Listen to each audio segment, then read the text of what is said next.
Body Switch. Book 2 of the Sam Rader thriller series. Written by Simon King. Narrated by Kiiri Sandy.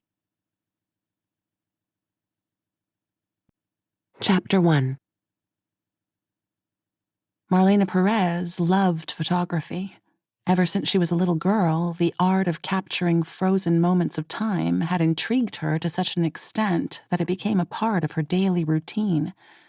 It was her father that had first introduced her to the craft, gifting his child a simple point-and-shoot Canon on her 10th birthday. That had been back in the day when film still ruled and digital was still decades into the future.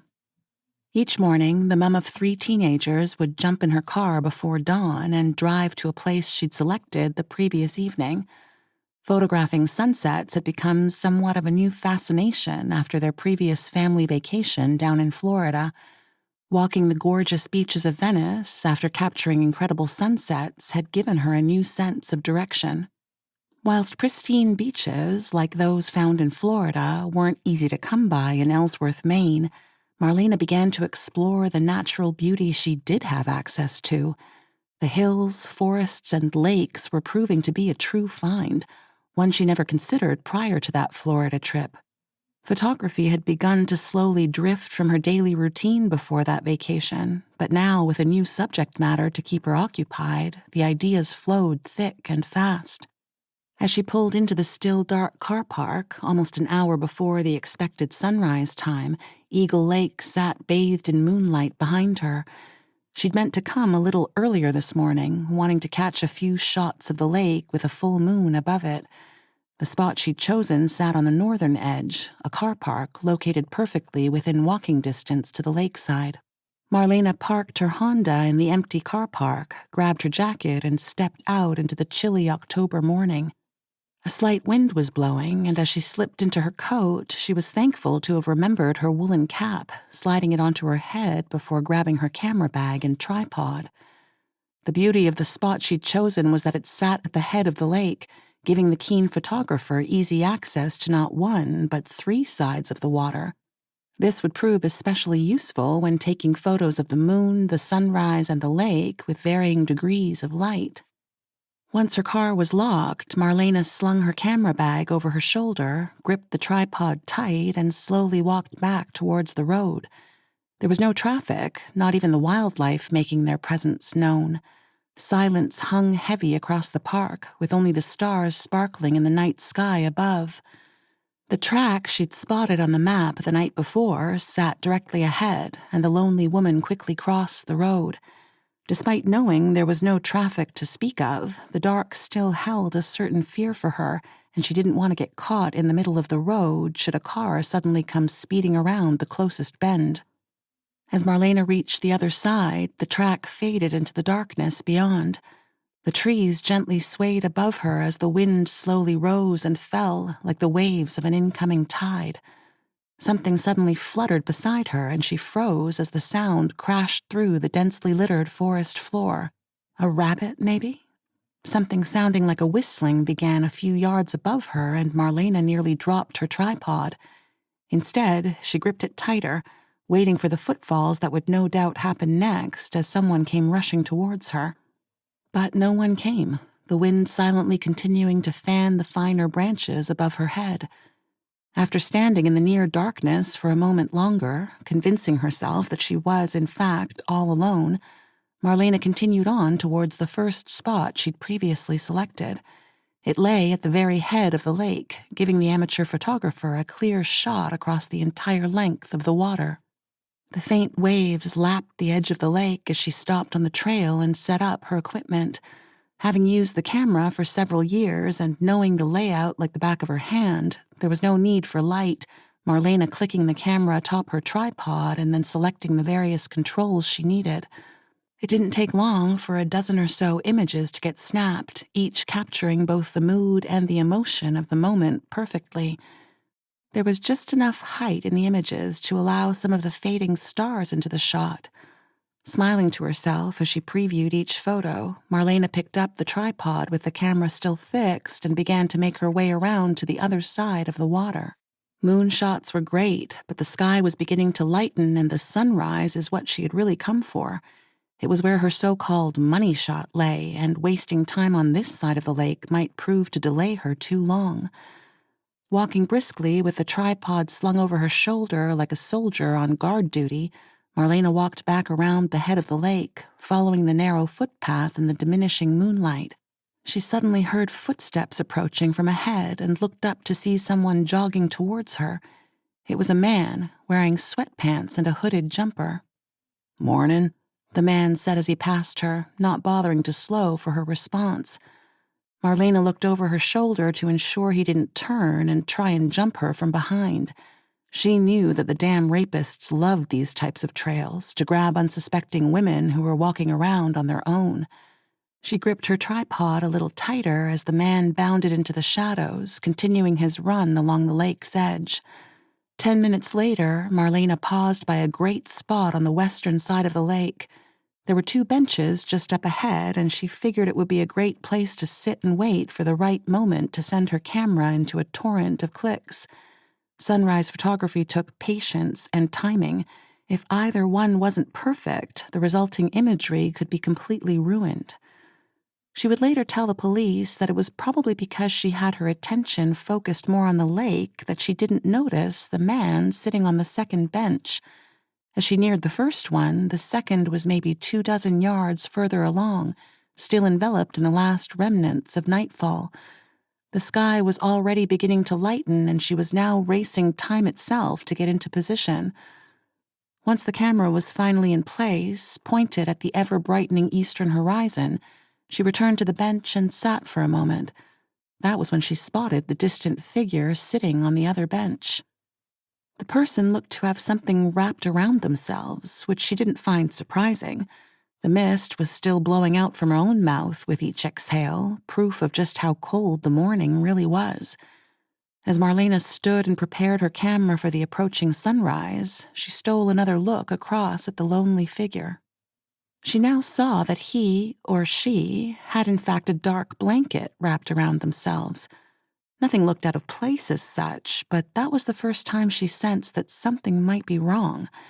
Despite already being there a good 10 minutes, it appeared to her as if the stranger hadn't moved at all. They appeared exactly as when she had first noticed them, sitting back against the bench itself, the blanket bound tightly around themselves. Marlena looked up at the horizon and saw the sky brighten at a rapid rate, night now completely consumed by the birthing of the new day. She held the cable release in her hand and stole another glance at the stranger, trying to ignore the sense of something wrong. "They're asleep," she finally whispered to herself. "That's why they haven't moved." It felt like the perfect answer and made the most sense to her. It was a public bench, and people often spent nights out by the lake. Maybe the person had a bit too much to drink and decided to sleep it off here rather than risk the drive home. She looked back towards the horizon and watched as the inevitable break of sunlight was now just seconds away. Gripping the cable release firmly, Marlena watched and held her breath as the moment approached, second by second, closer and closer. Moments before the golden eruption shot out across the valley, the camera whirred into life, the shutter snapping open and closed in rapid succession as the sun broke across the distant hills, birthing another beautiful fall day into existence. Marlena smiled as the camera continued to snap image after image, the run of photos no doubt containing the one she would ultimately keep. The sun continued to climb, first just a small sliver appearing over the crest of the hill, then more as it continued to launch itself into the sky. And throughout its ascension, Marlena continued to shoot. It was only once the camera fell into silence that a thought sprang into her mind, one that instantly chilled her blood. What if it is a woman? She stole another glance at the lonely figure, still wrapped tightly in its covering. What if she had been attacked and was now trying to hide from the world, afraid to move for fear of being discovered? There was still no hint of movement, a sign that the person may have still been asleep. Marlena turned back to her camera, looked at the sun, and saw that it had already cleared the treetops, continuing to rise into the bright blue heavens above. It was now much too high to put to good use in her photography. She snapped the lever on her tripod and pulled the camera free. As she carefully set it inside her bag, another runner approached from the north, this one dressed similar to the first, with the addition of headphones. He waved as he passed, and Marlena returned the gesture, adding her own smile to the exchange. Once the runner had passed the covered figure, Marlena folded up her tripod and snapped it onto the side of her camera bag. Taking one final look at her silent witness, she turned back towards the car park. But after just a couple of steps, she stopped. Another thought struck her, this one another possibility. What if that woman had run away from home because of an abusive relationship? The thought hit much closer to home as she turned and looked back again, her own sister now appearing in her mind. Hope had been married to her husband a little over a year before the abuse started, escalating quickly into an almost daily ritual of verbal attacks and violence. It took a miracle to save her life, with Hope ending up in the hospital after one particularly bad beating. Harry had been arrested after that assault, leaving Hope broke, pregnant, and alone. It took months to set her up somewhere where her husband wouldn't find her, and after he overdosed in prison, the job became much easier. Marlena decided that she needed to make sure the person was okay, especially if it really was a woman. Gripping her bag tight, she turned back and slowly began to walk towards the lonely figure, still sitting motionless on the bench. Marlena looked up and down the path, this time hoping for someone to be passing her part of the world. But the path was empty as far as she could see, both directions sitting silently with a very faint mist suspended in the air above. Her stomach felt heavier with each step, growing tighter as she neared the person. She slowed a little, hoping to hear a light snoring or anything to indicate life. It sat completely motionless, the blanket looking old and worn. The first thing that indicated the sex of the person to Marlena were the shoes, the shiny black leather looking brand new. They were men's shoes, and as she stared at them, she felt a slight bit of relief that the person wasn't a woman after all, the whole domestic violence train of thought instantly disappearing from her mind. What was it then? Some drunk? Someone out to watch the sunrise just as she had, only the wait was too much and the unfortunate person had fallen asleep? Marlena slowly advanced, now just a few feet from the man. She suddenly decided that approaching from the side, unable to see the person's face, might scare him, a stranger suddenly appearing. She would be better approaching head-on, at least from a few yards away, giving the man advance warning in case he woke. Marlena began to step sideways, starting to circle the man instead, watching for any sign of movement. But there was none, the figure sitting silently beneath their makeshift shelter. As the face slowly emerged from the shadows of the blanket, she could make out his calm stature and kind lines. The sun was behind her, and it was her own shadow that kept the man's face mostly hidden in darkness. From where she stood, he did appear asleep, his eyes closed. Or maybe he'd just been shielding them from the harsh morning light. There was something hanging from his mouth, looking like an unlit cigar. But as Marlena stepped slightly to one side, allowing the sunlight to fully light up the face of her mysterious companion, it was her scream that pierced the morning air, rising like the birds that suddenly took flight around her. Because the face that stared back at her wasn't one that would ever wake again, the instant realization clamping her stomach in horror. The man was dead, of that she was instantly sure. His eyes were sunken deep into their hollows, his skin blotchy with the telltale blue of death. But it was his eternal smile that would go on to haunt her dreams for a long time to come. A critter had tried to make a meal of the man's lips during the night. The top lip was missing, along with most of the right cheek, the teeth staring back at her in an eternal smile. The bottom lip had been torn and was dangling from a bit of sinew, completing the smile in near entirety. And as her second scream rose above the first, a spruce took flight into the bright fall sky, wondering what all the fuss was about. The police responded to the call for help from Robert Mackenzie shortly after 6 a.m. that morning, 2 patrol cars attending the scene. Paramedics arrived shortly later and first helped an extremely affected Marlena Perez. She was eventually calmed enough to provide a brief statement before being transferred to the nearest hospital for observations. One of the attending officers soon called for a detective to come and see what he first described as a possible prank. The paramedics had confirmed that the male victim appeared to have been deceased for some time. How he happened to be where he was found would prove to be the real mystery. Detectives John LaCruz and Dale Watson attended the scene, and after conducting an extensive search of the immediate area with the other law enforcement officers, took what little information they were able to gather back to the station. The body of the mystery man was taken back to the morgue at Bar Harbor while the officers set about to identify him. The process wasn't as difficult as first thought, taking a little over an hour after the officers returned to the station. It turned out that the deceased man's fingerprints were in the database.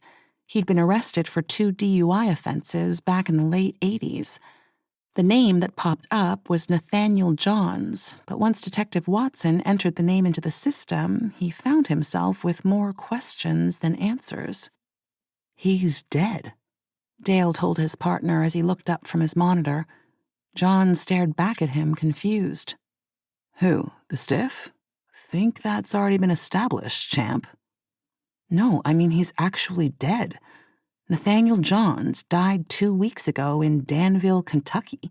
His wife—" He paused, checked another screen on his monitor, then continued. "His wife, Doris, buried him last week." The officer looked up from his screen, appearing somewhat dumbfounded. "So what the hell is he doing here?" After a quick phone call to the morgue where Nathanial Johns was held, a photograph of the deceased man soon dropped into his mailbox, and after triple-checking photos of him with those of the ones in his file, the 2 detectives soon realized that the men were one and the same. 74-year-old Nathanial Johns, formerly of Danville, Kentucky, who once walked 14 miles through the pouring rain to ensure he didn't miss his 30th wedding anniversary dinner with his wife, had somehow managed to travel almost 1,000 miles from his grave. After confirming the details for a 4th time, the detectives finally made the call to Kentucky. While it wasn't an easy call to make, taking the call proved to be much harder. The deputy who answered their call at first believed he was the target of a prank call, initially discounting what the detectives were trying to share with him. But once he double-checked his own records and discovered the truth, his confusion quickly turned to dread as he realized what needed to be done. There was only one thing for it. Someone would need to check the grave. After hanging up from the detectives with a promise to inform them of his own investigation, Deputy Wayne Dooley went and spoke with his boss, persuading the man with the photo of the deceased man currently lying in a Maine morgue. A short while later, Dooley hopped in his patrol car and headed out towards Spears Creek Cemetery, situated out on Route 33. The rain had been falling steadily all morning, but now that he was out in it, it felt to have increased in its ferocity.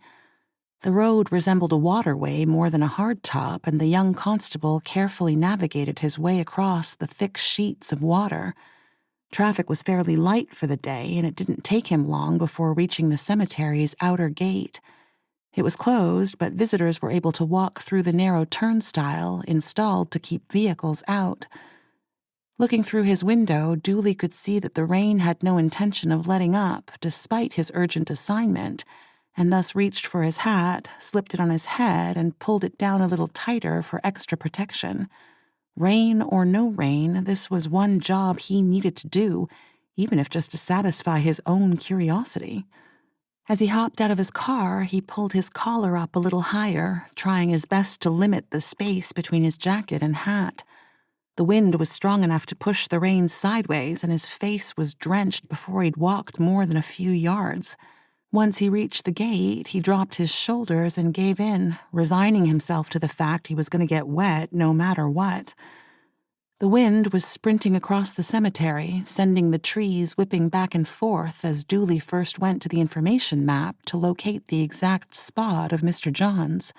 With any luck, it would be near the front, limiting the time he needed to confirm that the grave lay undisturbed, no doubt with the finely resting corpse beneath several feet of fine Kentucky dirt. He ran his finger along the names on the board, silently ticking each off. Finally, the mental list dinged as the name above his finger matched his mental checklist. According to the map, Nathanial Johns was resting at home in row L, plot number 42. Squinting into the rain once more, Dooley began to head towards the path leading up the middle of the grounds, reducing the need for him to walk further than necessary. He looked at some of the tombstones as he passed, silently reading the names in his mind. As he read someone with the first name Wayne, he suddenly realized that the names on these markers were of real people, those who had run the course of their lives and ended up here until whatever happened in eternity. A chill suddenly ran down his spine and an uncontrolled shiver shook him lightly as he quickened his step. Remaining in the cemetery any longer than he needed to suddenly wasn't at the top of his list. He peered across the rows again, hoping to find the grave, confirm its undisturbed nature, and return to the relative comfort of his patrol car. The sign signifying row L lay just ahead, 2 arrows beneath pointing in opposite directions. To his left lay those in plots 1 to 25, to his right 26 to 50. Dooley felt another shiver and quickly turned right, already looking ahead for any signs of interference. His radio suddenly burst into life, the chief's voice crackling a couple of inches from his ear. Dooley froze as his chest sprang to life like a trampoline. "Dooley, you get lost out there?" "Just got here, Chief," he answered, rubbing his chest as if calming his heart. "Hurry it up and then head to Mrs. Crowley's. One of her dogs got into the neighbor's yard and attacked their rooster again. Jane says it's a circus over there." "Okay, Chief." Dooley took a deep breath, held it, and tried his best to calm himself again. He peered down at the tombstones, this time trying his best to ignore those with photos on them, the ghosts of those that lay beneath his feet, staring back. When he reached the final tombstone in the row, it sat a few spots from the end, the plots nothing more than a stretch of lawn. The grave before him appeared just as he had expected, the headstone looking almost pristine despite the harsh weather. There was a fresh bunch of flowers laying across the foot of the marker. Dooley knelt to see pink lilies. Other than the clean marker, there was nothing that jumped out as being out of place. The grass that had been cut and placed atop the dirt, like a well-fitted rug, appeared just as it should. The young officer felt saddened as he stared into the eyes of the man laying beneath his feet, and that's when he froze. The photo on the headstone suddenly chilled him to the core, because it wasn't the photo of the man he'd seen back at the station. The man he'd seen on the computer monitor was a man in his 70s, almost completely bald and with bright blue eyes. The man staring back at him looked more in his 30s, with a thick mop of black hair and dark eyes to match. Dooley reached forward to touch the image, and as his fingertips ran across its surface, the image moved, held on by a thin film of adhesive. Dooley stared into the eyes of a stranger and knew there was more to the mystery than he first thought. But was it a simple case of someone simply changing the photo on the headstone? Some kids, maybe? The heaviness in his stomach answered the question for him, and he reached up to grab his microphone. "Chief?" he said with a faltering voice. "What is it, Dooley?" "I think we have a problem." Despite the chief arriving graveside just 15 minutes later, the cemetery proprietor took another hour once Dooley's boss made the call. After confirming what his youngest constable had discovered, Chief Watkins gave the order to have the grave dug up, closing the cemetery for the day in the process. Dooley attended the gate and ran the yellow police tape across it, cordoning it off from prying eyes. It was a Tuesday afternoon, and being one of Danville's smaller cemeteries meant less chance of anyone dropping by in the foul weather. Once the respective people finally showed up, the rest of the process happened with relative efficiency, and within an hour, 2 men were standing in an open grave, both kneeling down and rubbing the final bits of dirt from the top of the coffin. As Chief Watkins, Dooley, and Frank Potts stood around the rim watching on, One of the diggers looked up for the go-ahead. Chief Watkins looked at the other two men, then slowly nodded his head. The man bent down, unsnapped the clasp, then slowly pulled the top half of the lid open. The men watching all gasped in unison as a face stared out from the coffin's velour interior. It was the man in the picture Dooley had first spotted stuck to the headstone, with one small exception. A neat, round bullet hole sat in the middle of his forehead, a faint ring of blood encircling it as if highlighting its center. "Okay, close it up," the chief said, hoping to preserve as much evidence as he could. The man standing over the coffin did, his partner carefully climbing out ahead of him. Dooley grabbed the plastic tarpaulin the caretaker had brought with him, and once the men had climbed out of the grave, began to cover the hole. "Head back to the station and call the Maine detectives, Dooley. We need to get Mr. Johns back and figure out what the hell is going on here." The chief looked at his young constable with sympathetic eyes, remembering that it was still the kid's first week. Dooley nodded, reaching for his keys with trembling fingers, a little thankful to be heading back to base. It took another 2 days to bring everything together, during which time Chief Watkins paid the unfortunate widow a visit. He elected to perform the task alone, thinking that a more personal visit might lessen the shock of the situation. He was unsure of just how Nathanial Johns' wife would take the news of her husband taking a final trip out to Maine. At first, the grieving widow was unsure of whether to believe the man sitting in her living room. The grief still gripped her tightly most days, the relationship she'd had with her husband of 44 years a uniquely close one. His death came suddenly and unannounced, leaving Doris Johns in shock for nearly a week before trying to come to terms with the tragedy. But to learn that Nathaniel had somehow managed to travel almost 1,000 miles when he should have been enjoying his eternal rest was nothing short of frightening for her.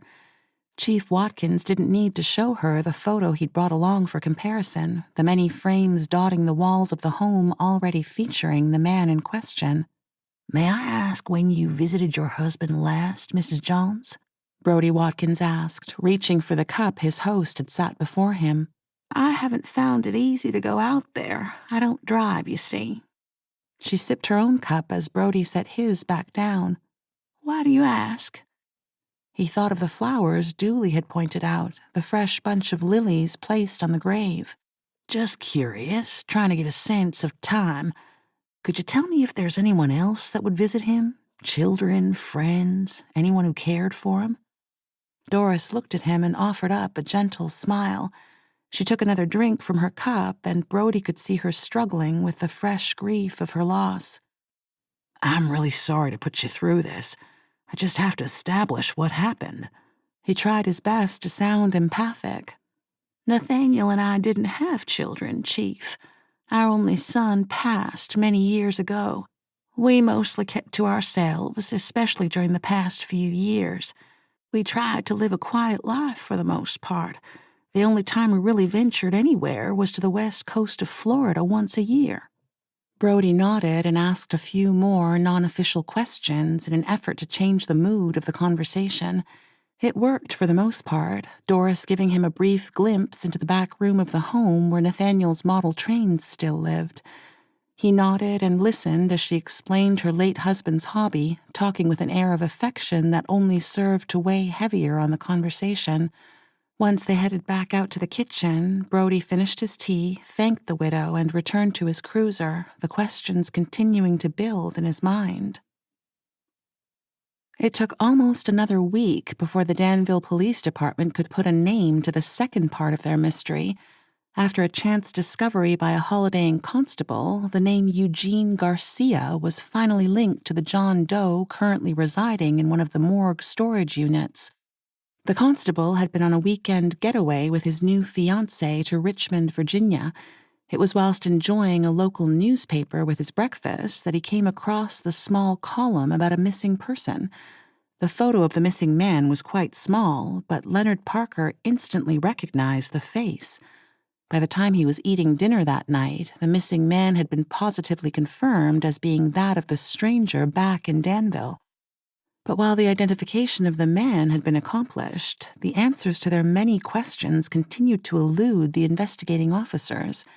They had a man purposefully taken almost 1,000 miles from his grave to some backwater in Maine, while another had been executed and buried in his stead. None of it made sense, and despite putting in many man-hours, the investigation stalled before it had even begun.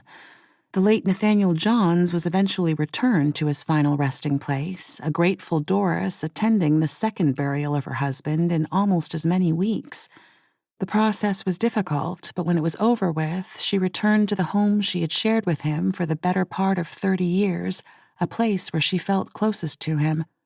As for Eugene Garcia, the answers remained as mysterious as the rest of the events leading up to the discovery of his body.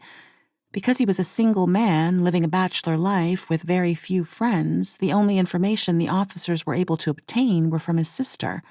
But it had been several years since she'd seen her brother, having moved to Montreal with her husband and children.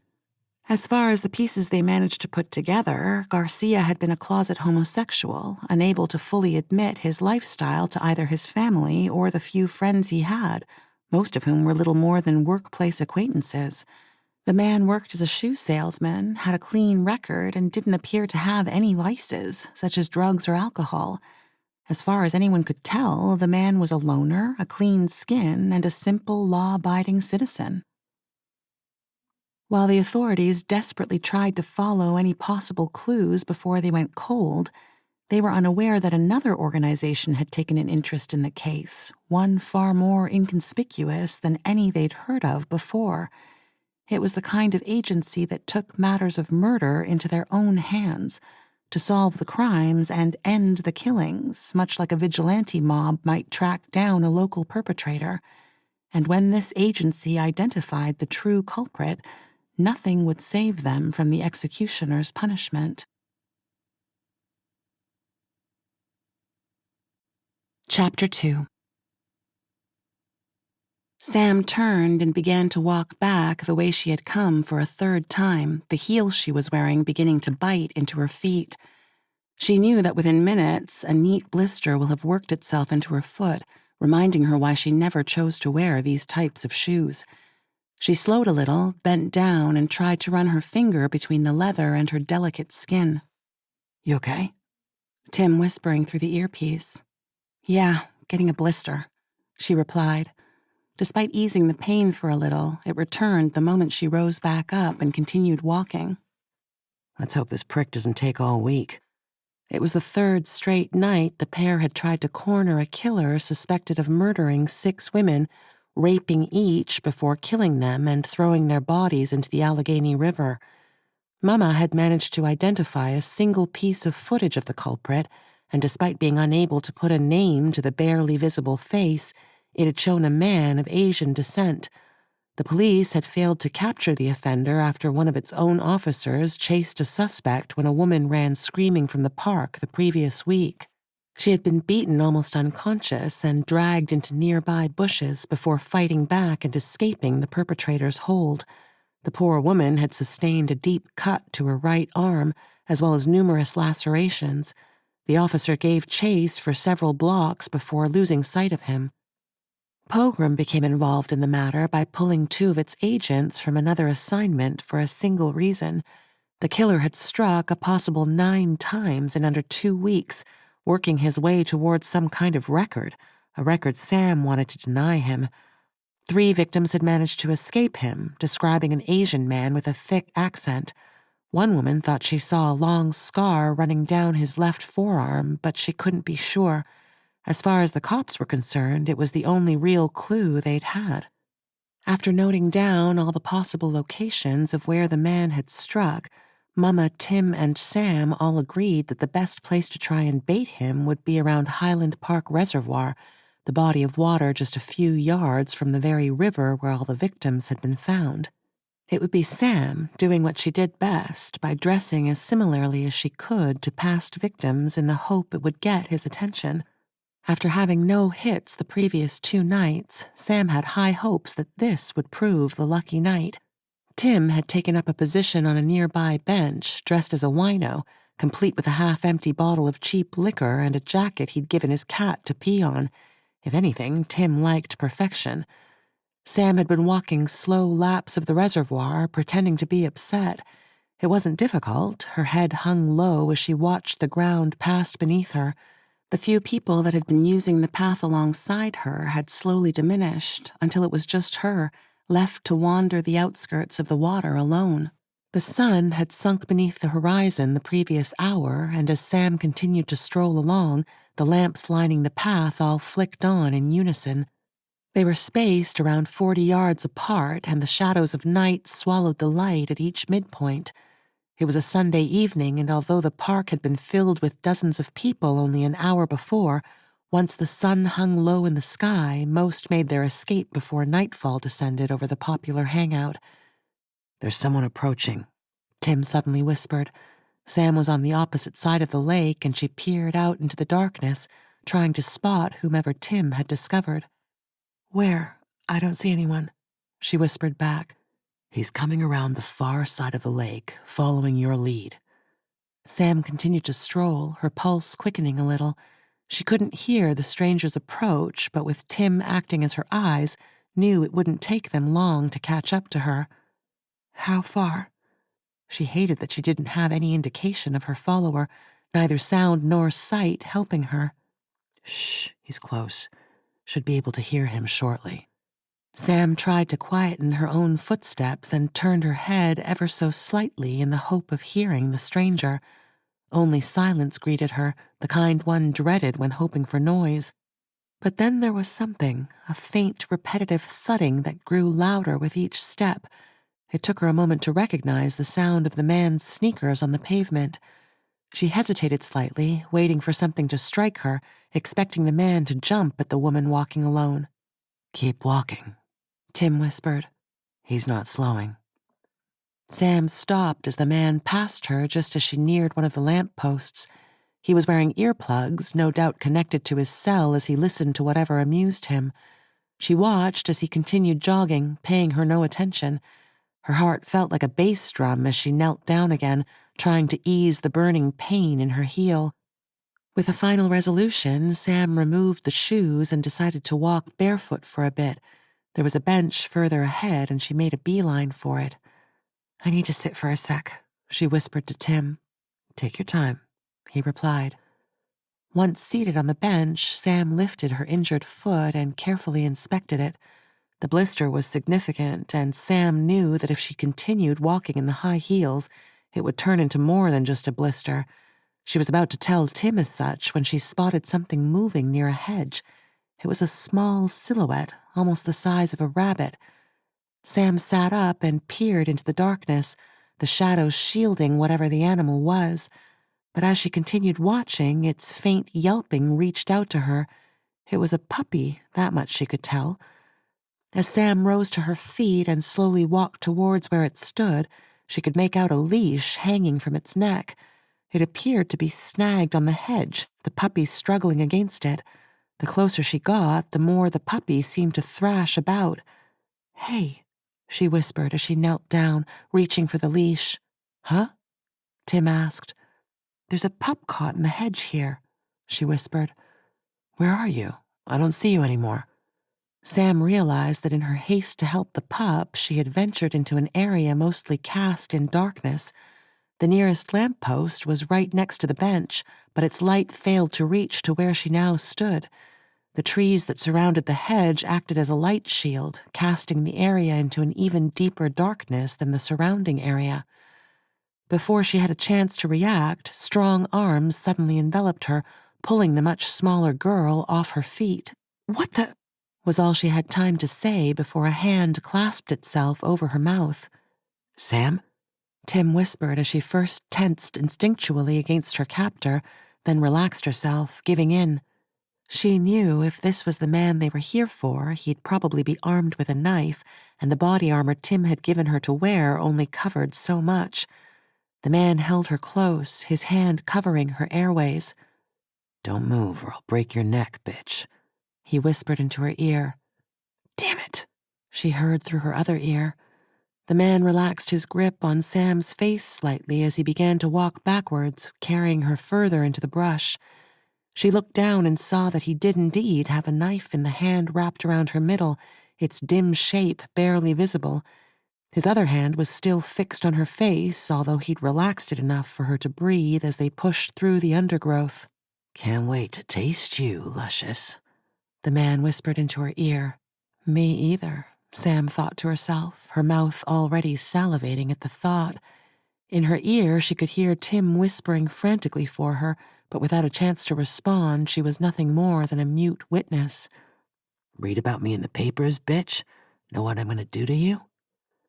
Time seemed to slow at that moment as Sam realized the words he'd just spoken.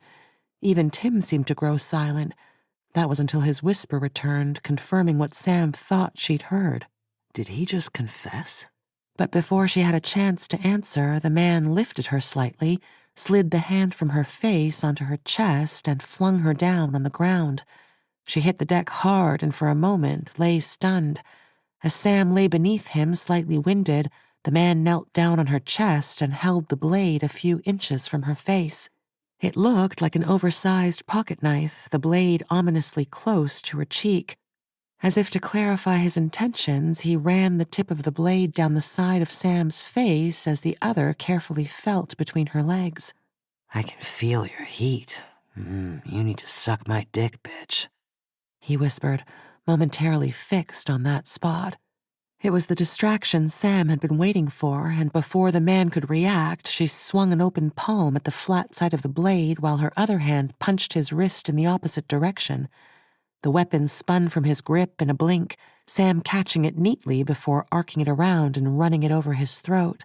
He looked thunderstruck as Sam swung one leg up and in front of his neck before pushing back as hard as she could, bringing her other leg up and around to pull him off balance. The would-be killer fell backwards as a familiar gurgling filled the air, and as Sam sat up with the momentum of his falling weight, she prepared for the grand finale as the familiar smell filled her nostrils like freshly baking bread. His arms tried to grab her, but Sam was too fast, brushing his clutching fingers aside to the sounds of his continued objections. With the swiftness and grace of an Olympic gymnast, Sam spun her legs around each side until her knees were firmly seated on his chest, before once again swinging the blade, this time bringing it down as hard as she could into his genitals. As her victim tensed like a board, reaching down to protect his most valuable asset, Sam carefully leaned forward to whisper into his ear, a spray of blood painting her face. The sensation of the warmth had nothing on the hypnotic smell that gripped her, which soon she would finally taste. "Suck my dick, bitch," she cawed as the struggles began to subside. It wasn't until she sank her teeth into the welcoming heat of his neck that she finally gave in to her own cravings, the warmth filling her mouth as his struggles came to a halt. The ceremony in the memorial room the next day was a somber one for Sam, the faces of the victims running through her mind as she pushed the button to end the chain of lights on the killing spree for good. There were half a dozen other people attending, the rest out on assignment.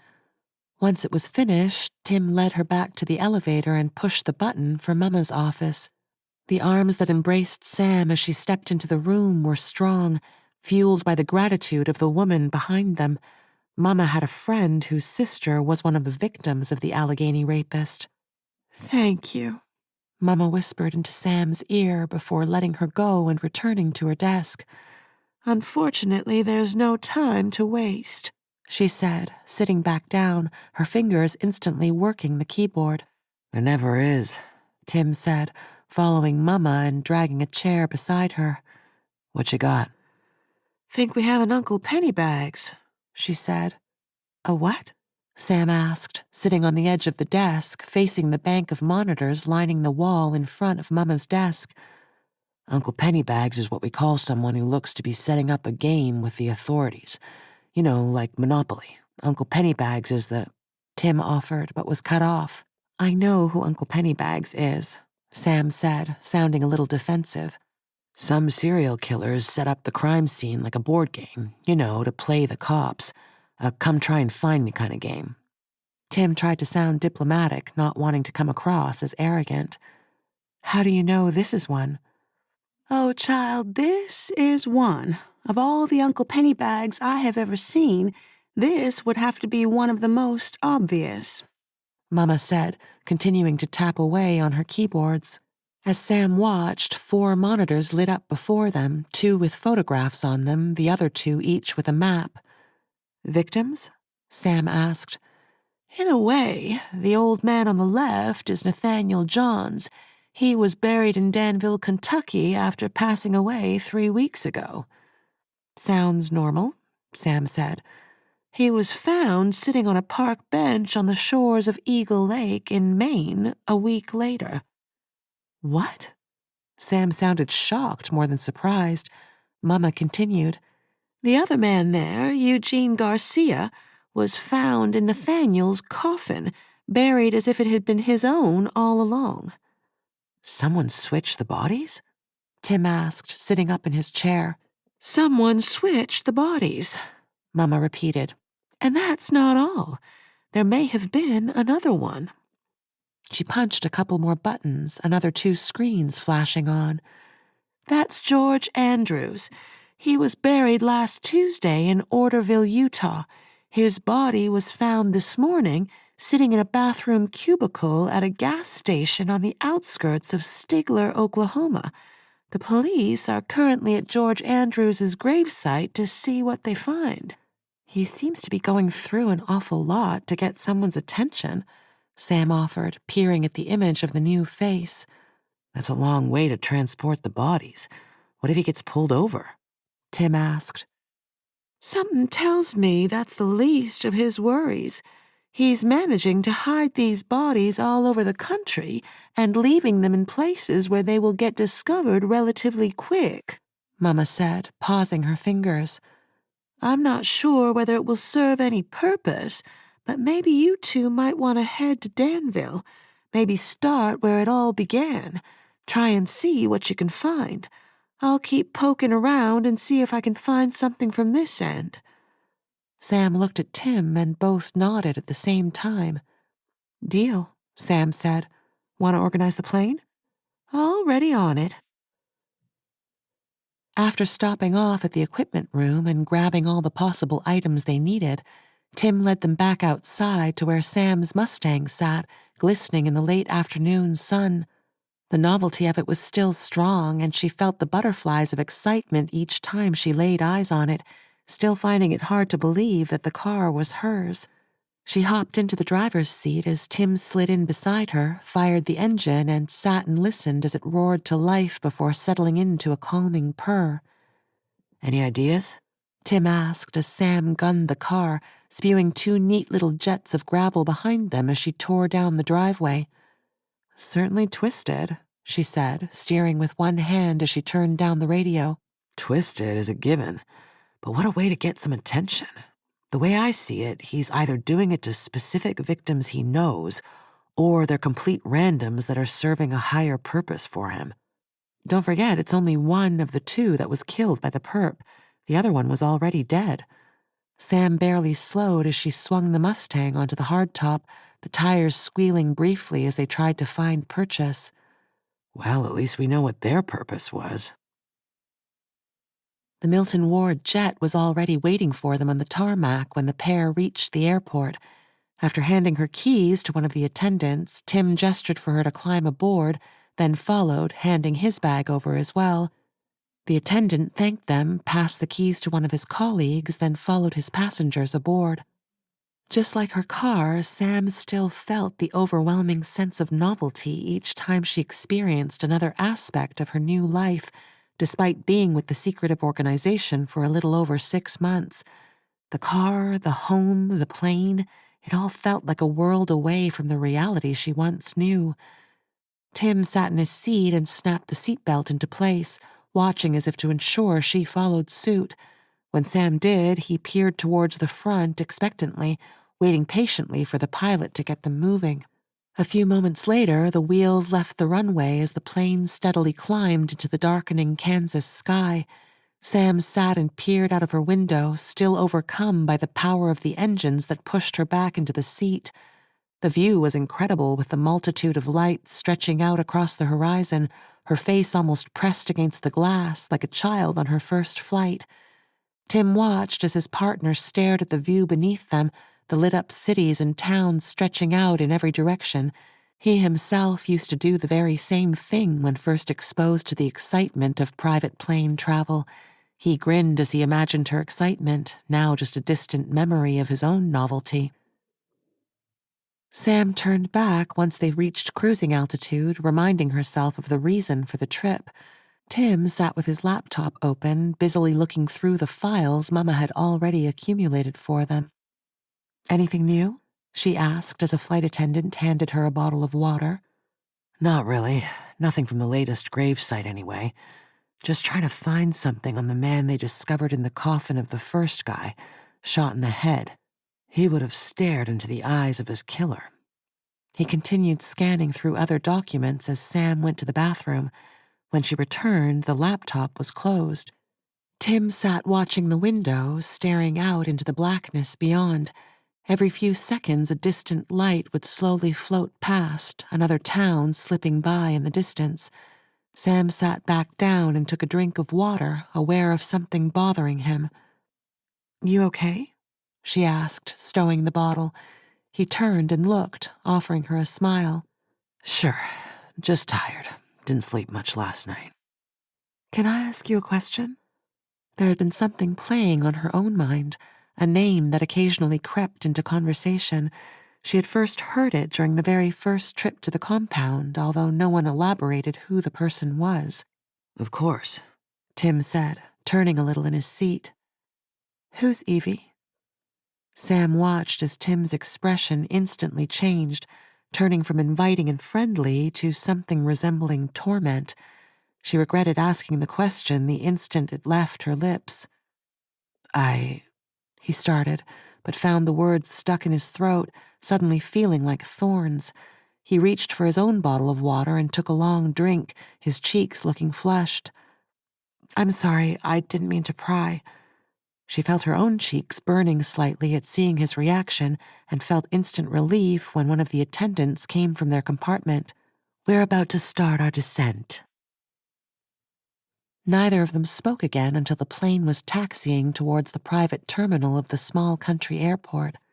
"The town is just a few miles up the road," Tim said, his tone sounding forced, resembling his smile. "Mama has booked us into a nearby motel, and there's a car waiting for us. Probably a good idea to wait until morning. Nathaniel's widow's in her 80s, and I doubt she'd be the kind to take strangers in for tea this late at night." Sam nodded as Tim looked out at the few buildings nearing them. Once the plane stopped and the doors were opened, the pair didn't waste time to get their items and make their way onto the tarmac. Another attendant was waiting for them, car keys in hand. "Welcome to Danville," he said, handing Sam the keys. "I'm sorry it's not the most luxurious vehicle, but unfortunately we have a limited supply." He pointed towards where a red Toyota Yaris sat, looking like an outcast where it sat near a shut-down fire truck. "It's perfect," Sam replied. "Thank you." They didn't waste time, and soon Sam was navigating them out through the gate and towards town. "I'm sorry for bringing her up. I didn't mean to pry." Tim reached out and squeezed her arm. "No, honestly, it's okay. It's just that it's not an easy subject for me." She expected him to continue, but he instead stared blankly out at the road ahead, falling into another bout of silence. As the houses began to pass them near the edge of town, Tim pulled out his cell and opened the email Mama had sent. "It's not far," he said, reading the signs as they passed. "Third on the left and then hangar right. There should be a small motel about halfway along the block." Sam followed his directions and felt a little relieved when the motel sign appeared lit up in the distance. She swung the Yaris into one of the parking spots and watched as a woman appeared in the window of the reception area. She waved, then abruptly hurried out to them. "Hi," she said as Tim opened his door for her. "You the couple from Milton Ward?" "Yes, ma'am," Tim replied. "Wasn't sure you'd make it before I left. Normally just leave the key in the safe over there."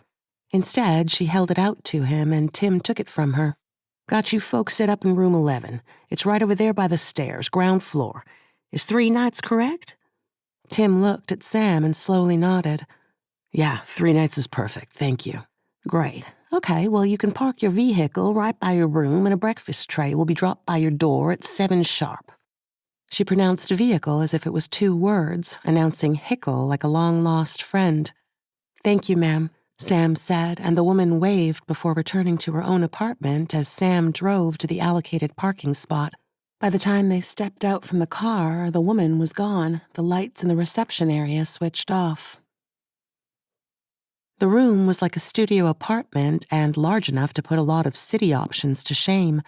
While the furniture was dated and the television looked like a direct relic from the 70s, it was clean and well-maintained.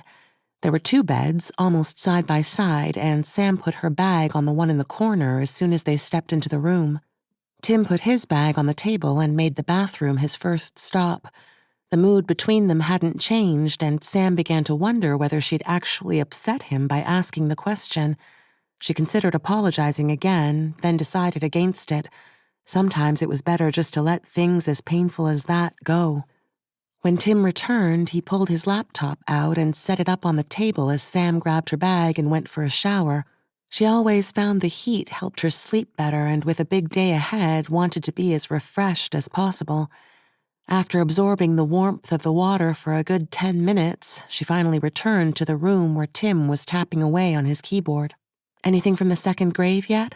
She asked, setting her bag down beside the bed. Not yet. Guess the cops aren't in a hurry to file their report. Might have to wait till morning. Think we might start at the cemetery first. What do you think? Maybe just to get a feel for what we're in for. I was thinking the same thing. Hopefully we'll know more by then. I'm sure Mama will find more information.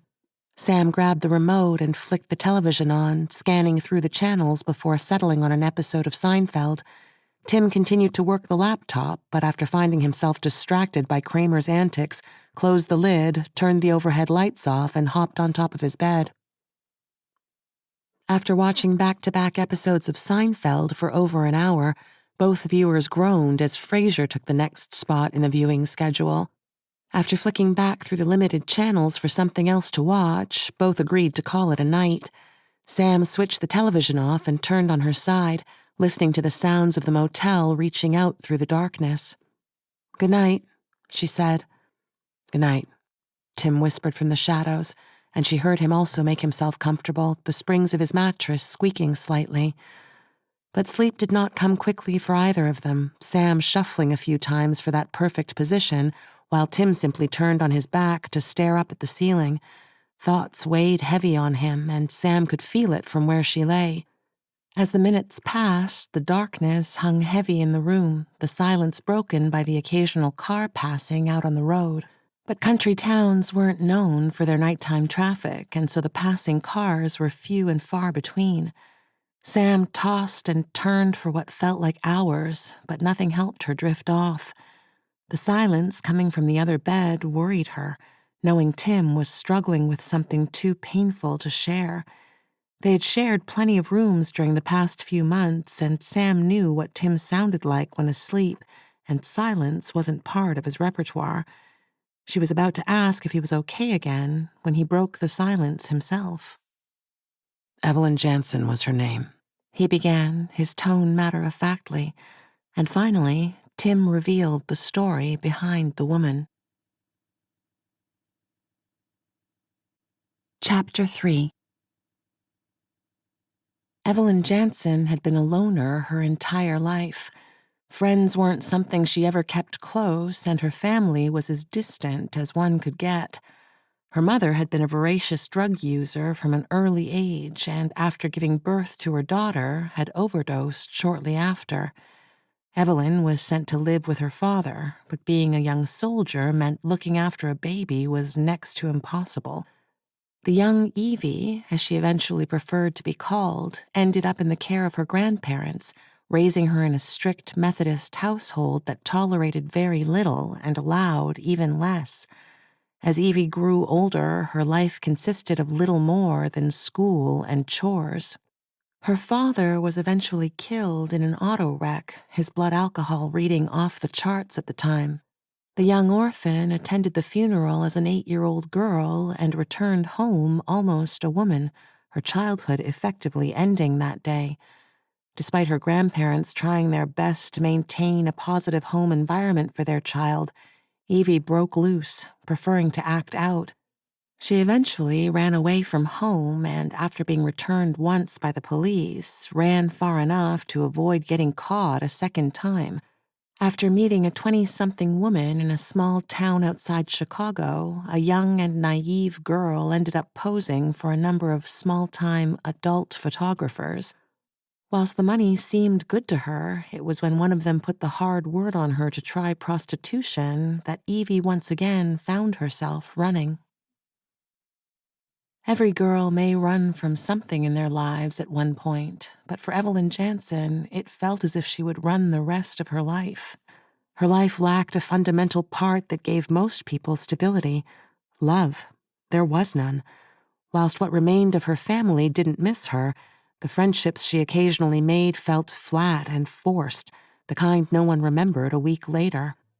For Evie, life became nothing more than that of a tumbleweed, rolling wherever the winds of time and circumstances pushed her. Her homes consisted of cheap motels when she could afford them, truck stop restrooms when she couldn't, or sometimes a dry patch underneath some overpass along a highway. Her income came mainly from odd jobs in bars and diners, waitressing as much as she could before moving on. Life may have continued along the same path for her entire life were it not for an unfortunate crossing with a notorious serial killer called Charles Clementine, who'd been murdering women between New Orleans and Houston for the better part of 3 years. Or maybe it was a fortunate crossing with the psycho, depending on how one viewed the outcome. It had been nearing evening, and Evie was still several miles from her destination, walking along Route 14, when a vehicle slowed to offer her a ride. The previous person had taken her all the way from Houston to Kaplan, dropping her near a crossroad before turning south. The day had been a warm one, and with a clear sky overhead, the t-shirt she wore served its purpose as she headed towards her next destination. It was another 7 miles to the next town, and Evie walked swiftly to make it before nightfall. The stranger that pulled up a short time later had kind eyes and a gentle voice, and Evie, taught to recognize the harsh interior of a person's soul from first impressions, accepted the offer of a ride. After jumping into the front seat, the killer quickly subdued his victim with a syringe which he stabbed into her, rendering her unconscious almost instantly. But unbeknownst to the vehicle's occupants, someone else was watching, had in fact been watching for far longer than anyone would believe. Once the killer turned down a small track and headed away from the main road, he believed he was safely hidden from prying eyes, free to add the latest victim to his ever-growing tally. But this victim would not only slip through his clutches, she would also be the reason for his downfall. The time between Charles Clementine slowing down to offer the lonely figure a ride and her hopping in was only a mere 49 seconds, but it was those 49 seconds that saved the woman's life. Tim and his partner, Fenton Hughes, had been trailing the serial killer ever since he left his apartment in Baytown, Houston. While it had been easy tailing him amongst the heavy peak-hour traffic, it wasn't so simple once he reached the open road. To make matters worse, Tim's heart began to sink once he felt the familiar rattle of a flat tire. They swung their car onto the shoulder as the taillights of the BMW disappeared over the next crest.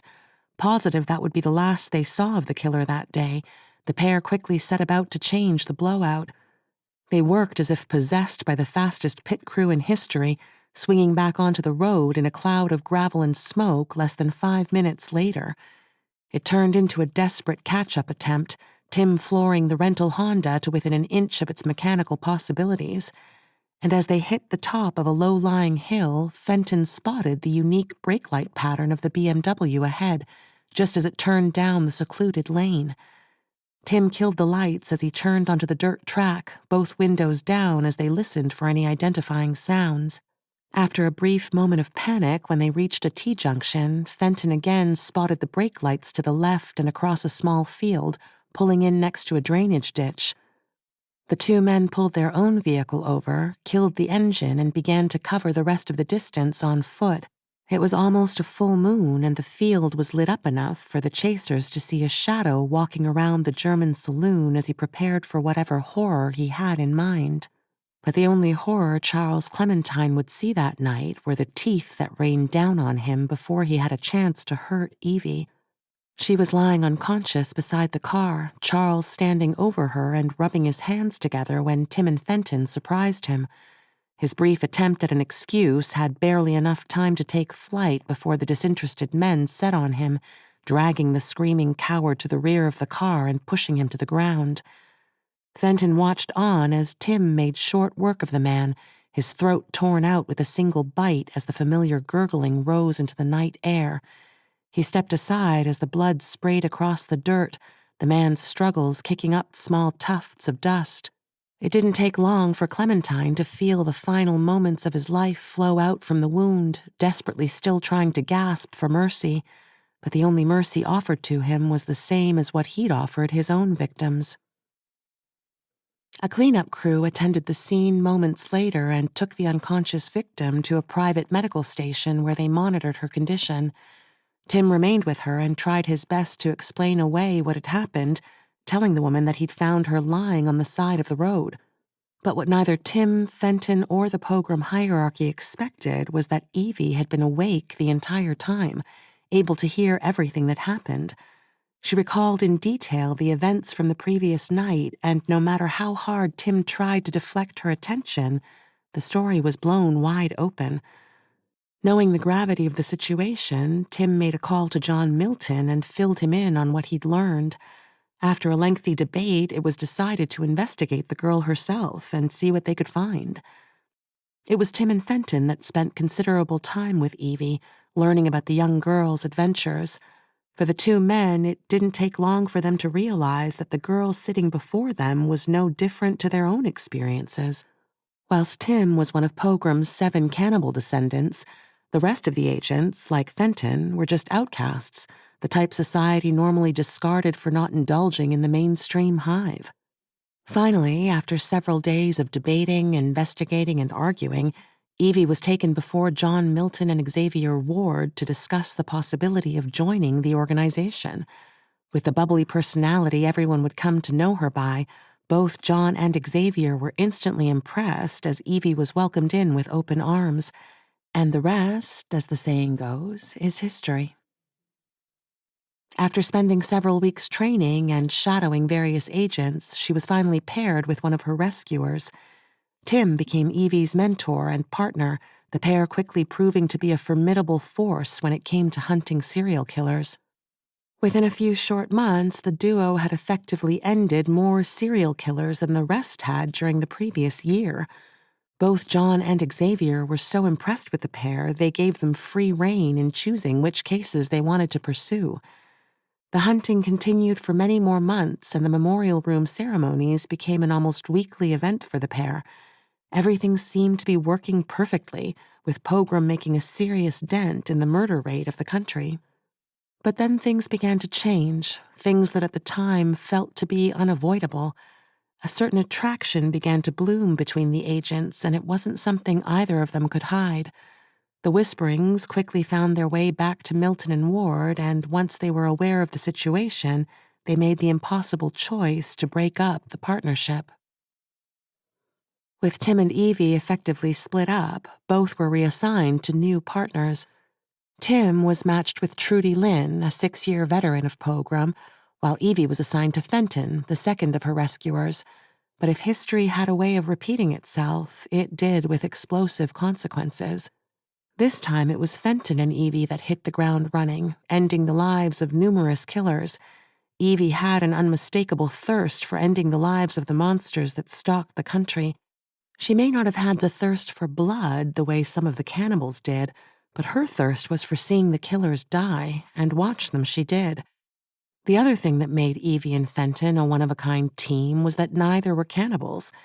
It went against the rules of the organization, both Milton and Ward maintaining that every team needed at least one, their bloodthirsty instinct seen as the foundation of their abilities.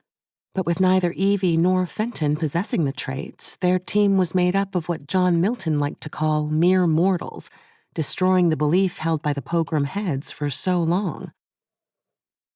While Evie and Tim had been effectively separated, the pair were anything but.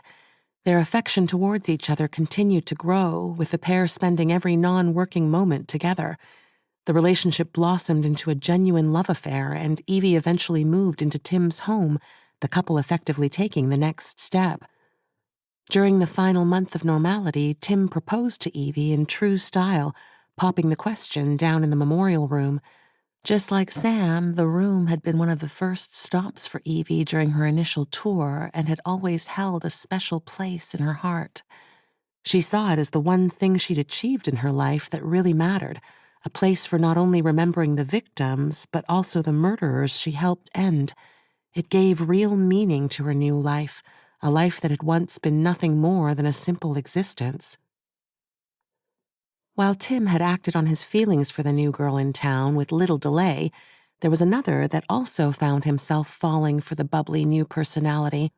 While everyone instantly fell in love with Evie, it was Fenton that had a real emotional connection to her, not unusual considering their very similar lives pre-Pogram. But while Tim was able to act on his feelings, Fenton found himself unable to, firstly because of his incredible shyness when it came to women, the other because of the trust both John and Xavier had put in him once the relationship between Tim and Evie became public. It put extra pressure on his shoulders to hide his true feelings and give their pairing the professional attention it needed. Instead of allowing his emotions to take control, Fenton swallowed them, using his sadness instead to fuel the relationship in other ways, mainly by hunting killers. It was just the kind of fuel he needed, giving the SK hunter a real fire in his belly. Although he found it tough working in such close proximity to his secret attraction, he always maintained the highest level of professionalism he'd always been known for. Things took a turn for the worse during one particularly horrendous investigation that required multiple agents to work together. An active SK known simply as Red had been active in and around Chicago, murdering his victims with a fearful speed that left authorities in a real tailspin. He'd been the brother of another serial killer called Richard Simpson and had witnessed the killing of his only family member on a hidden cam he and his brother had installed in their torture chamber. The brothers were identical twins, and this minor detail had gone unnoticed by Pogram, an oversight of epic proportions. When Tim ended Richard Simpson in the very room they'd used to torture and kill their victims, the agent was unaware of the intrusive audience watching on. Whilst Red's usual murder rate was 1 per day, he'd managed to murder 3 people in a single 24 hours, leaving a red rose in each of his victims' mouths like a kind of signature trademark. He wanted revenge on the agents, and his killing spree's sole purpose was to get their attention. Pogram agents were assigned, and within 6 days of Red's killing spree starting, 4 teams of agents were sent to Sheboygan to help track him down. Both John Milton and Xavier Ward held a meeting with the agents, ensuring each understood the urgency of the situation. Red had murdered both men and women, including a 14-year-old girl. His rampage was fueled by revenge, promising to continue until Tim faced him. Most of the killings took place along the shores of Lake Michigan, the killer sometimes working his way from one town to the next. Police were left completely baffled by the speed of the suspect, calling for help from the FBI around the same time Pogram zeroed in on the psycho. It was around this time that the relationship between Tim and Evie had taken a slight turn south. Their communication hadn't been what it used to be, and Evie struggled to understand what had happened. Tim had practically withdrawn himself more and more since Evie had made a revelation to him that shook him to his very core. She'd fallen pregnant, pleading for Tim to keep it a secret for the time being. It was after one of their intimate moments that she'd whispered the news into his ear, Tim seeing the real excitement in her eyes. She'd never believed she was capable of motherhood and now found herself facing an impossible dream with the man she loved. Evie made the decision to reveal their secret to John and Xavier at the monthly agents meeting, usually held on the first day of the month. Tim reluctantly agreed, knowing that changing her mind would be like trying to change the course of the Titanic by hand. If anything, Evelyn Jansen was one of the most headstrong women he'd ever known, a true independent soul if ever there was one. But it wasn't just her decision to remain in the field for another 2 weeks that he had issue with, because Tim had been struggling with another problem, one that seemed to run perfectly parallel with it. Tim had always known what he truly was. Besides being a great agent and an effective SK hunter, there was a much darker side to him, one that he understood to be something truly evil. His father had been a prolific serial killer and cannibal, Jeffrey Dahmer, one of the country's true monsters. It was through his father that Tim inherited all of the evil instincts that had made him such a powerful killer. Those very instincts had grown from confusing and overpowering urges into a controlled source of bloodlust that seemed to help him identify, find, and end killers. But what if he had a child? Would that child end up with the same instincts and thirst for violence that had been handed to him directly from such a vicious beast? That very question had haunted Tim for many years, long before his first ever relationship would come to work right beside him. It frightened him to think that he had the power to bring a new killer into the world, one destined to inflict horror and pain on it, just like good old Daddy.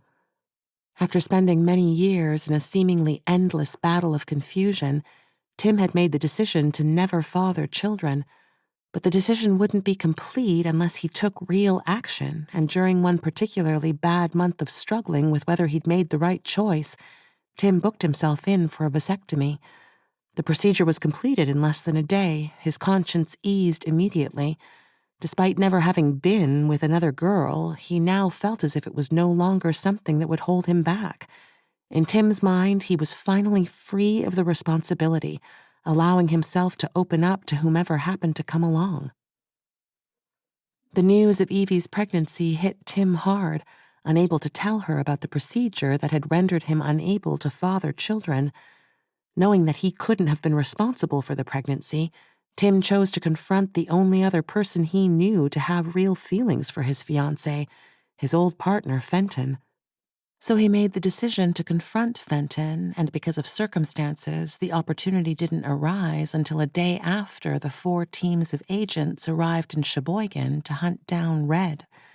Evie had gone out for supplies with Trudy, giving Tim the perfect opportunity to finally confront Fenton about a question that had been grinding away at his insides. All 4 teams had been booked into the same building, Mama renting out the entire 4th floor. This gave everybody their own space, with one of the rooms redesigned into a makeshift central office. Tim went to Fenton's apartment the moment the elevator doors closed on Evie and Trudy. His old partner opened the door with a jovial spring in his step, genuinely excited at the prospect of the 4 teams working together. Tim didn't waste time with pleasantries, confronting Fenton almost immediately. He accused him of sleeping with Evie, screaming the accusation into his face. The level of anger he'd contained since finding out about the pregnancy had only intensified with time and now threatened to unleash into a tsunami of rage. Fenton was dumbfounded at the accusation, telling Tim that Evie was a one-man girl. There was no way she would ever cheat on him, and despite what he may have thought, he needed to trust her. "I've had a vasectomy, you piece of shit," Tim snarled at Fenton before throwing a punch that not only knocked his former partner down on his ass, but also effectively ended their friendship. The 2 men stared at each other in shock for a few seconds, the moment caught in a frozen suspension of time. Fenton remained sitting where he fell, staring up at his ex-partner with his mouth wide open. A stunned silence fell over the room before Tim turned to leave. That was when Fenton whispered the words that would haunt Tim for a long time to come, words he'd never considered himself. "What if the vasectomy didn't take?" As Tim stepped back into the hallway, a number of agents had their heads poking out, curious at where the shouting match had come from. No one spoke as Tim returned to his room, his thoughts caught up in a whirlpool of confusion. Fenton's final words had served their purpose, casting a veil of doubt into his mind. He'd suspected his future wife of cheating on him, doubting her sincerity and trust in a way many people could never return from. He'd confronted someone whom he'd considered to be one of his closest friends, a man who'd saved his life on more than one occasion. Having effectively ended his friendship with a single swing of his fist, Tim returned to his room and hopped in the shower. He needed to regroup, resettle, and clear his mind. The thoughts that were swirling around made little sense, and a single thought repeatedly appeared in the ensuing dust cloud. He'd questioned Evie's loyalty. What if Fenton told her what had happened? The thought frightened him more than anything. If Evie found out about the confrontation, about the single accusation he'd screamed at Fenton, things may never be the same between them. If there was one thing he knew about Evie above all else, it was her fierce sense of loyalty to those who mattered to her. She had committed to marry him, had revealed to him her pregnancy during a time when they were closest. He'd seen the joy and utter adoration in her eyes as she told him the news. And here he was, doubting every word because of something he assumed. What if the vasectomy didn't take? The words repeated themselves over and over and over again as he stood, feeling the shower rain down over him. The question had been enough to cast doubt into his own mind. But what if she found out? Evie and Trudy returned an hour or so later, and after dropping their shopping off, had gone to their respective rooms. Evie had come straight to the apartment she shared with Tim and found him sitting at the table, doing what he always did when passing the time, drawing doodles on a scrap of paper. It was that very habit that had earned him the nickname his previous partner had christened him with. Given the hour of the day, the couple didn't leave again until the next time they needed to attend a crime scene.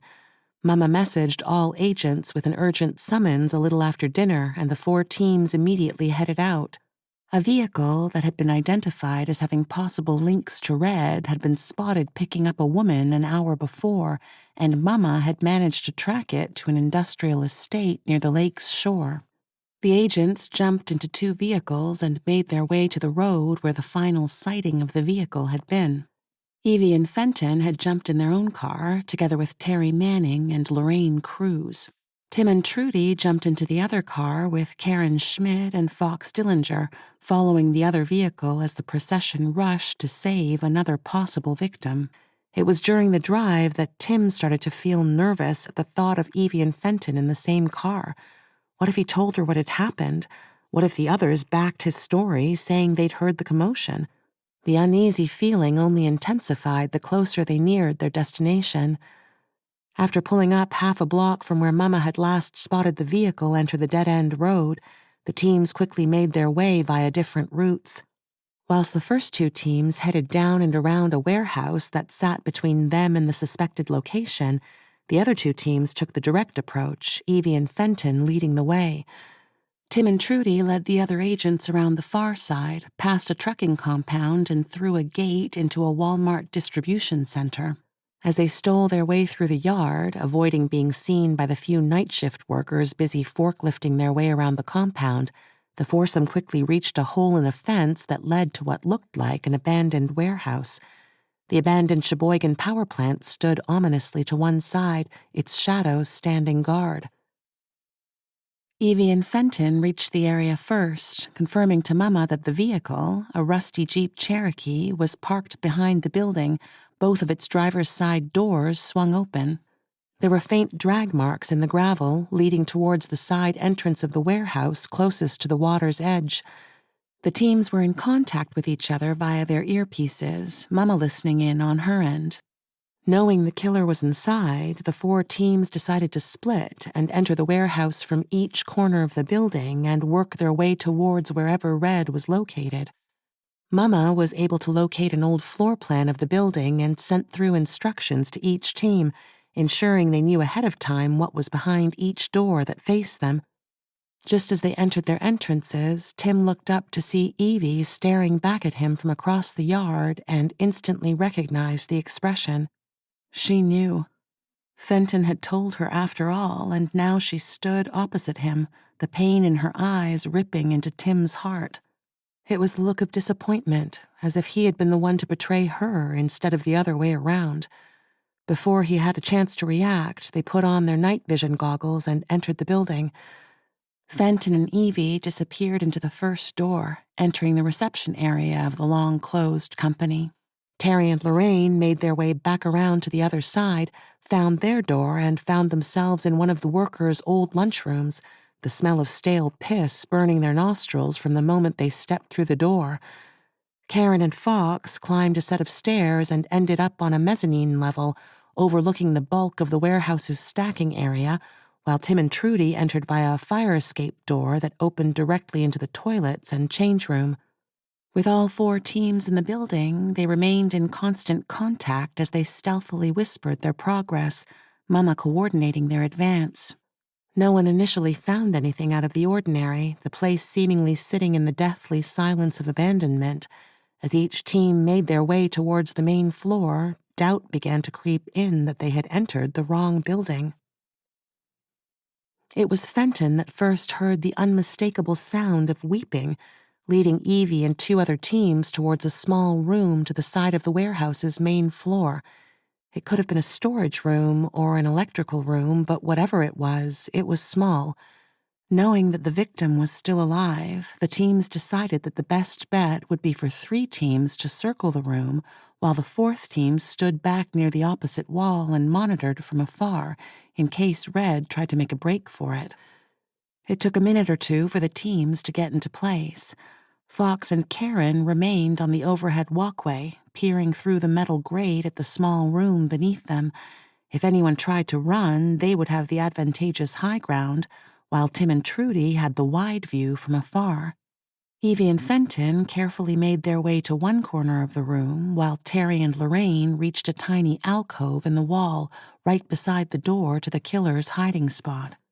Tim and Trudy watched from the shadows as everyone positioned themselves at their allocated locations until they were all waiting for the signal to go. Trudy decided to hide behind an old shelving wall that sat halfway across the floor, Tim watching from his own vantage point. He had the best view, with all other agents well in his sight. It was a perfect vantage point for her, ready to pounce the moment the signal was given. Mama gave the countdown, all teams preparing for whatever unpredictable event followed. The weeping was becoming more pronounced, and Fox was whispering for Mama to hurry. Everyone waited, holding their breath as the countdown reached 5, then 4, then 3. A split second before Mama said now, the lights came on by themselves, flooding the entire space with brightness compared to daylight. It caught everyone completely off guard, the momentary stun delivering them right into Red's plan. He emerged from the room, holding something up above his head. Lorraine would later tell the others that she briefly saw the woman in the room, her ankles and wrists bound together as she lay on the floor. She was crying, her arms tied to something that looked like a metal drum. Red looked around, saw Evie and smiled, then looked to where Tim was standing. "Say goodbye to her." They were the only words the killer spoke. The explosion that erupted ripped the small room apart, sending shrapnel shooting across the floor in a wall of flying missiles. The fireball engulfed both agents standing above, the shockwaves sending them flying up and into the ceiling rafters. The cleanup crew would later find Fox's head and left arm still wedged between the roof and supporting beam, with Karen's right leg swinging like a pendulum nearby. While Lorraine survived, thanks to the small alcove she was standing in, Terry wasn't so lucky, his body sent shooting backwards into a shelving unit. A metal guard decapitated him like a deli meat slicer, the fatal wound neat and perfectly even. The blast was powerful enough to disintegrate the small room completely, along with Fenton and most of Evie. The wall beside the room had exploded outward in a fireball of shrapnel, sending debris into the waters of the lake. While the cleanup crew only found Fenton's right hand wedged beneath a nearby door, they found Evie's left foot still sitting snugly inside her shoe. The pair had been standing right next to one of the walls of the utility room, waiting for the perfect moment to jump him, a moment that never presented itself. Trudy, watching from behind her vantage point, saw the explosion in all its horror for a split second before a 4-inch splinter from a broom handle pierced her right eye like a fired arrow. It punched through into her brain just enough to render her unconscious. She languished in a hospital room for almost 2 weeks before passing away. Tim watched the horror from where he stood, unable to save any of them. His scream was the only sound once the echo from the explosion died down as he desperately ran towards the carnage. The spot where his beloved had stood only moments before was now nothing more than a patch of flames, the smell of chemicals burning his nostrils. The bulk of the blast had shot out across the water, and because of the positioning of the rest of the buildings around it, the boom of the explosion had remained localized. Most that had heard it thought a thunderstorm had been approaching, one having been forecast most of the day. The cleanup crew arrived within minutes and managed to do what they did best, decontaminating the area of any evidence. All of the bodies, including those reduced to nothing more than a shoebox worth of tissue, were taken back to the compound where several ceremonies took place in the memorial room. Both Evie and Fenton's subsequent coffins contained very little of their mortal remains. Dale Red Simpson disappeared entirely. While most believed him to have been completely obliterated by the explosion, others were sure he'd been sent flying into the water. Divers repeatedly searched the lake for evidence, but apart from a single finger, never found the body. Only Tim had his doubts, sometimes wondering whether the killer was dead at all. Lorraine spent a few days in bed recovering and returned to team with Tim for almost a year and a half before new recruits joined. The hunting slowed considerably that year as the shock of the tragedy continued to resonate through the organization. Tim blamed himself mostly for not doing more, despite the plan and execution working just as everyone had hoped. Mama also considered herself at fault for not doing more to ensure the safety of the team. But deep inside, they knew the end result had been unavoidable. The killer known simply as Red had managed to murder his way through 11 innocent victims and 6 pogrom agents. To date, it had been the largest single loss of agents in the organization's history. To ensure there would be no questions asked, Milton Ward ended up buying the warehouse the very next day, subsequently bulldozing the building entirely. The lot was left vacant, only used for parking by adjoining businesses. Whilst the public never learned of the killer's eventual fate, nor the heroic sacrifice of those who gave their lives to ending his spree, both Tim and Lorraine never forgot what happened. They would return to the vacant lot every year to remember their fallen comrades and pay their respects to the memories of their loved ones. Tim carried the agony of Evie's final expression for weeks, unable to deal with the reality of what had happened. She had been pregnant, of course, Mama confirming that Evie had shared the news with her right before the tragedy. 3 months later, Tim finally decided to put the questions to rest once and for all, returning to the vasectomy clinic for his own revelation. The test came back just the way he'd envisioned, with the doctor looking at him dumbfounded with a sheet of paper in his hand. Tim had been fertile all along, the procedure having miraculously reversed itself as it had been known to do on very rare occasions. He left the clinic more heartbroken than ever, hating himself for the final thoughts running through her mind before she died. Of course she had been faithful, her morals stronger and more solid than anyone he'd ever met before. It was he that had screwed up, questioning her before ruling himself out the way he should have. Fenton had known the answer so damn fast during their confrontation, telling Tim of the possibility. Why hadn't he thought of it himself? It was a question that continued to haunt him every moment of his waking life, the explosion haunting his dreams. While it took a long time for Tim to get some sort of relative normality back into his life again, love was something he promised himself to never allow again.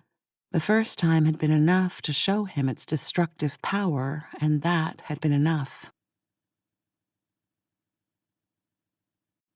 Chapter 4. Sam listened to Tim tell the story as they laid in the darkness. His voice had sounded strong for most of it, only threatening to break a couple of times.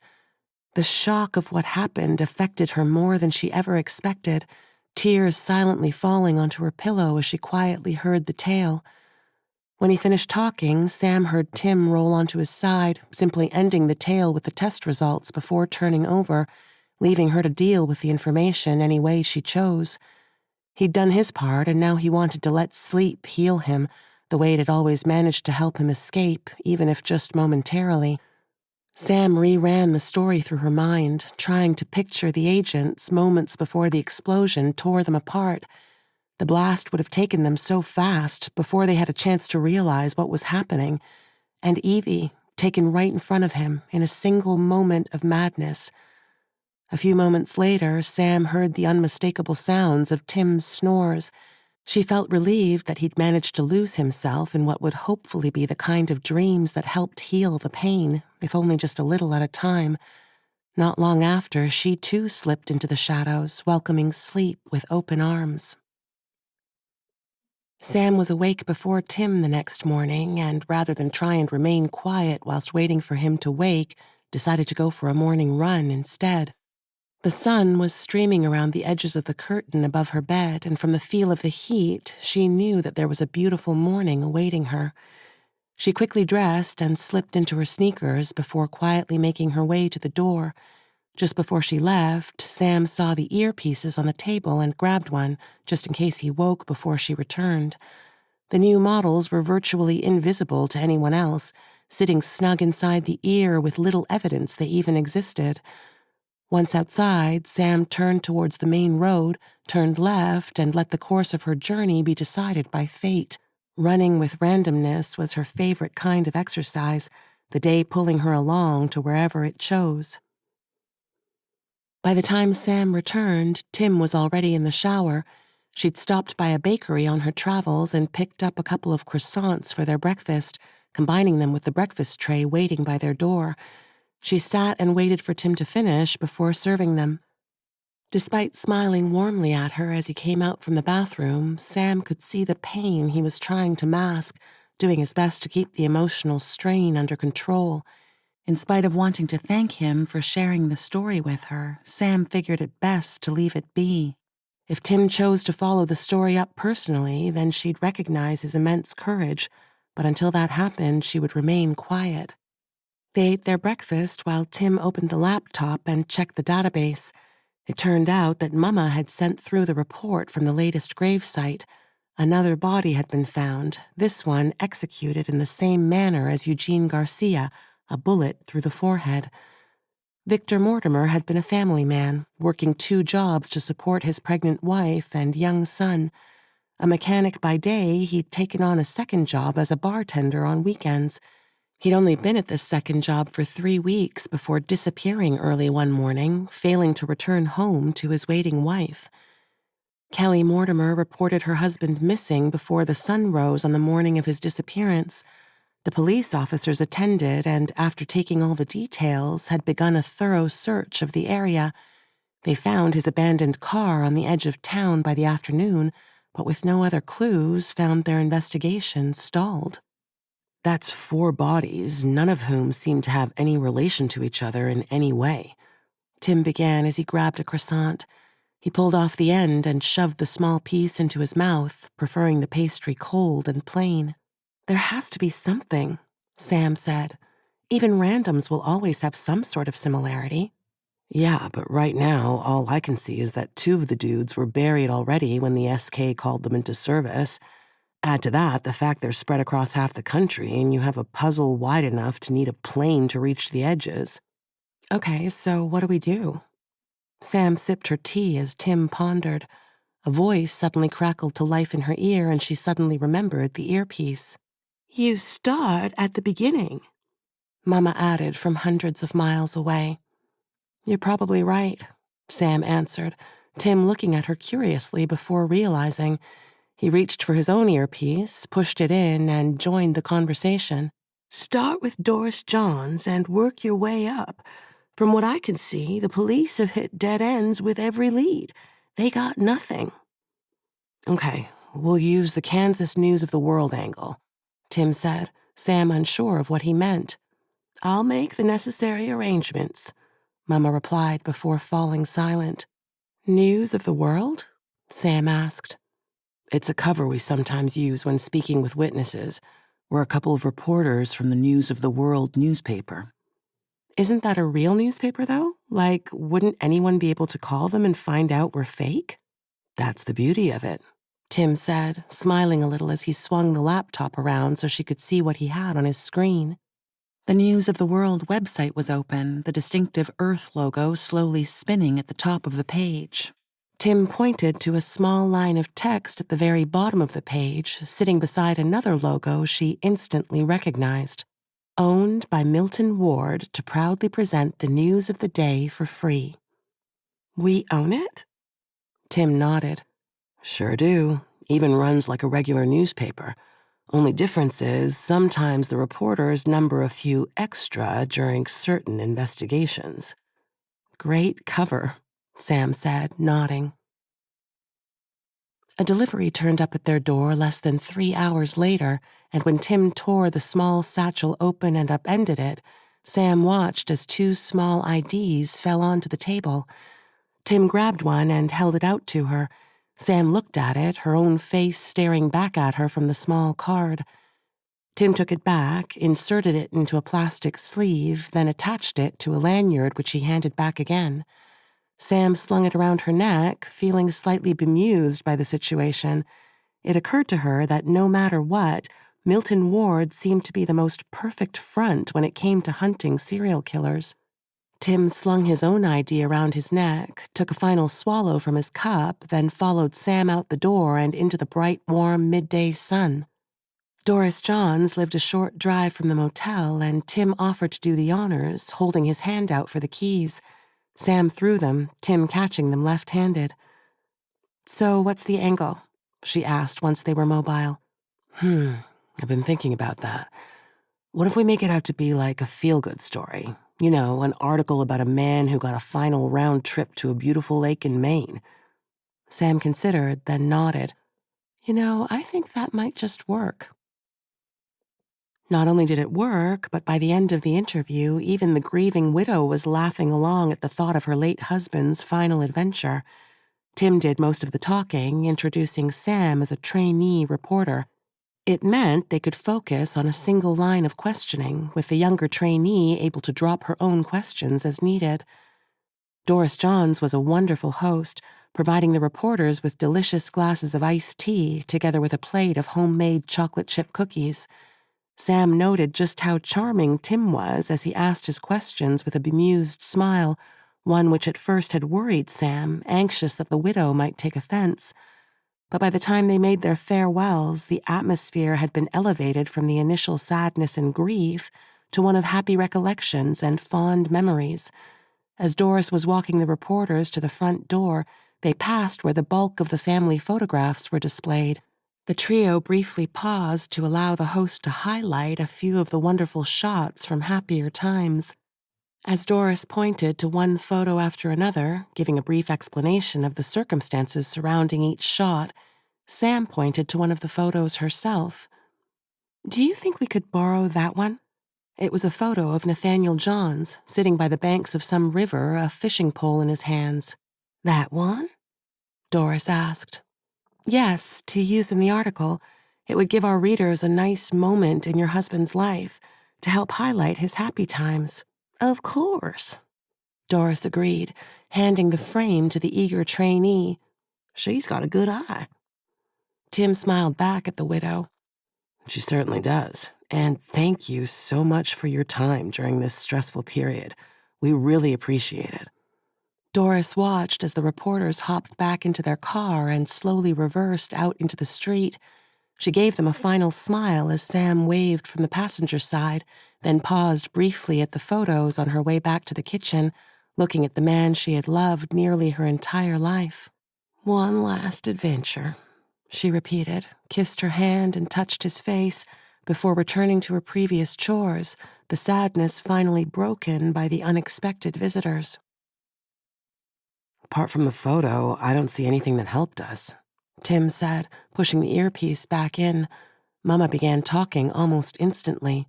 There's been another one. What? He said, shocked, gesturing for Sam to insert hers. A family in Lincolnton, South Carolina came home to find a stranger sitting in a sun lounge by their pool. They initially thought it was some vagrant, but it turned out to be a dead woman who'd passed last week. And get this, she was from Odom, Texas. Why do I get the feeling that has some distinct relevance to the case? Sam asked. Glad you asked, child. After the first two, I wasn't sure whether it was just a random coincidence, but after three, I know it's something else. What is? Tim asked. All three bodies had been taken exactly 982 miles from their grave. I double-checked. Exactly 982 miles? Sam questioned. Within a few hundred yards, but yes, 982 miles.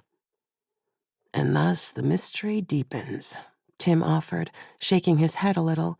Thanks, Mama. We're going to head to Virginia, see what we can find out at Eugene Garcia's home.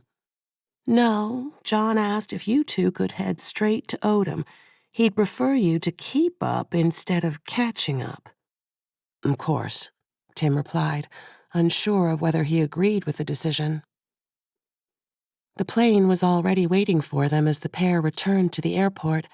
Feeling a little like déjà vu, Sam and Tim climbed aboard and took their seats, feeling lost and unsure of what they were chasing. This was a case unlike any other Tim had ever been involved in, and for Sam, it felt like trying to finish a jigsaw blindfolded. Apart from discovering the distance between the graves and eventual dumping spots, nothing else seemed to link together. They were just a bunch of random strangers who had all been recruited into a weird game of cat and mouse. Tim opened his laptop as the plane reached cruising altitude while Sam scanned her cell, herself feeling perplexed by the case. It was the first time since joining Pogram that she felt completely helpless, but she knew that given enough time, she would find some sort of correlation between the victims. Once the plane landed in nearby Corpus Christi, Tim and Sam drove out to the small town of Odom and headed straight to the cemetery where Elizabeth Norman should have been enjoying her eternal resting place. But by the time they reached the small graveyard, the place was virtually deserted, a single officer left to guard an open grave that had the telltale crime scene tape wrapped around it. Tim decided to try the reporter angle on the officer, who looked to be a few days out of the academy. Sorry, folks, this end of the cemetery is closed to the public, the young man said as the two strangers approached. Tim held up his press card, hoping for it to buy him a little leeway. Sorry, officer, just hoping to ask you a couple of questions. I'm not supposed to, he replied, looking sheepish as Sam smiled at him. Ah, damn. My boss is going to be pissed if I mess this up. We were supposed to be here ages ago, but my car broke down and we got held up. Only just managed to get here. You sure I can't just get a couple of questions in? I promise I won't mention you. My brother really needs this job, Sam added, smiling at the officer again. His cheeks lit up as he tried to return the smile.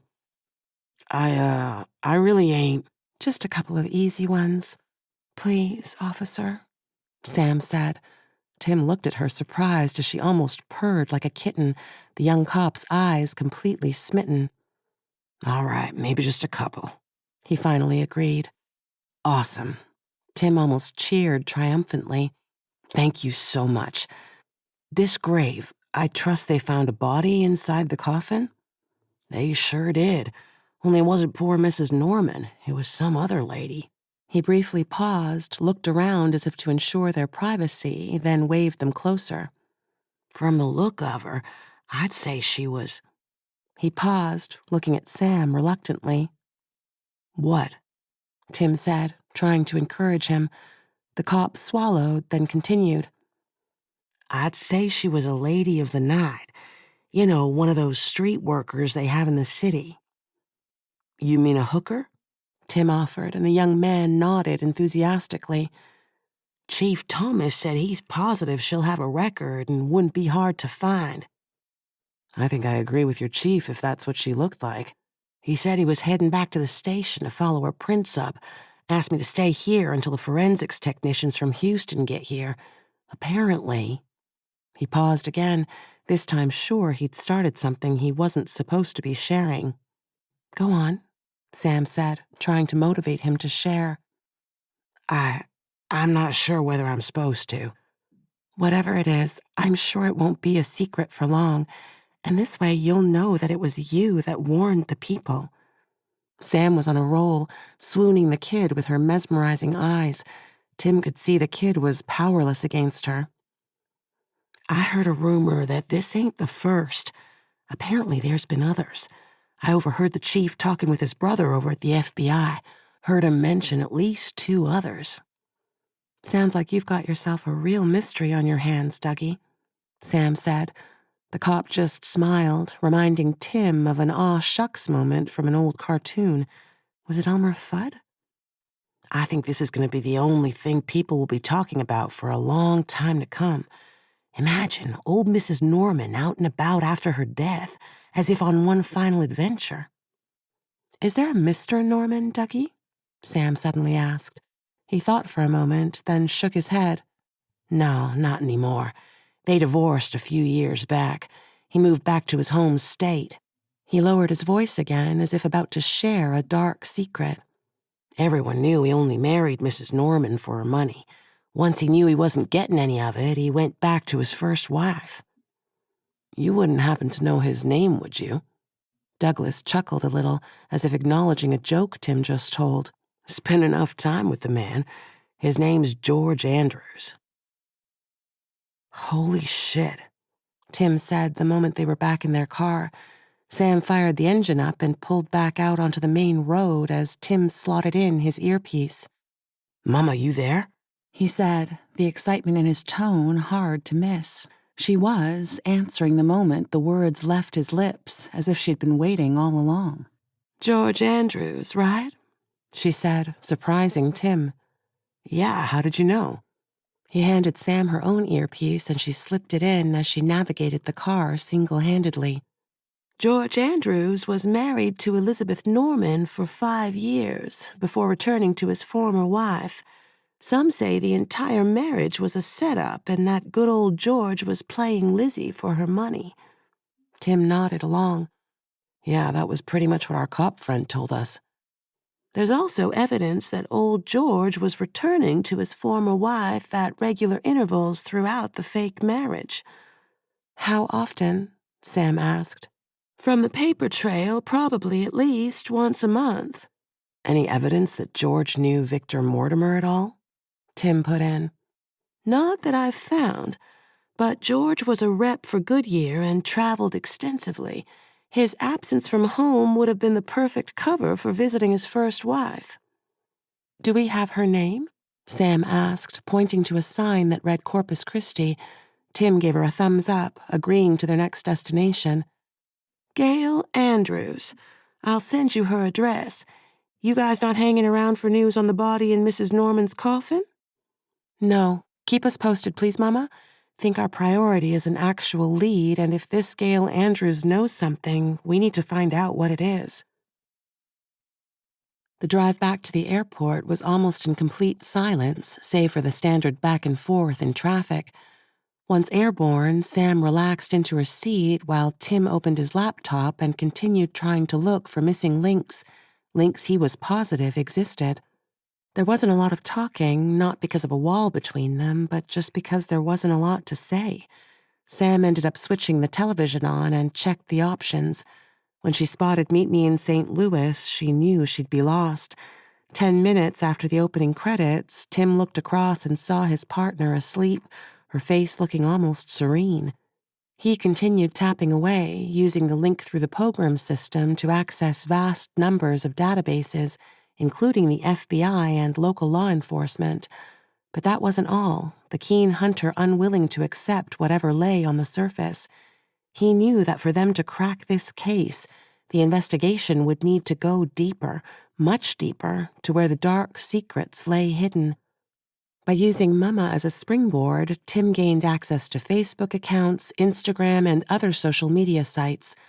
Private cell phone accounts, cross-referencing text messages, and vast numbers of telephone calls were all scrutinized. With the link between George Andrews and Elizabeth Norman so clear, Tim wondered whether there were any missed connections to Nathanial Johns, the first victim. Maybe all of the victims were somehow connected. The feeling in his gut told him there was much more to find, and all he had to do was continue digging, and that's exactly what he did.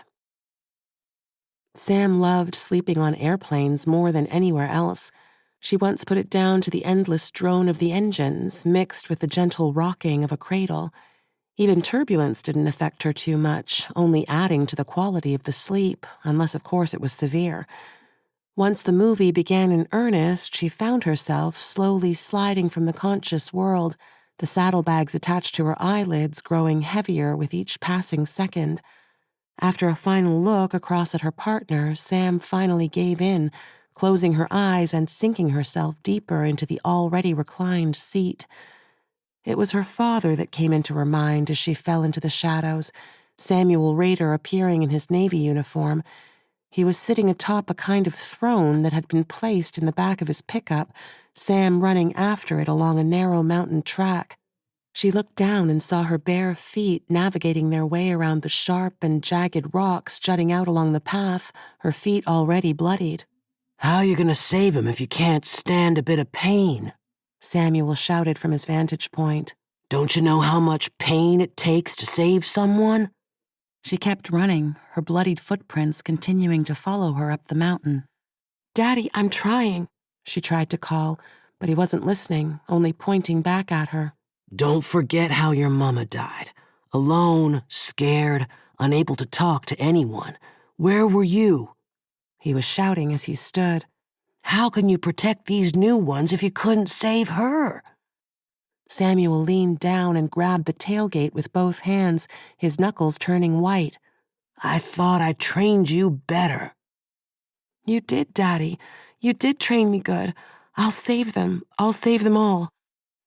She tripped over, her toe catching the edge of a rock as it tore her toenail off. The pain was exquisite, but when she looked up, her father was gone, along with his truck. Instead, a man stood where her father had been a moment before. He looked old, almost as old as Jim Lawson himself. The new man smiled warmly at her, walked closer, and held his hand out to her. Sam cautiously reached out and let herself be pulled to her feet.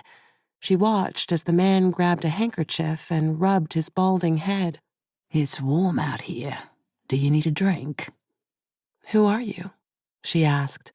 The man smiled again, his eyes friendly with kindness. "You know, I've been watching, Samantha. Watching you with those that you punish. You know, I can feel your thirst. Even now, I can feel your urge to quench it, to find your next victim and satisfy that thirst only death can fulfill." "Who are you?" she asked again, but he suddenly turned and began to walk back up the mountain, leaving Sam standing alone on the path. When he was a distance away, he turned back a final time. "I know what you seek, Samantha. I know because it was me that sent you to seek it." Before she could ask what he meant, the man disappeared, leaving her alone once more. Before she had a chance to move, there was a noise behind her, and Sam turned to find her mum standing a few yards behind her. "Mum?" Sam called, running towards her, but despite covering the short distance in just a few seconds, Judith Rader remained the same gap away, seemingly floating on air as Sam desperately tried to catch her. She was mouthing something to Sam, but the words failed to take flight, as if silenced by an invisible hand. "Mum?" Sam called again, running faster and faster, her bleeding feet burning with fresh cuts as she desperately tried to catch up. But like a distant mirage, the distance between them remained the same until Sam finally felt her legs collapse beneath her. As she looked up, Judith was pointing at something in the distance, her eyes almost terrified. Sam looked across a narrow valley to where a small cabin stood. Looking back at her mom, Judith tried to mouth something, her face now contorted into a horrified glare. "I don't understand," Sam cried, reaching a hand out as if to capture her mother in it. She looked back at the cottage, its disheveled walls looking flaked with paint and rot. The windows appeared unbroken, but stained with filth. There was a chimney on one side of the building, gray-blue tufts of smoke gently rising into the cloudy sky. When Sam looked back at her mother, she too was gone, leaving her once more standing alone on the hill. Something touched her shoulder and she turned, screaming in horror as a figure bent towards her, the flesh torn from its cheek to reveal a row of rotten teeth. Sam paused, took a step back, and screamed again as the figure touched her shoulder, shaking her with a powerful grip. Sam, wake up! Tim shouted again, shaking her by the shoulder. Sam's eyes flew open as she screamed again, backing away until she banged into the window behind her. It took her a moment to realize where she was, rubbing the back of her head as Tim watched on. "What the hell?" she whispered. "That must have been one hell of a doozy," Tim said, dropping back into his chair. "You okay?" Sam nodded, sitting up and wiping her eyes. "Yeah, think so. That was weird." "They usually are. Hey, guess what?" Sam looked across at him. "What?" "I think I may have found something." He turned the laptop around so Sam could see the screen. On it sat an open web page, the Facebook login staring back. It was the profile of a man Sam didn't recognize. In the main photo, he was piloting a small boat, the kind that had a small roof under which only the driver's seat sat. There was a teenaged boy standing next to him, the pair of them wearing teeth-baring grins. In the smaller profile picture, the man held up a can of Budweiser, saluting the camera with a silent toast. "Who's that?" Sam asked, unsure of who the man was. "This here is Christopher Norman. And you know who this man just happened to hate a whole lot?" "Who?" "One George Andrews." Chapter 5. "She ain't home," the woman called as Tim went to knock on the door a third time. Both he and Sam looked across the fence and saw her standing there, just watching them. "You guys cops?" "Not cops, reporters," Tim called back. "She's gone to visit her sisters. She lives down near Albuquerque." "Know how long she's gone for?" Tim asked as he and Sam walked towards the woman. "She didn't say. This about the whole grave robbing thing?" Tim nodded. "We just had a couple of questions to ask," Sam said. "Yeah, you and the rest of the world. What sort of freak digs up a grave, then carries the corpse halfway across the country? The news services are having a field day with this one." "Do you know Mrs. Andrews well?" Sam asked. The woman nodded cautiously. "Been neighbors for almost 20 years. My Charles and George were like the brothers they never had, if you know what I mean." "Can I ask you— I'm sorry, I didn't catch your name. I'm Tim. This here is Sam." "Serena Long." She shook with each of them, then turned her attention back to Tim, waiting for him to finish his question. "Serena, may I ask you if you recognize this man?" Tim held up a photo of the man he'd shown Sam back on the plane. "That's Chris Norman. What you want with him?" She changed her expression a little, looking from Sam back to Tim. "You sure you're not cops?" "No, ma'am," Sam said, smiling. "We're just curious about this man because he appeared in a couple of the other news reports we've seen." "Ain't seen Chris in a long time. He did drop by a couple of times, especially after George left his mother." "They didn't have a good relationship? Chris and George, I mean." Tim asked, to which Serena laughed heartily. "Good gracious, no. Thought Chris would murder George at one point. Gail there had to call the cops to break them up." "What was it over?" Sam asked. "What every decent argument is ever about. Money, of course. George there was trying his hardest to get his share when the marriage ended, but Chris let him know that there would be none coming his way. The whole damn neighborhood heard the argument." Serena looked over her shoulder, seemed to smell the air, then turned back to them. "Care for a cup of tea? I need to get back inside or else my cake will be dog food." Without waiting for a response, the old woman turned back to her front door and disappeared inside as Tim and Sam climbed the waist-high fence. "You think this Chris Norman has something to do with it?" Sam asked as they walked towards the woman's front door. Her yard was a wasteland of dead plants and patches of dirt, a far cry from the many yards the elderly seemed to nurture into pristine showpieces. "I don't know, but he's the best bet we have right now." Serena called them inside when she heard them shuffle near the door. She had pulled the cake from the oven by the time Tim and Sam walked into her kitchen, although Sam silently doubted the sad-looking lump could be classed as a cake. It looked more like a sunken pancake, with one end a little inflated like a hernia. "Have my daughter and her husband dropping by this afternoon for some sort of announcement. Never been much of a cook myself." "No, it looks great," Tim lied, although Serena saw through it. "No need to bullshit. I was one of the lucky ones. Before leaving me, Charles did the cooking. Whilst I did the rest of the homely duties, he always handled the kitchen." Sam looked around the room and wondered just how much the woman held up her part of the bargain. The place looked well and truly past needing a deep clean. "Your husband left you?" Tim asked, and almost immediately realized the rudeness of the question. "I'm sorry, I didn't mean to pry." His cheeks lit up a bit as Sam kicked him under the table. "No need to be sorry, and no, Charles didn't leave. Not unless you call death walking out." "Oh," Tim whispered, his cheeks adding several shades of color as he realized. "I'm so sorry for your loss." Serena seemed to enjoy his embarrassment, laughing slightly. "It's been a few years now, son. More than enough time to come to terms with it." "I'm curious. You said Chris dropped by a couple of times. Did he have other reasons besides money issues?" Sam took a sip as Serena handed her a cup of tea. It was hot, weak, and left an unpleasant aftertaste. "George had a habit of dropping by to see Gail whilst he was supposedly married to Chris's mom. I'd see his vehicle in the driveway almost on a weekly basis at times, as if he was still living with her." "Did they ever argue?" Tim asked. Serena slammed the cake tin on the table, trying to loosen the bottom of the cake. "Yeah, but don't ask me what over. Saw him leave a number of times, and she would just stand on her porch, watching as he left, not even so much as a wave." "Think they were still together?"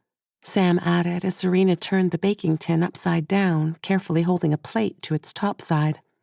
"Maybe, but they gave no indication of it outside their walls." She lifted the cake tin up and watched as a sad-looking mass sat on the plate. "If anything, I'd say she was pissed at him." "What makes you say that?" Sam asked after forcing a little more of the concoction in her cup down. "Just from what she told me once. Didn't make sense when she said it. Told me that nothing he'd ever planned worked the way he expected. I often thought she meant the marriage itself, but the more I saw him come home and then had Chris drop over as well, I'd say George was up to no good." There was a knock on the door and Serena left to answer it. Tim watched her go, then leaned in close to Sam. "I'll bet anything that George played Elizabeth and Chris Norman suspected him of it."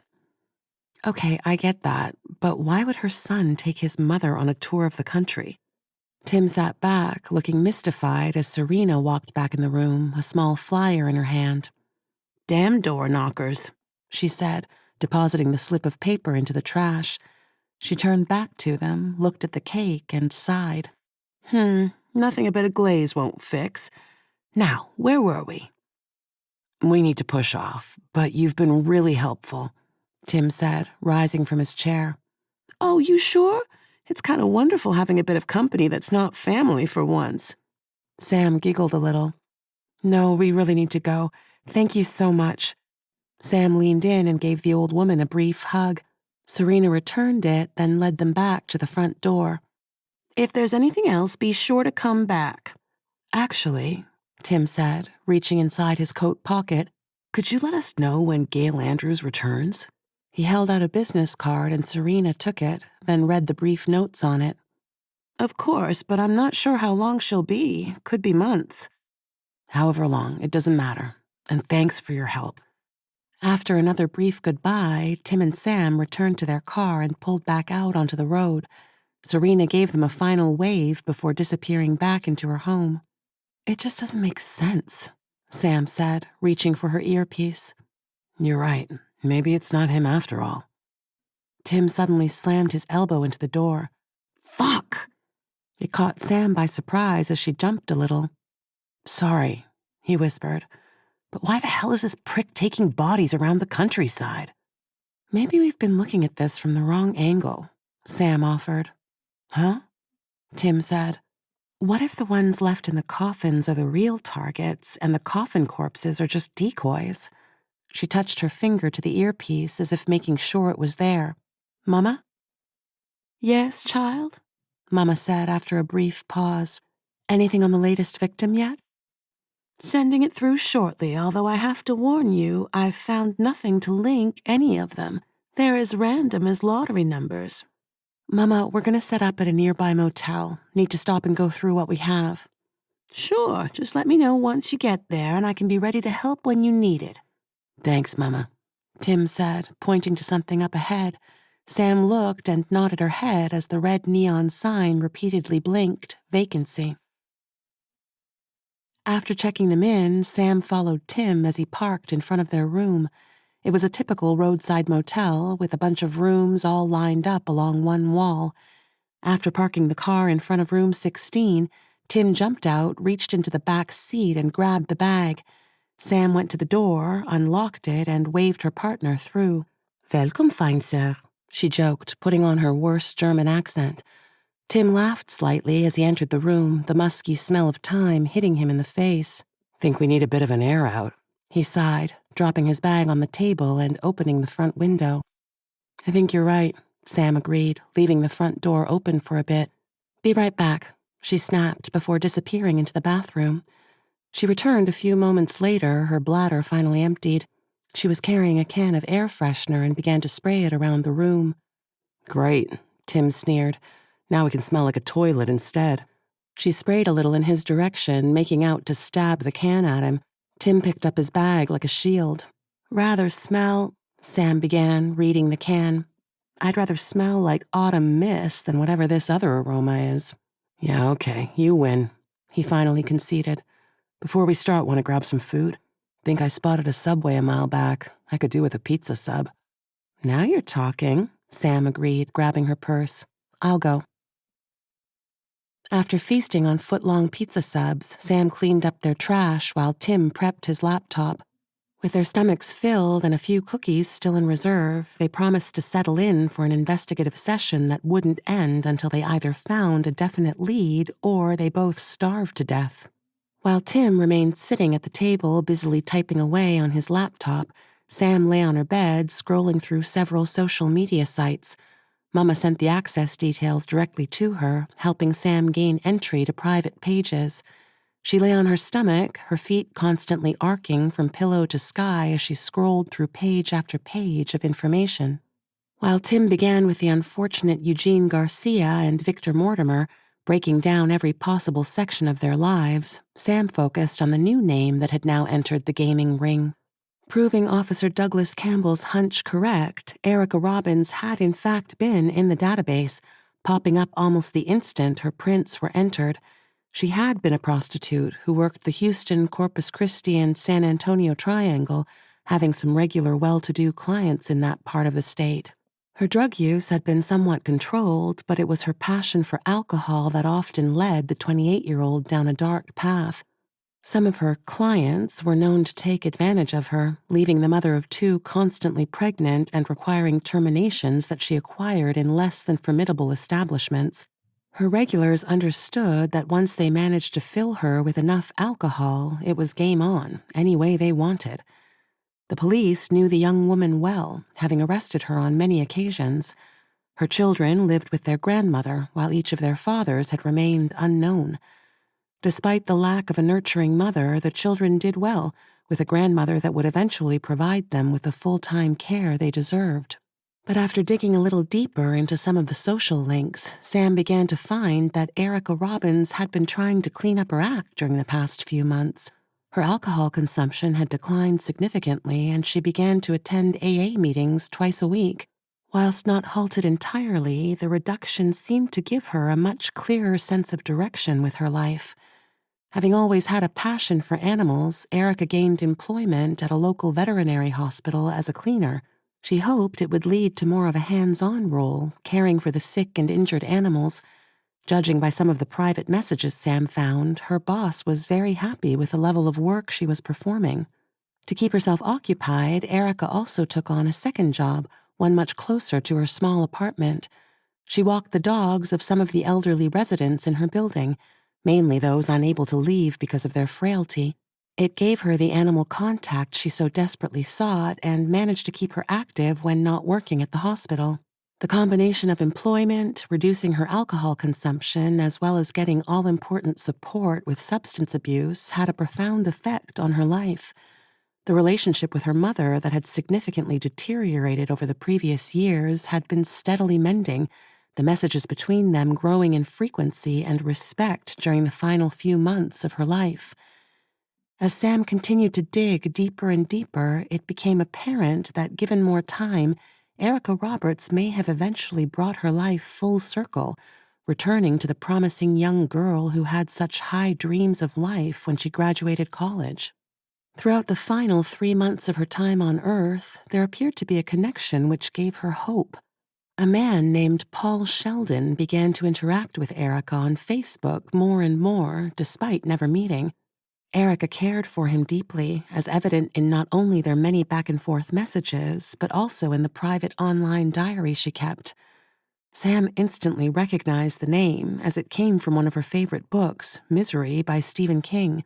As she continued to read the messages between the pair, it became apparent to her that the name may have been an alias, and after spending some time checking several sites for stock photos, she quickly found the profile pictures of the so-called Paul Sheldon to be fake. After discovering that the imposter's profile was made up, Sam began to spend time investigating the new lead. It didn't take her very long to find that the profile of Paul Sheldon left many more questions than answers, finding that all of the photos were available on one of the free stock image sites. The limited information attached to the profile was also mostly made up, with many of the leads hitting dead ends. When she discovered Paul's mother listed as Annie Wilkes, it didn't take long for her ears to prick. Sam sent the lead to Mama, who began to trace every link she could attach to the fake profile. After passing on everything she found, Sam returned to Erica Robbins, continuing to turn her life inside out as she persisted in her search for leads. As Sam was doing her thing, Tim continued his own investigation, delving into the history of both men. Their work lives became his everything as current and past employments were scrutinized with a fine-toothed comb. Victor Mortimer came out to be the surprise package, having been a cop in his younger years before turning his attention to private investigations. As Tim began to dig, he discovered a man who may have appeared to try and uphold the law at an earlier stage in his life, but beneath the surface lurked a much darker side. At one point during his digging, Tim wondered how Victor had survived for as long as he had, considering some of his business practices. Whilst viewed as a successful and efficient law enforcement officer, few knew that Victor Mortimer lived 2 lives. On the outside, he efficiently sought and ended countless drug dealers, bringing them to justice and sending many to prison. He was held in the highest regard by his peers, and his superiors practically worshipped him for his efficiency.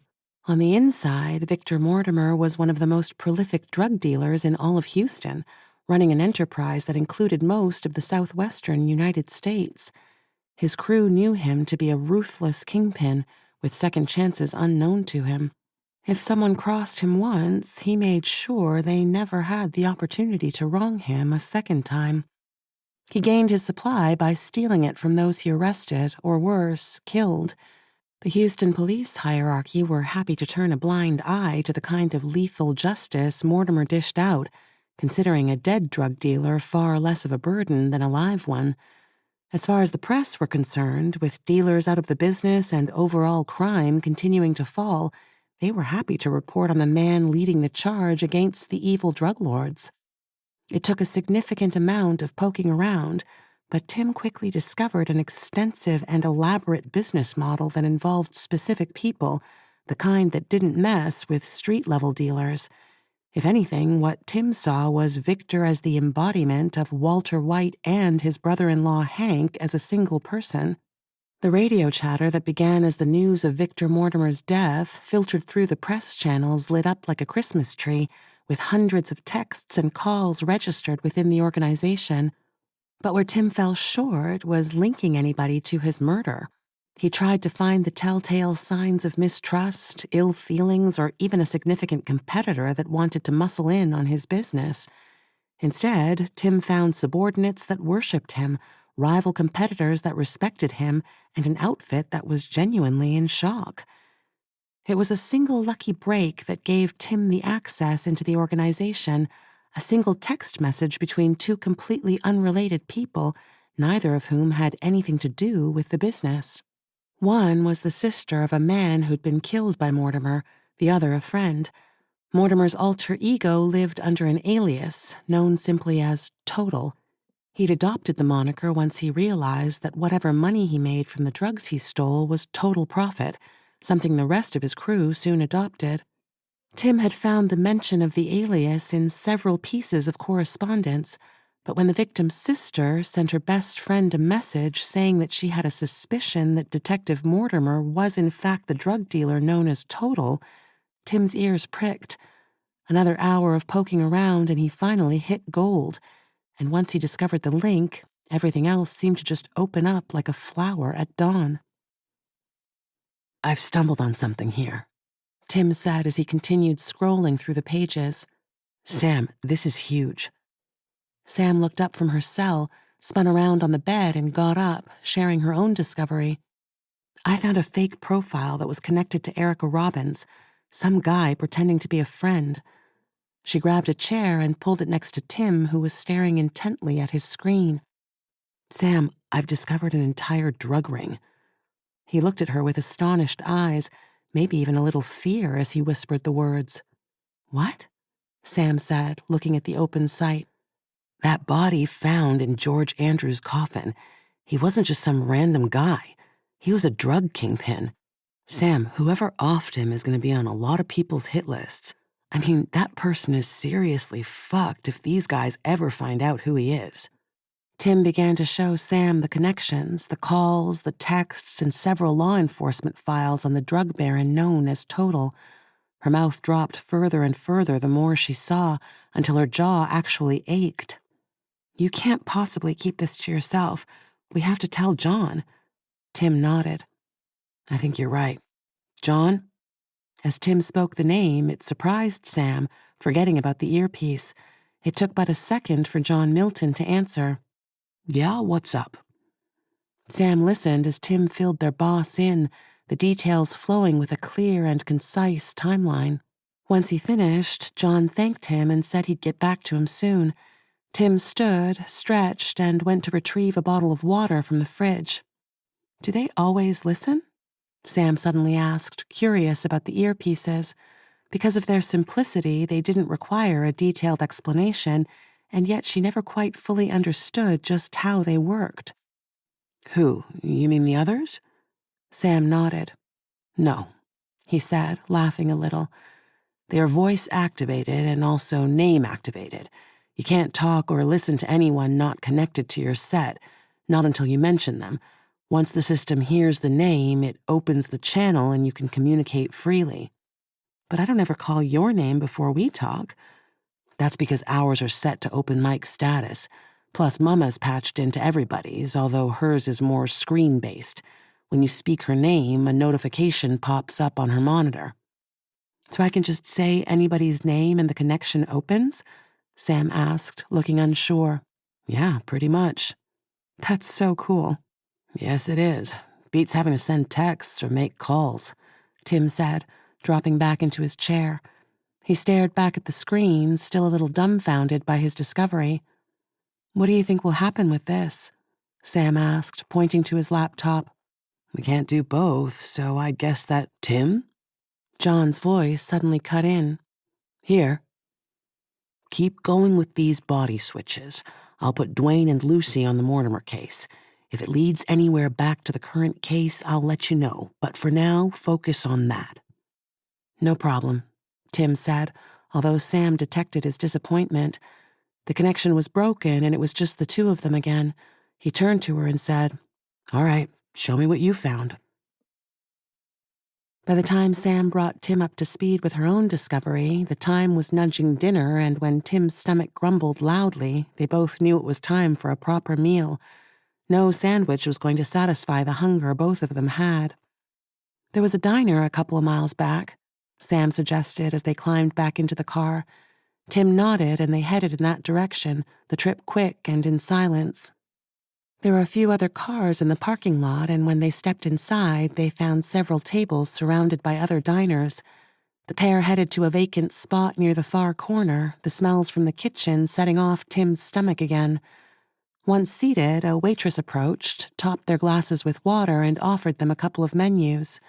Whilst Tim studied his for several minutes, Sam knew what she was having the moment she spotted the option.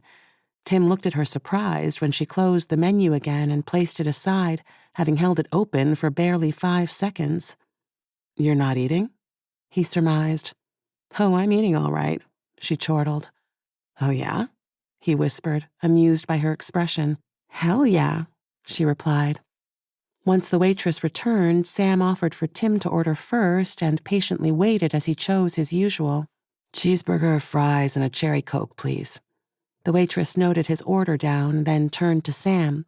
"I'll have the pancakes, please. A 4-stack with walnuts, fried bananas, and the ice cream." "And to drink?" the waitress asked.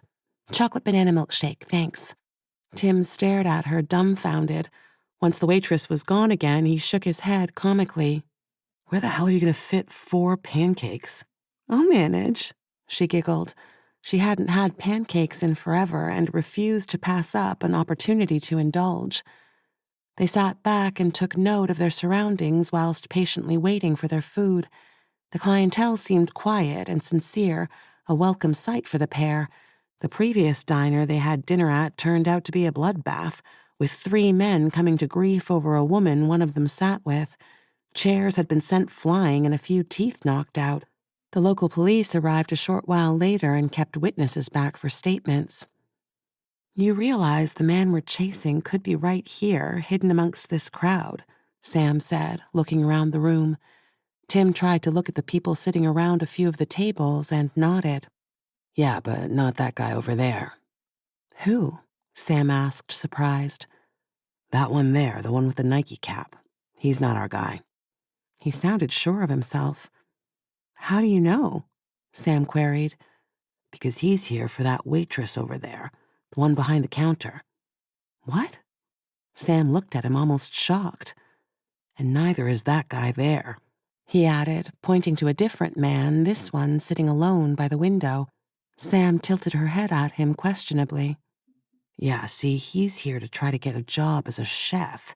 He was fired from his last job for repeatedly eating people's appetizers." He grinned obnoxiously. "Are you kidding?" "No, not at all. And you see that couple over there? The ones by the condiment table?" Sam looked suspiciously at the couple. Tim leaned in a little closer, lowering his voice to match the mood. "They're having an affair. Her husband is working at a nearby factory, night shift, and his wife's back home in Denver. He's here as a rep for Apple." Sam sank back in her chair and actually tee-heed. She looked around the room, finally understanding the joke. "See those 2 over there? The 2 guys with cowboy hats?" Tim looked and nodded. "They're discussing leaving their wives and running away together to live bachelor lives, to start fresh and find their youth again." "Not bad, not bad," Tim said, looking pleased. "But you need to do better." Sam looked around the room again, paying careful attention to several couples. Once she found what she was looking for, she took a sip of water, smiled, and waved her partner in. "See the woman over there, sitting alone?" Sam nodded her head towards a dark-haired lady sitting almost directly opposite them. From their vantage point, the woman's short skirt was clearly evident, as was her tight-fitting top. Her name is Rochelle, and she's on her way to Houston to look for her friend. They were both working the streets and decided to change their ways. Her friend went ahead and organized them an apartment, and now she's following. That's pretty, Tim began, but Sam continued. She's also in possession of a pound of meth hidden in the trunk of her car. She knocked it off from her last client and is hoping to sell it. Sam paused again, took another sip, and continued. See, her brother's got contacts and he's already agreed to split the profits. There you go, the waitress suddenly said from beside them. A chocolate banana milkshake for you, ma'am, and a cherry Coke for you, sir. I'll be right back with your food. That was pretty in-depth, Tim said, sipping his Coke. Sam smiled as her favorite flavor lit up her taste buds. Is that something you do often? She asked. Not since, he began, but paused. His face changed as if suddenly hit by an emotional smack, and Sam instantly understood. It's okay, she said, just as the waitress delivered their food. As they sat eating, the conversation muted, the mood dimmed by the flood of memories. As they ate, neither noticed the eyes watching them through the window beside them. A van had parked next to their rental, the perfect vantage point from which to spy on the diner. The shadow sitting in the driver's seat began to smile as he watched them, his fingers gripping the steering wheel tighter and tighter until the knuckles audibly popped. Chapter 6. Sometimes, whilst playing the fake story game, someone may be lucky enough to guess a certain aspect of their unknown target. But Samantha couldn't have known just how close she came to describing the woman sitting across from her in that diner, close enough to only make 2 mistakes. The pound of meth was actually 2, and her name wasn't Rochelle, but Lee. Lee sat and watched the lights out in the parking lot as she patiently waited for Paul. He was the only one she could think of messaging once she was sure her client was dead. Who else was she supposed to call? It wasn't as if she could call the cops. How would she explain the sequence of events that led to her lying trapped beneath a dead 300-pound naked man for almost a half hour, then finding 2 pounds of meth in his bag? As she sat waiting, sipping the water slowly, the diner fell into an obsolete silence around her. All Lee wanted was to give the drugs to her brother, take her cut, and find Lucia.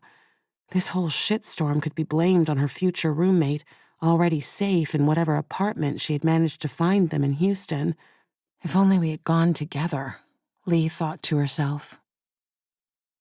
The day had started like any other for the Hollywood hopeful. Lee had finally made the decision to cut ties with the streets she had lived on for the past 2 years and follow her friend to a new start in Houston. But the previous night had been a temporary setback, a final night to say goodbye to the crowd she had called family for so long. It was a little after 2 by the time she awoke, lying on a mattress in a derelict house. A vague memory of meeting some guy at the bar and following him home drifted back to her. She suddenly panicked, reached for her pants, and checked the pockets. It was gone. Of course it was. There was $100 she'd put away for this very day, $100 that Lucia had given her 2 days prior with the specific instructions to keep it safe and use it to catch a bus to Houston. Good old dependable Lucia. But then came the invite for a few drinks the previous night, and Lee wasn't one to turn down a good time. All it took were a couple of free vodka drinks, and the stranger could do with her as he pleased. Vodka was one of her weaknesses, one she'd never been able to properly control. Had they done the deed? She reached beneath the ragged blanket and felt for evidence. She looked down at the floor beside her and saw the condom, the fluid inside, proof enough that he at least had the sense to use one. But he hadn't been completely upstanding, had he? Lee checked the rest of her clothing, but already knew that the money was gone, and with it, her chances of getting to Houston. If only she had been more sensible, but that word had never been part of her vocabulary, and thus she went about life the hard way. As Lee dressed herself, she tried to decide her options. She slipped on her shoes and realized that there were really only 2. The first was to hitch a ride to Houston, a prospect not foreign to her. She'd once hitched halfway across the country to meet some guy she'd met on Facebook, but given the hour of the day, it would take her a while to get to the highway, and hitching at night wasn't something she considered clever. Her second option, despite going against the promise she had made to both herself and Lucia, was to find a quick trick, do the deed, and make a fast buck. Just a straight-up blowjob would net her an even 50, which would be more than enough for a bus ride. But given her mood, Lee knew that bending over and taking it from behind was the better option. Tasting dick with her head feeling the way it did wasn't going to work for her. It took barely 20 minutes for the fat guy to show up, slowing down enough to check her out as she stood by the roadside. Lee had a bad feeling from the onset as he wound down his window and waved her over. "Hey, sweetie," she purred. "You looking for some fun?" Of course he was, and once Lee leaned in through his window, revealing a well-defined cleavage that screamed for his face to bury itself into, he was sold. The man said his name was Larry and he had a place just around the corner. Lee, normally good with trusting her instincts, went against them, climbing in and sliding up close to the man as he swung back into traffic. 10 minutes later, he led his catch into a small warehouse, licking his lips as her tiny butt wiggled up the stairs in front of him. Lee dropped her bag on a nearby table as the man closed the door. She knelt down to unclip her boots, and as she rose back up, he hit her square in the face, knocking Lee down onto the floor. He moved with surprising speed for a fat guy, swinging his boot into her middle and winding the already helpless victim.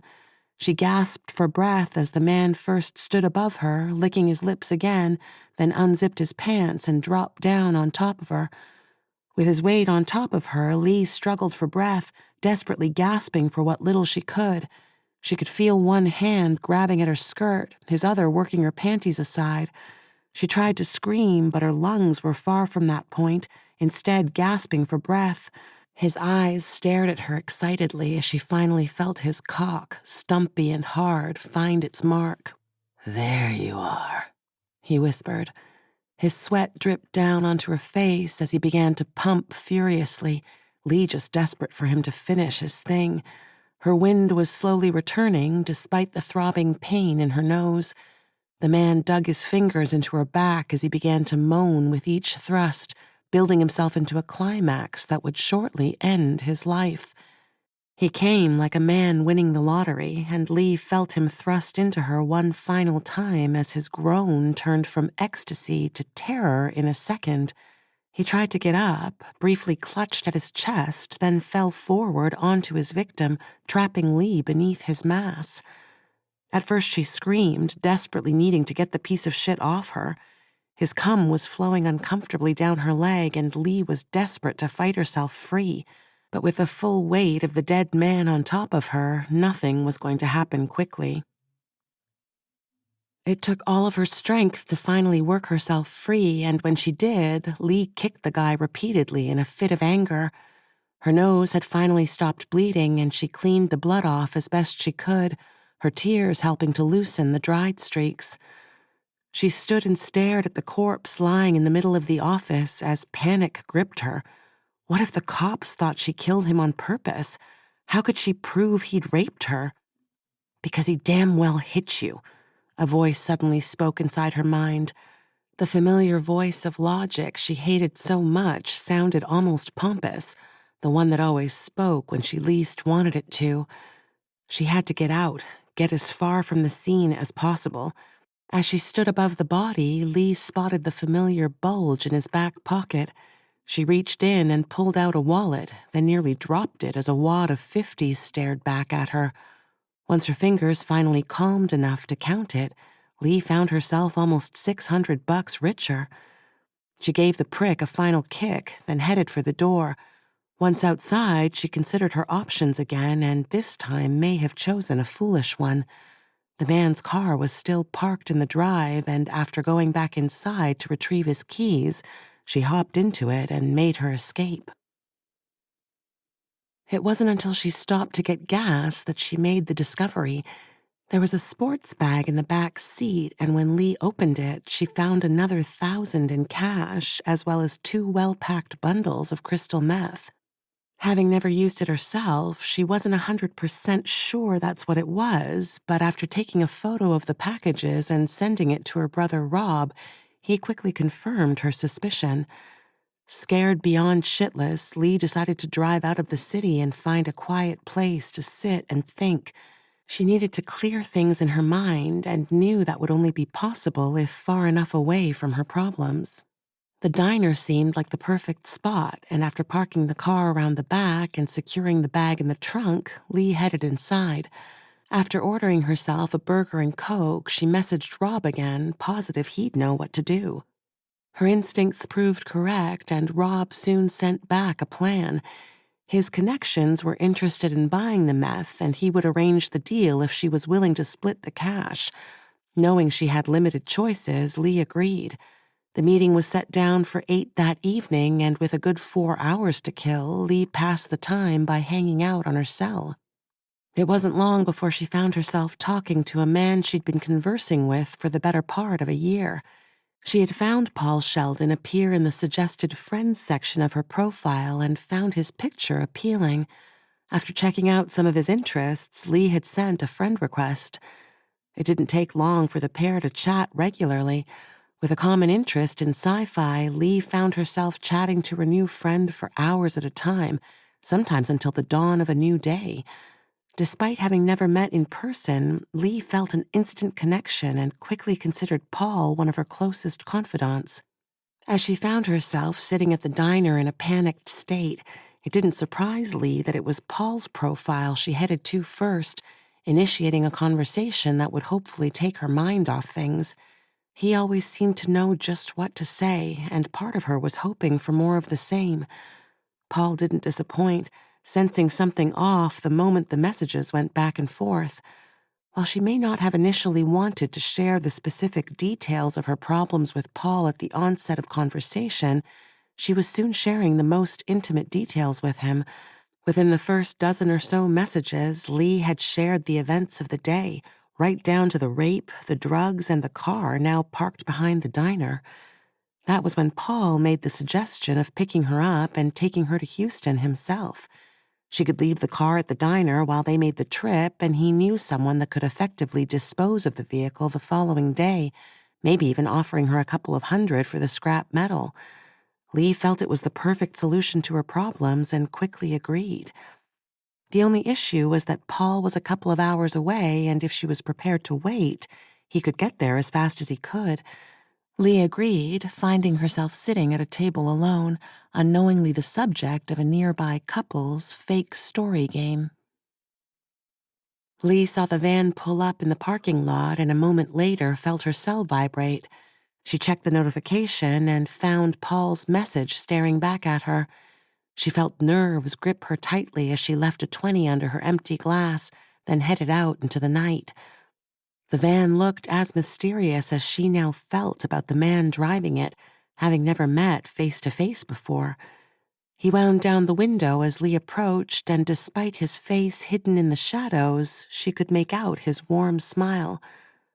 "Meet me at the car," he suggested, and Lee, suddenly remembering the meth, agreed.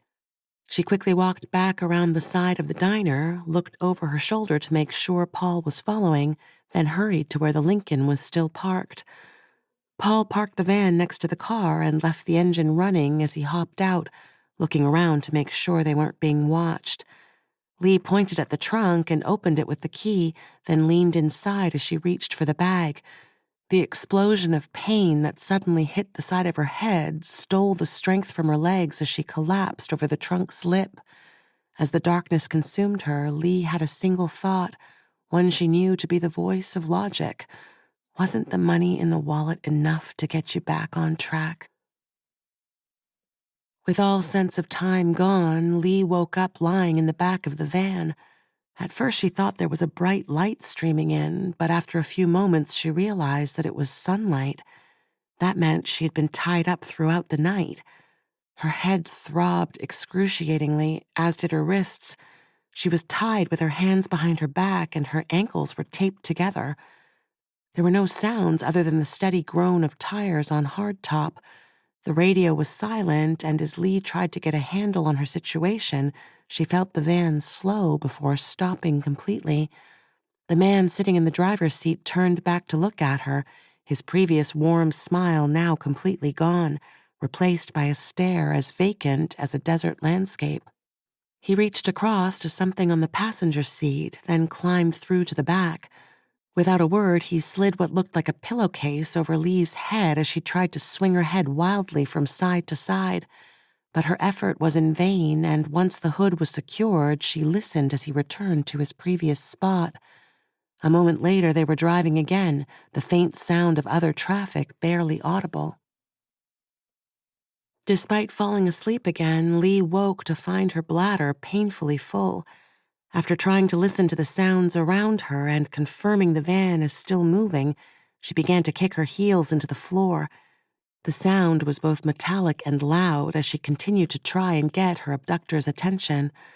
There were still no other sounds, and Lee began to wonder whether the man was wearing headphones, maybe to keep her as isolated as possible from himself. The urge to pee only seemed to intensify with the effort to get his attention, and Lee soon stopped, her tears now free-falling.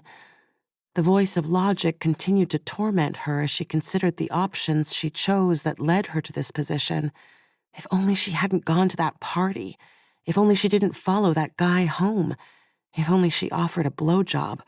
If only she took the wallet and caught a bus the way it was supposed to originally happen.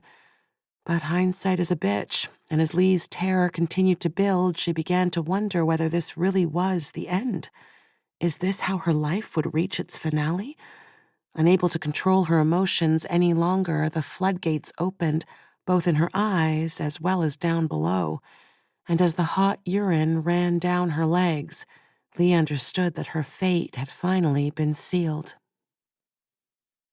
The drive from Texas to Iowa took a little over 20 hours, the van making 2 very brief stops for gas along the way, as well as one while the driver caught some much-needed shut-eye. Lee's captor made no effort to ease her mind, nor offered her any kind of sustenance. By the time they pulled into Dyersville's St. Francis Xavier Cemetery, she was exhausted and in an almost catatonic state of fear.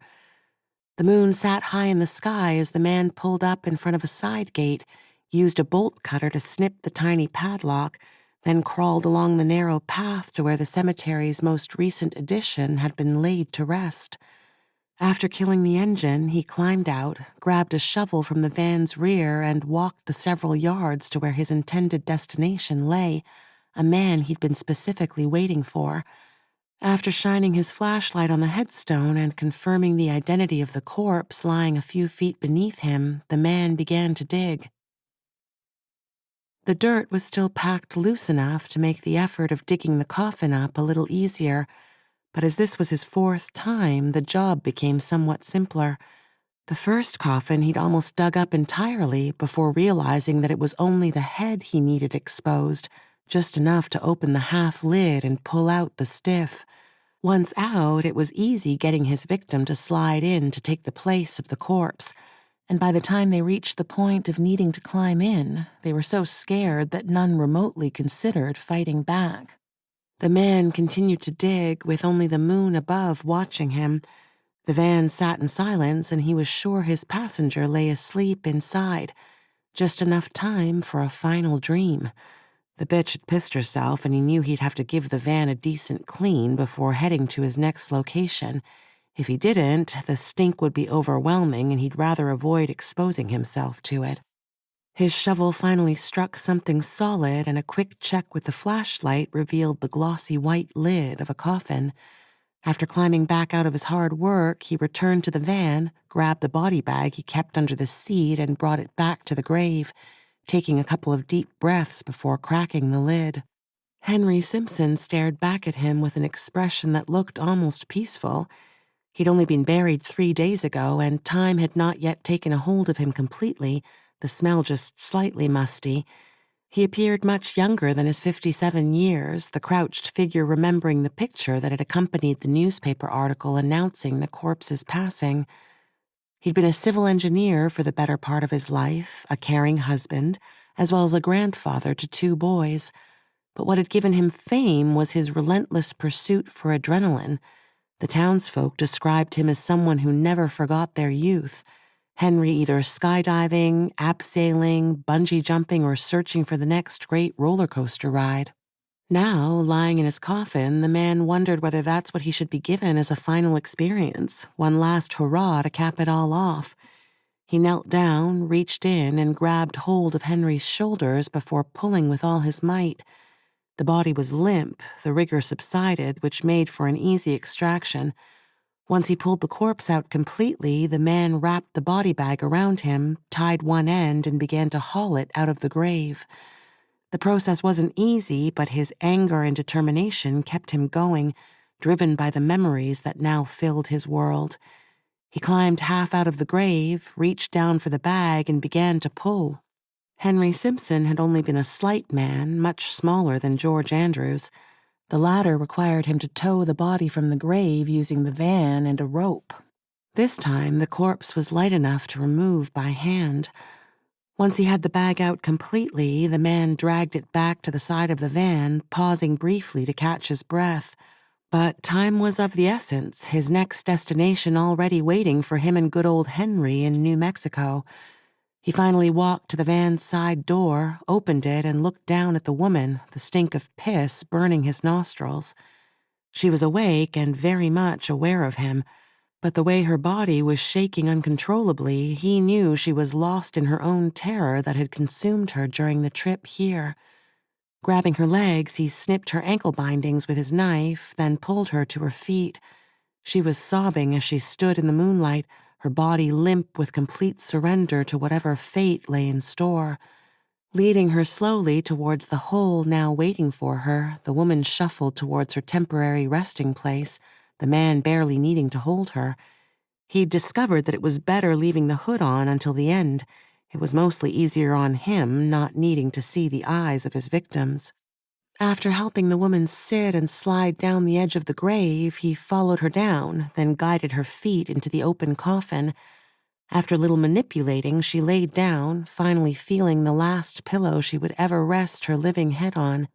She was still weeping gently as he pulled the pistol from his pocket. She shivered a final time, as if cold from the chilly air, as he held the barrel an inch from her forehead. And then, as she whispered a final word into the night, he pulled the trigger, cutting off the pleas that had only half left her trembling lips. Reburying the coffin was always the easy part of his job, and as he slowly filled the hole again, a thought suddenly crossed his mind. There were 3 distinct steps in each murder he carried out. It reminded him of an old Western with Clint Eastwood, the good, the bad, and the ugly. Only in his version, it was the good, the difficult, and the damn funny.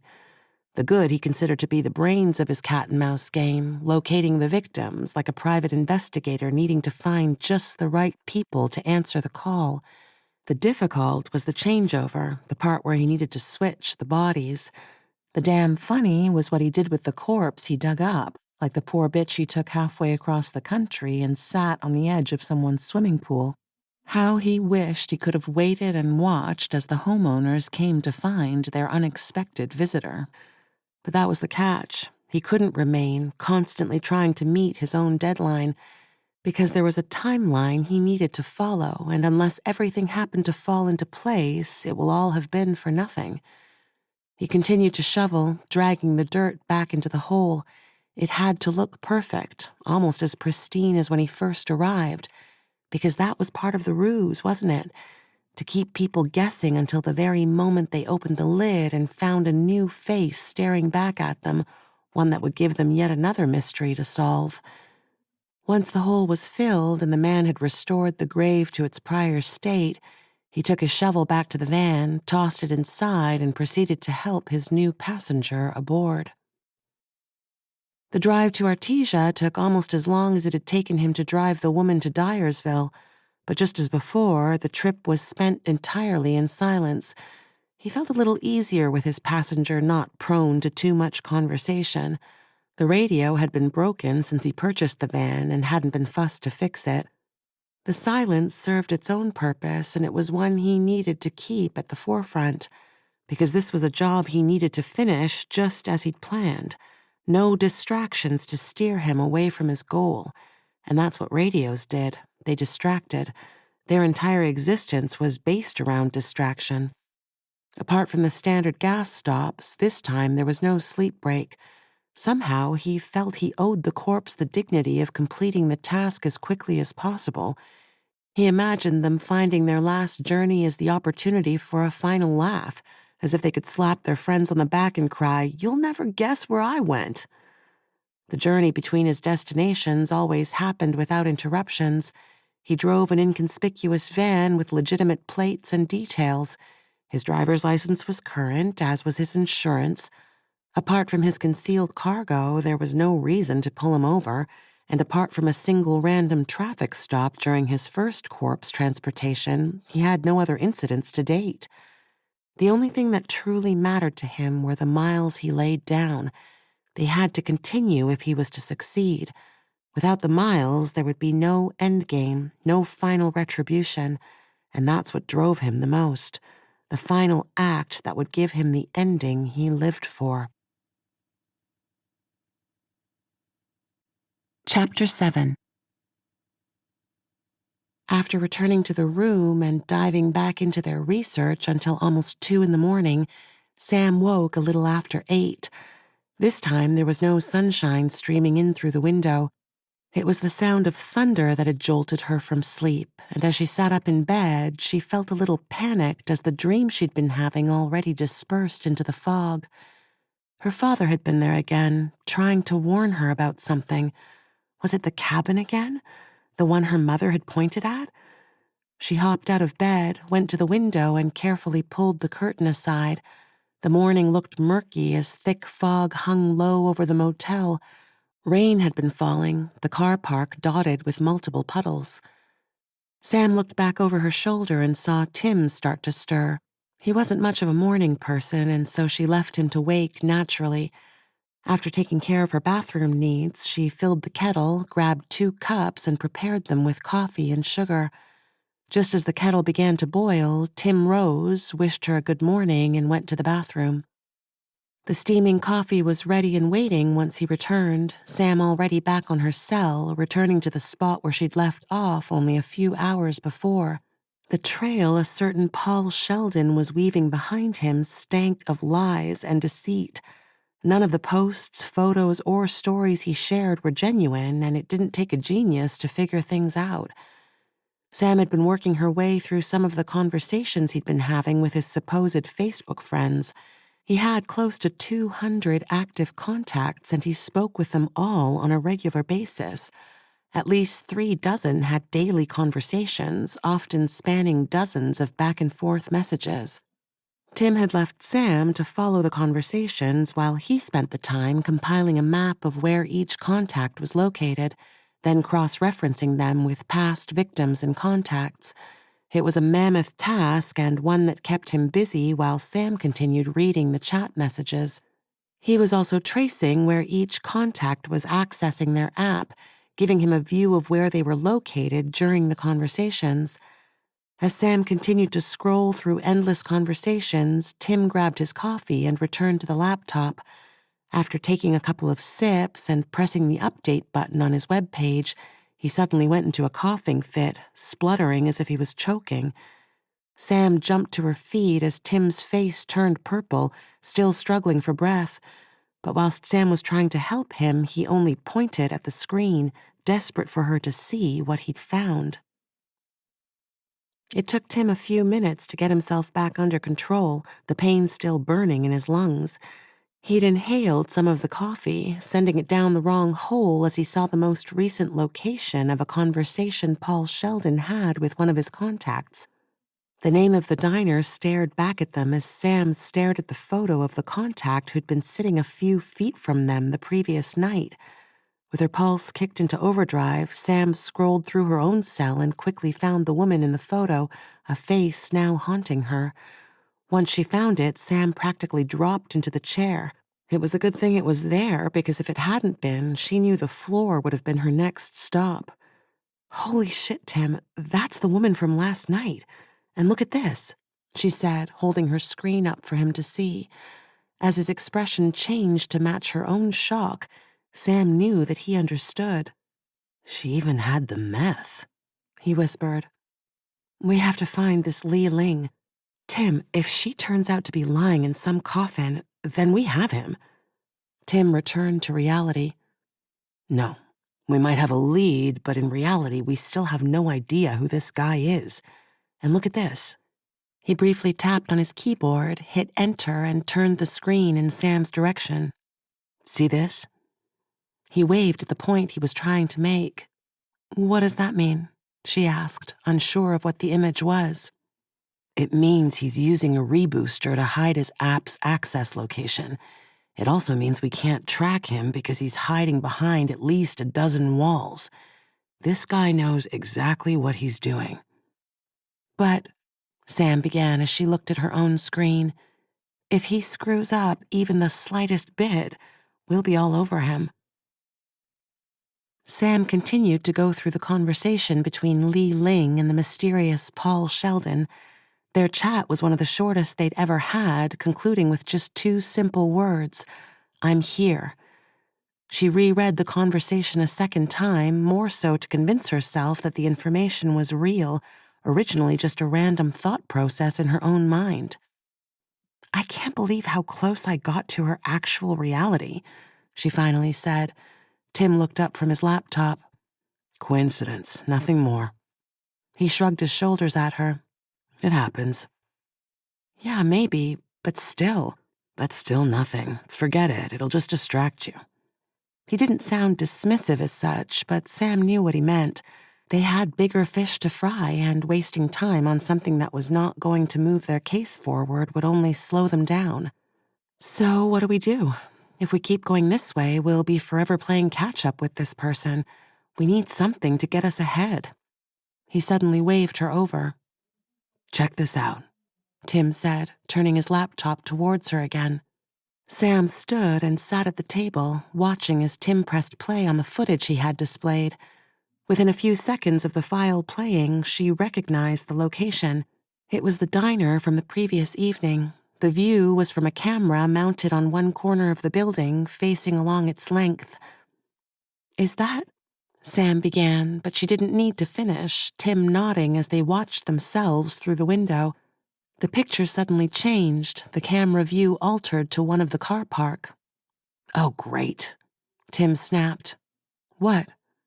It's a rolling feed. What does that mean? Sam asked as the view changed to one of the other side of the building. It means the cameras this building uses don't have constant feeds. It simply takes a snapshot of each view for a few seconds before switching to another. If an operator was actively viewing the feed, they could switch to a constant view if they needed to, but then only that feed would be recording. Oh, great, Sam repeated. They continued to watch as the cameras cycled again, themselves still sitting at the table. Wait, Tim suddenly said. Did you see that? He guided the mouse to the video's control buttons and rewound the clip. Once back to where he needed it to be, he resumed the footage. Look. Sam looked but didn't see his point. We're not eating yet. That means that woman is still sitting there. Sam checked and nodded. She didn't leave until we were eating, which means that message from Sheldon is still to come. Exactly. Tim's tone turned into excitement as he leaned in a little closer, intent on not missing a clue. They both stared at the footage as the feed continued to cycle. The front view of the entrance, half the car park, the side of the building, an internal view, and finally one of the back of the building which seemed to cover a couple of dumpsters. As the clip cycled for a third time, they saw themselves served the meals, the waitress still standing by their table as she handed them their food. Li Ling sat patiently at her own table, waiting for her ride. The following cycle, they were eating. The one after that, the woman was gone. They stared at the screen, leaning close enough to see the pixelation. As the view changed from one camera to the next, their hearts began to sink, each aware that the longer it went without spotting anything, the likelier it was that they had already left. As the minutes passed, both knew that the chances of seeing something important were rapidly diminishing. Sam suddenly remembered something.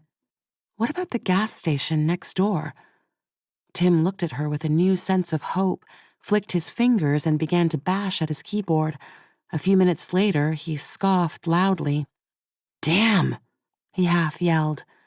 "They don't store their feed online. Must be an internal job." What about the county cameras along the highway? Surely they have them. Tim considered, then shook his head. "Yes, but unless we know which vehicle they're in, they could drive past us and we wouldn't know." He tapped a few more buttons, paused, then tapped some more. "Hey, Mama?" he finally said. Yes, came the reply. "Any luck from the cemeteries?" Mama had been actively processing as much footage as she could, but none of the cemeteries had cameras, the one exception being Odom. Surrounding gas stations proved inconclusive, and everyone could feel the frustration of yet more dead ends. not a thing, sweetheart, I'm sorry. Sam could hear the disappointment in her voice. Wait, she suddenly said. If Li Ling arrived at the diner in that dead man's car, wouldn't it still be there? Tim considered. "Yes, but how would that help us?" He was a drug dealer, and drug dealers take precautions. What if he had a dash cam? Sam doubted she had ever seen Tim move faster than he did at the moment she mentioned the dash cam. They were out the door and in their car within seconds, both only too aware of the time factor. "This could be the biggest break of the case, kiddo," Tim said as he swung out onto the road. Sam liked it when he called her that, a sure sign of his returned confidence. "Wait," he suddenly said. "The dead guy. See if any suspicious deaths have been reported. If we could find the name of the guy, maybe we can get a license plate." As Tim drove, Sam hit the websites after asking Mama for a bit of help. It didn't take long for the hunch to come to fruition, with Mama not only finding the write-up for the dead man, but also his license plate number. Delta Echo Alpha Lima India November and the number 2, Mama said less than 5 minutes later. Sam noted the letters down, then repeated them before realizing the funny side. Wait, is this for real? She asked, as if to confirm it again. Sure is. Sounds like this drug baron had the brains of a gnat. Sam held the piece of paper up for Tim. "Dealin' too?" With barely half a dozen vehicles in the parking lot of the diner, it took seconds for them to see the car wasn't there. Tim didn't need to be told to check round back, turning around and heading around almost immediately. From the looks of the rear of the diner, it was where the employees parked, slotted in parallel to the dumpsters. And parked amongst them, with its nose pointed towards them, was the dark blue Lincoln, displaying a license plate most would consider as pushing the envelope. Both Sam and Tim held their breath as they slowly rolled towards the line of cars, their eyes fixed on the windscreen like a dive-bombing eagle on prey. It was the spot right next to the rear-view mirror that held their gaze, a small black shape forming the closer they got. "Is there one?" Tim asked before slamming his hand on the steering wheel. "Yes!" Sam was out the door before Tim had stopped the car, peering in through the windscreen and giving him a grinning thumbs up. Without hesitating, Tim grabbed a small black box from his bag, pressed a couple of buttons on it, then flicked something else. Around her, Sam heard 3 of the 5 cars beep as their doors unlocked. It caught her by surprise, but with precious seconds ticking away, she opened the passenger door, reached in, and pulled the dash cam from the windscreen. Once back in the car, she held the prize up triumphantly, then pulled the memory card from the slot, tossing the rest of it over her shoulder. "Quick," Tim said. "Grab the laptop." She did, opened the lid, and waited for it to boot up. "Let's hope," he whispered as he pulled back onto the road. Sam waited for the laptop to fire up, then inserted the memory card and waited for it to be recognized. It only took seconds, but soon she was staring at multiple files, all dated and time-stamped. Tim pulled over to the shoulder, yanked on the handbrake, and watched as Sam clicked on the file from the previous evening, stamped 7:45 p.m. The laptop took a moment to recognize her request, flashed on the media player, then started the video. Both sets of eyes stared intently as the clip began to roll. The dash cam had been set to begin recording the moment an event was detected, such as a bump or some sort of shift. Whilst the cam didn't capture Li Ling approaching the car, it did begin recording when she opened the trunk, and that was what they were now watching. It was a shot of the driveway beside the diner, already darkened by nightfall. There were a couple of light sources, but none bright enough to make much of a difference. A small hedge grew alongside the drive, running parallel to the diner itself. The dashcam also recorded sound, and the agents listened as muffled voices briefly spoke before a dull bang registered. A second bang, this one clearly the trunk closing, quickly followed, and again they held their breaths as they waited with open mouths. The unmistakable sound of a van's side door being pulled shut rattled somewhere off screen, and Tim felt himself grip the bottom of the steering wheel slightly as he watched. It was the moment that could give them the break they needed, and both leaned in a little closer as they heard the unmistakable sound of an engine revving a little. A shape slowly rolled into view, the white van slipping from its parking spot and heading back down the drive. The headlights of the van were off, and thus the rear license plate never came into view. The brake lights flickered briefly as the van approached the end of the drive, but by then the image was so grainy there was virtually no chance of enhancing it. Damn! Tim screamed, slamming his elbow into the door. Sam felt the single chance slip away as the van pulled into traffic and disappeared into the night. She felt gutted, clenching her own fist as she wanted to scream her own frustrations. "He knocked her unconscious, didn't he?" she whispered. Tim nodded. Yeah, He whispered. probably bound her and bundled her into the back of the van.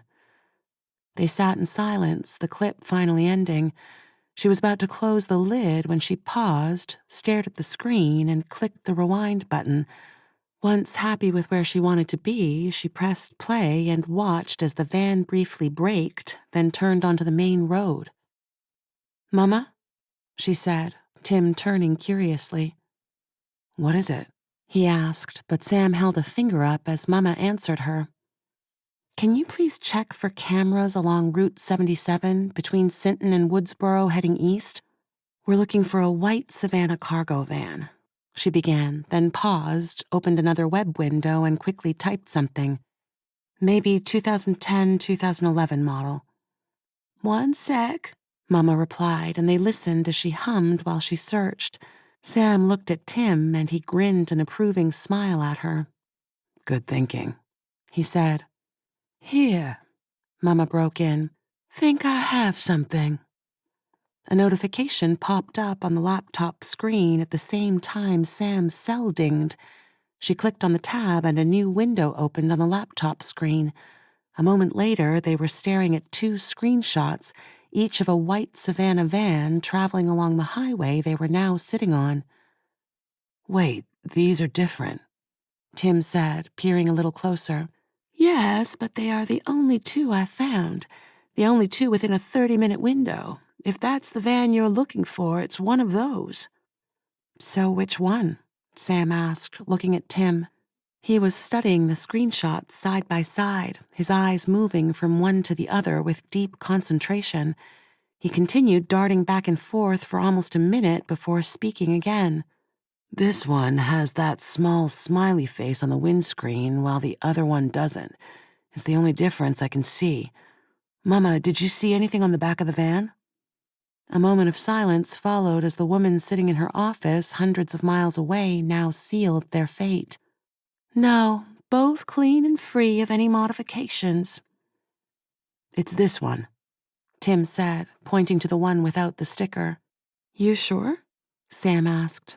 "He's kept the van as clean as possible, right down to its factory standard exterior. He wants to blend in as much as possible." He paused, then reiterated, pointing at the second van again. "It's this one for sure. Mama, JPEG 2. "Okay, then. Give me a few and I'll track it as best I can. You guys get ready to travel." Tim drove them back to the motel and the pair rushed to their room to pack their belongings. Rather than sitting around waiting, they threw their few things into the car, checked out of their room, and drove back to the airport, ensuring they were ready to go the moment they had a destination. Back in Missouri, Mama's fingers were racing across two keyboards like a woman possessed. She'd also called Jim Lawson to help, and between them were tracking a vehicle across the country, carefully trying to pinpoint its intended destination. While Jim worked on finding where the van had been, Mama was busy following it, tracking it as the Savannah once again headed into the southern part of the country. It had crossed into Missouri near a town called Lineville, but with no starting point, there was no way for Mama to predict its finishing point. Jim traced the van using so many different camera feeds that it was a miracle he worked as fast as he did, especially considering his age. But the man was a long way from showing the wear and tear almost a century of life had inflicted on it, and as soon as he found the van slowing as it neared a cemetery in the small town of Dyersville, he knew he struck gold. Dyersville, Iowa. He spoke into the open line between them, and Mama instantly punched the starting point into her computer. A map of the United States opened up on one of the monitors, and Mama typed in the current position, its previous track highlighted by a thick blue line. Calculating the 982-mile journey from the Iowa starting point, and using the general sense of direction as a guide, Mama finally put the possibilities into a 50-mile grid around Roswell, New Mexico. Without wasting a single second, she sent the file to Sam's cell, then relayed the destination to the pilot of the waiting jet. By the time Tim and Sam climbed aboard their waiting aircraft, the engines were running and the course plotted. Time had finally fallen on their side of the fence. The jet left the runway within minutes and before long reached its cruising altitude for the quick 3-hour flight. Sam could feel the nerves in her stomach slowly awakening as she considered what would happen the moment they landed. This whole situation with this killer had been unique, completely unlike anything she had encountered during the past 4 investigations she had been involved in, not counting the whole Xavier Ward debacle. Tim, himself a veteran of over 100 investigations, also felt the rising tide of anxiety as the plane propelled them towards whatever events were now waiting for them in New Mexico. While some of his previous jobs bore slight resemblances, he also found the whole cat-and-mouse charade of this psycho to be unsettling. He kept his laptop open, the map occasionally updating as Mama continued tracking their suspect vehicle. He was still around 150 miles from Roswell, and given their own travel time, put the chances of them meeting somewhere on the road as significantly high. Their own expected arrival time at the airport in Roswell was only around 10 minutes past the van's ETA. Why do these things always have to be cut so damn close? He muttered to no one in particular. Look at it this way, if they weren't, where would the excitement be? Sam offered, grinning a nervous smile at him. He smiled back, but Sam could see the concern, keeping it brief. He was worried, of that she had no doubt. The number of deaths, although halved by the fact his victims included already deceased people, were gradually increasing, and Sam had no doubt that he would continue until he was stopped. The killer appeared to be having a grand old time, playing his game until then, completely unimpeded. On the screen, the laptop continued to renew each time Mama entered new bits of updated information. The van was continuing its journey as expected, still aiming for Roswell. As Tim calculated the van's distance from their landing site, he felt the sudden sense of falling as the jet slowly began its descent. Sam clutched her seat's armrests, the landing part of a flight always her most difficult to endure. She looked nervously at him and he grinned, amused by her fear. "We're not gonna fall out of the sky, kiddo," he said. "Not today, at least." She tried to return his smile, but judging by his expression, doubted it was effective. Tim looked back at the laptop, saw a fresh piece of blue pop into existence, and nodded his head.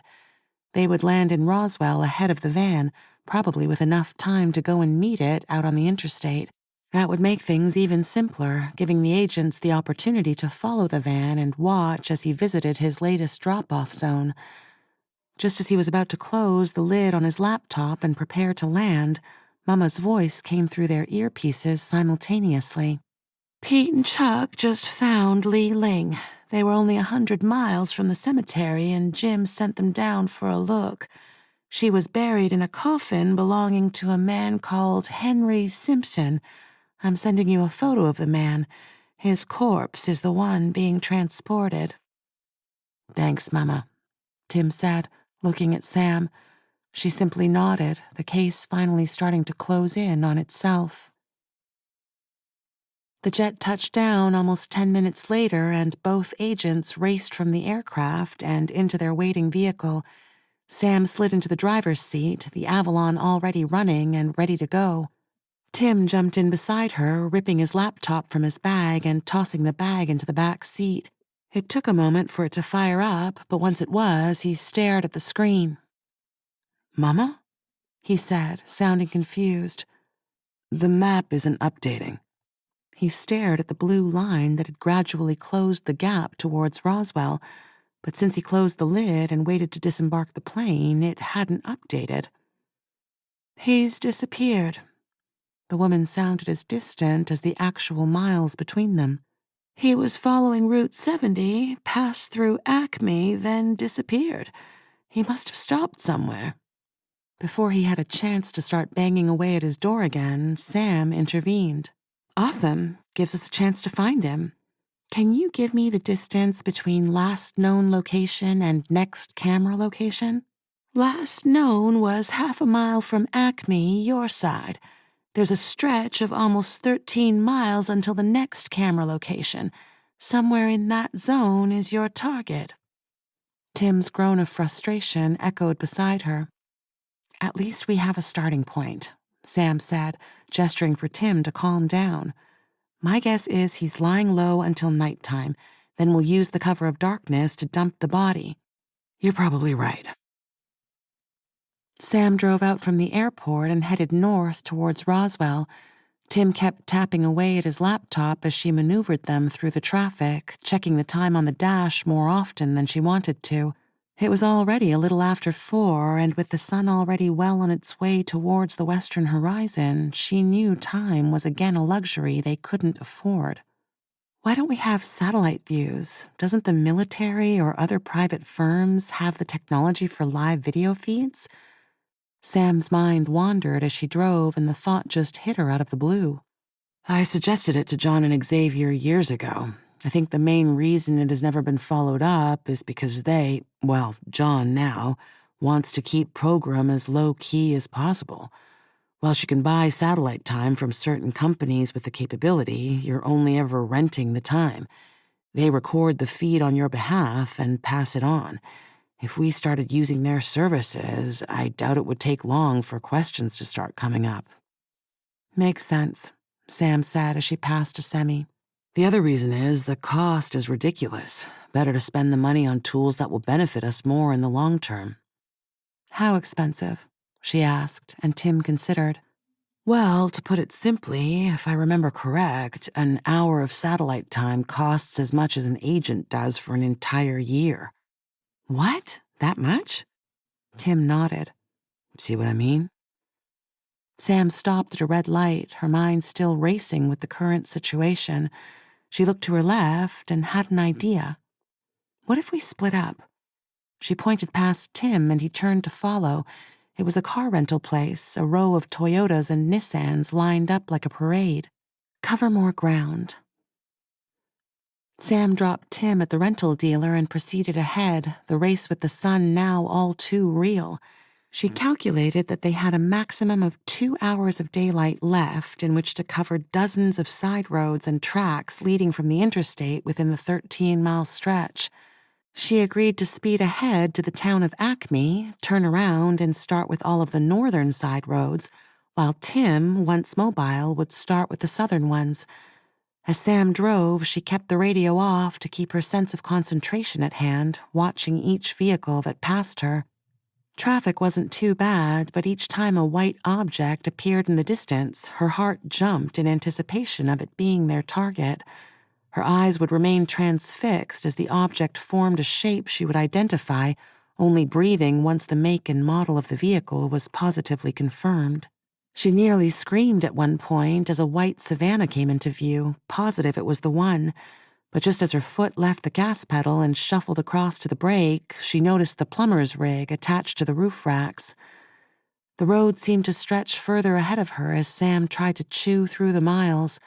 While the Avalon could have covered the distance in half the time, she knew that if a cop pulled her over for speeding, the precious daylight that still remained would be trimmed even more, and that was something none of them could afford. Lives were at stake. After setting the cruise control to 77, Sam focused on the side roads she passed whenever traffic coming the other way ceased. The countryside was mostly flat, and that made things a bit easier, but there were several old buildings as well, places anyone could easily hide in. It was just shy of 4:30 when Sam finally saw the Acme turnoff sign, the camera Mama had used to spot the van sitting high on the very same post. After doing a U-turn across the break in the road, she planted her foot, kicking up dirt as the car swung onto the opposite side of the interstate. Her hunt had begun. Despite the attendant not understanding the words, "I'm in an urgent hurry," Tim was finally handed the keys to a Corolla just as Sam turned her car back towards Roswell. He almost snatched the keys up, ignoring the pleasantries entirely. Rudeness wasn't something he had time to consider, almost sprinting to his waiting vehicle which the attendant had parked in the drive. He jumped in, started it, and slammed his seatbelt into place in one move, tiny tufts of smoke kicking up before the traction control engaged. "Sam?" he anxiously asked. "Got one?" came her questioning reply. "Yes, just leaving now. Make sure you keep in touch, and whatever you do, don't approach it if you find it." "Not a chance, and the same goes for you," he agreed, working his way through the traffic towards the interstate. He wondered whether it was smart to search this side of the road considering it was heading in the opposite direction, but then thought about his target. The man was clever, of that he had no doubt. Killing time on this side of the road was a smart move, especially if anyone had caught on to his trail. It was what he'd do if caught in similar circumstances. The first several roads he passed were still in relative suburbia.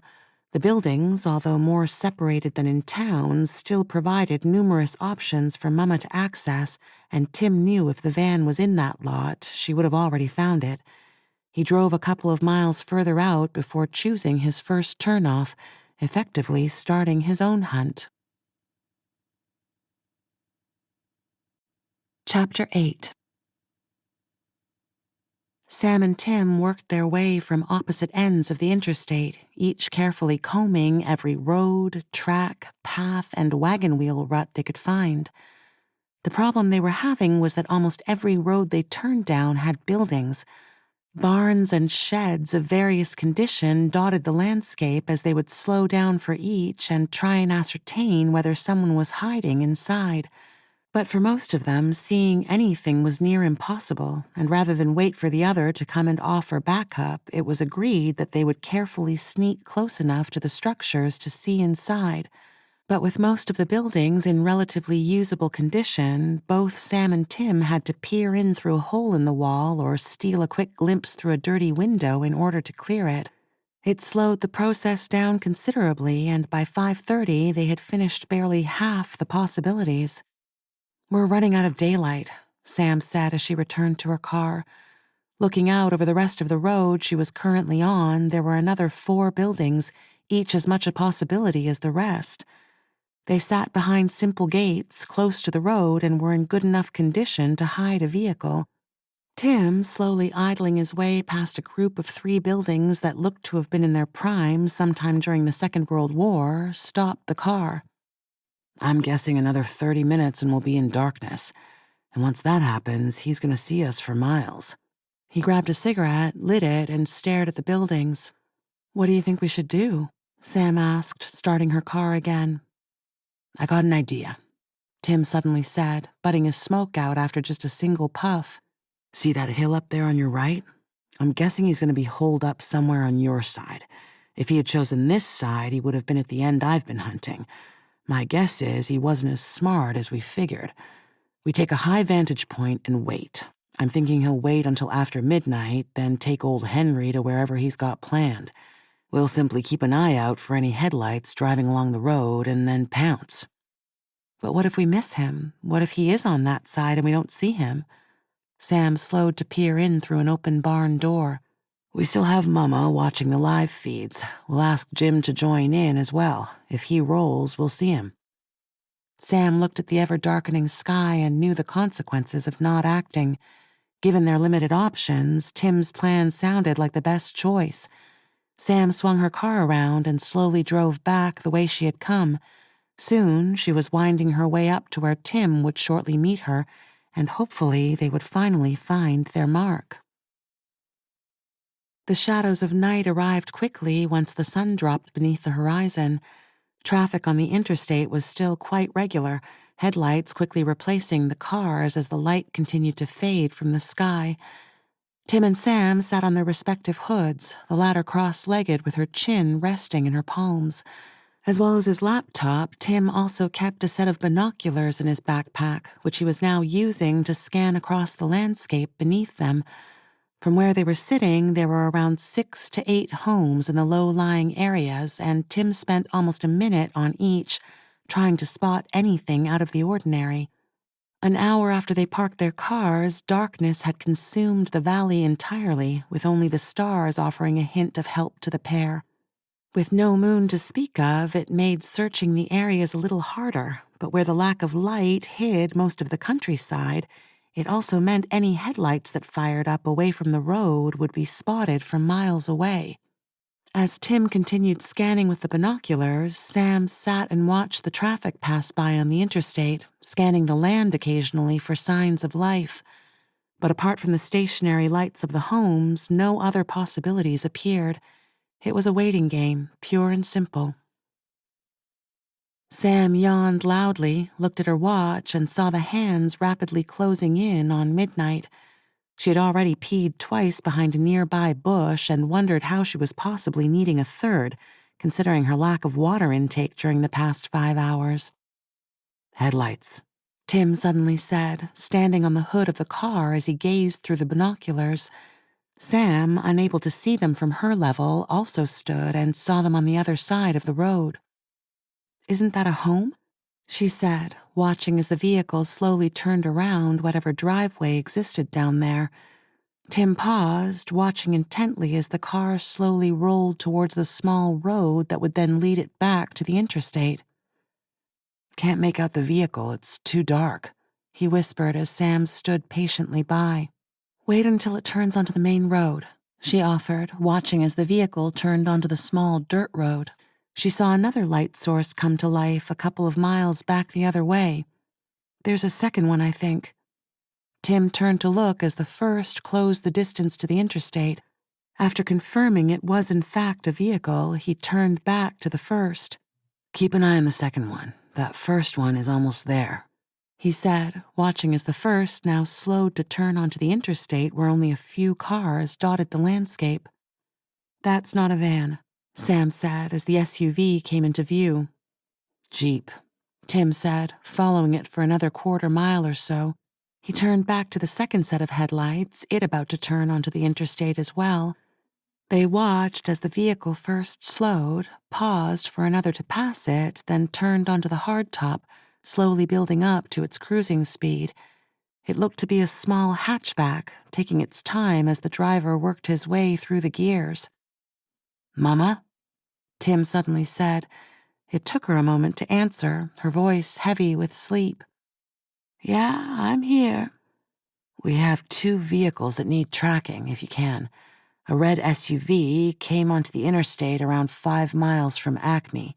The other is a yellow hatchback, possibly a Honda Civic." It took her a few minutes to reply.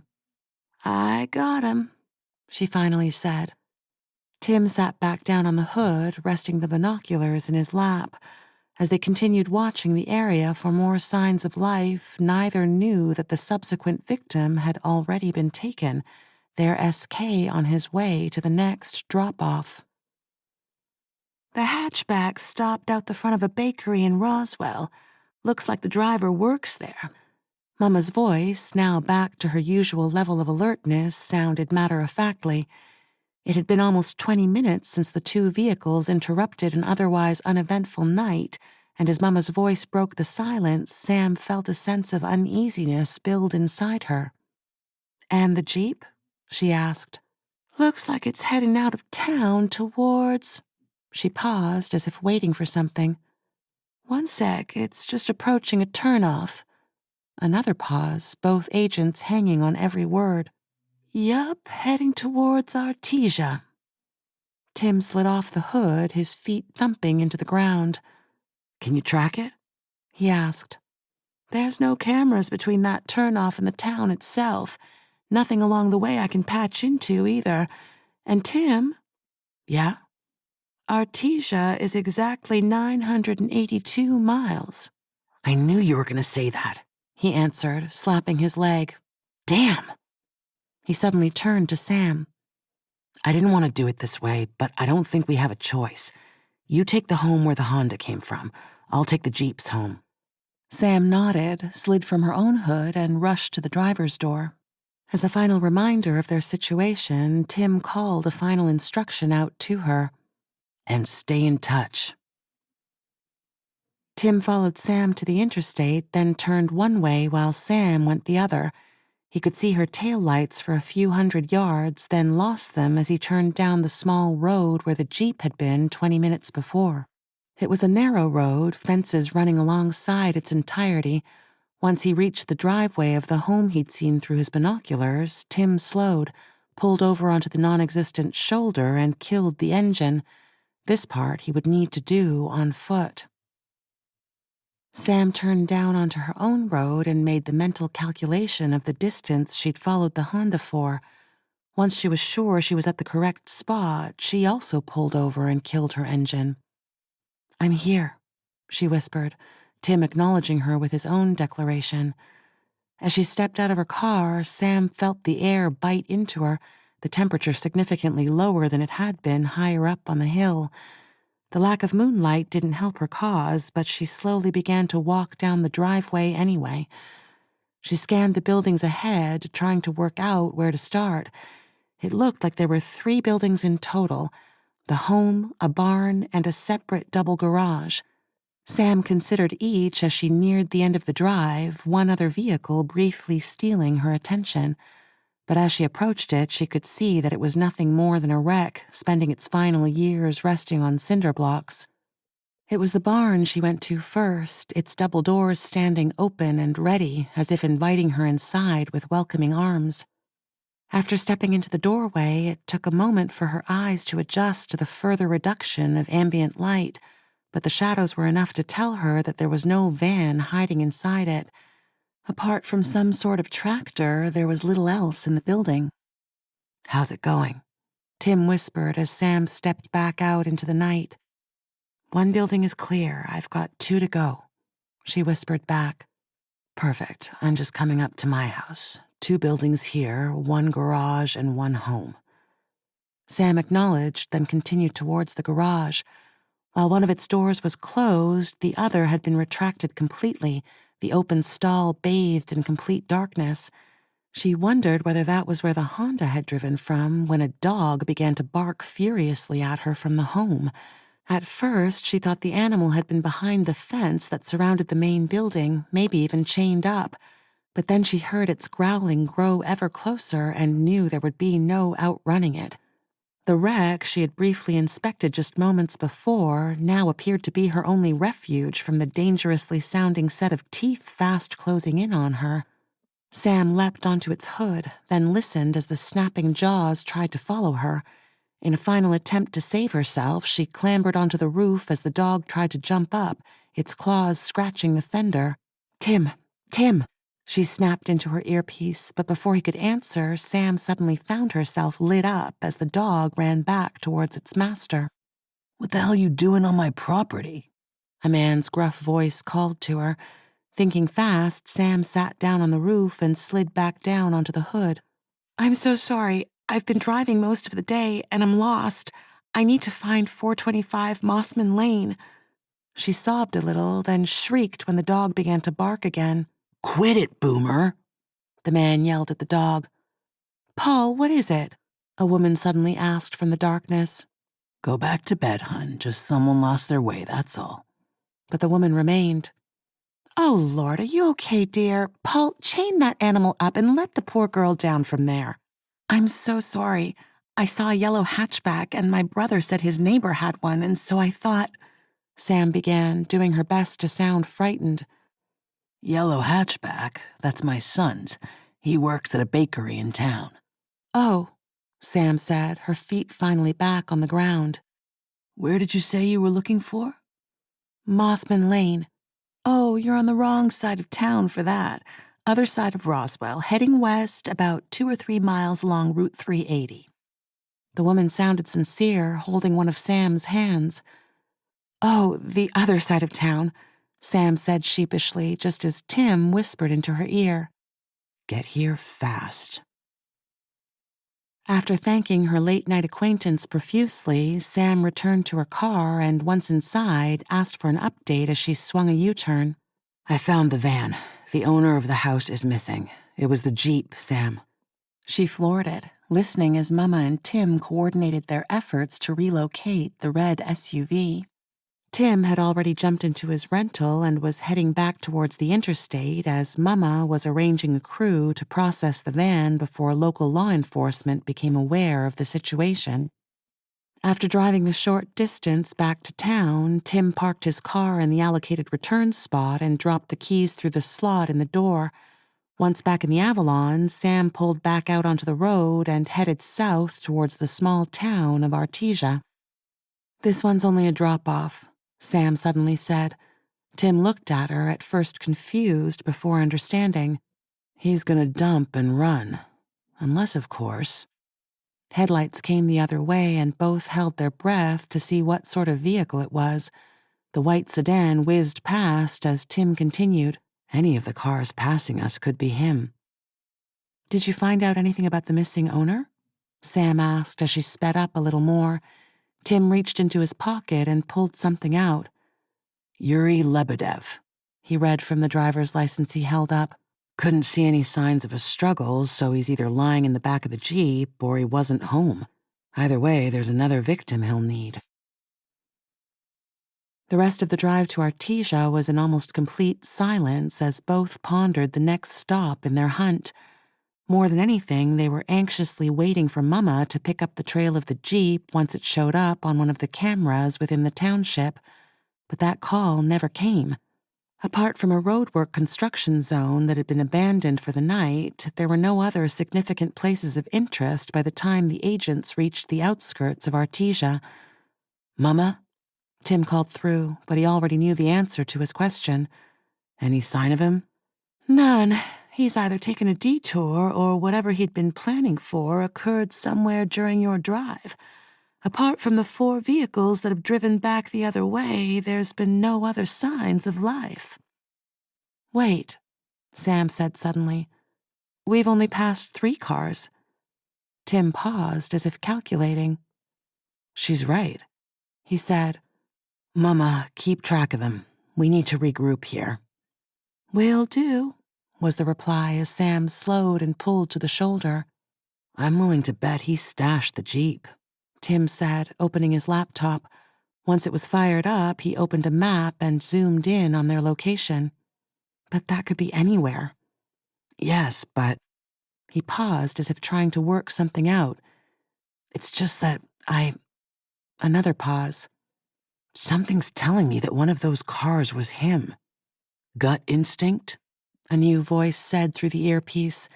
Tim looked out through the windshield, surprised. John? Yes, Board. John, we are so close, Tim said, almost apologetically. And now you do what I pay you so handsomely for.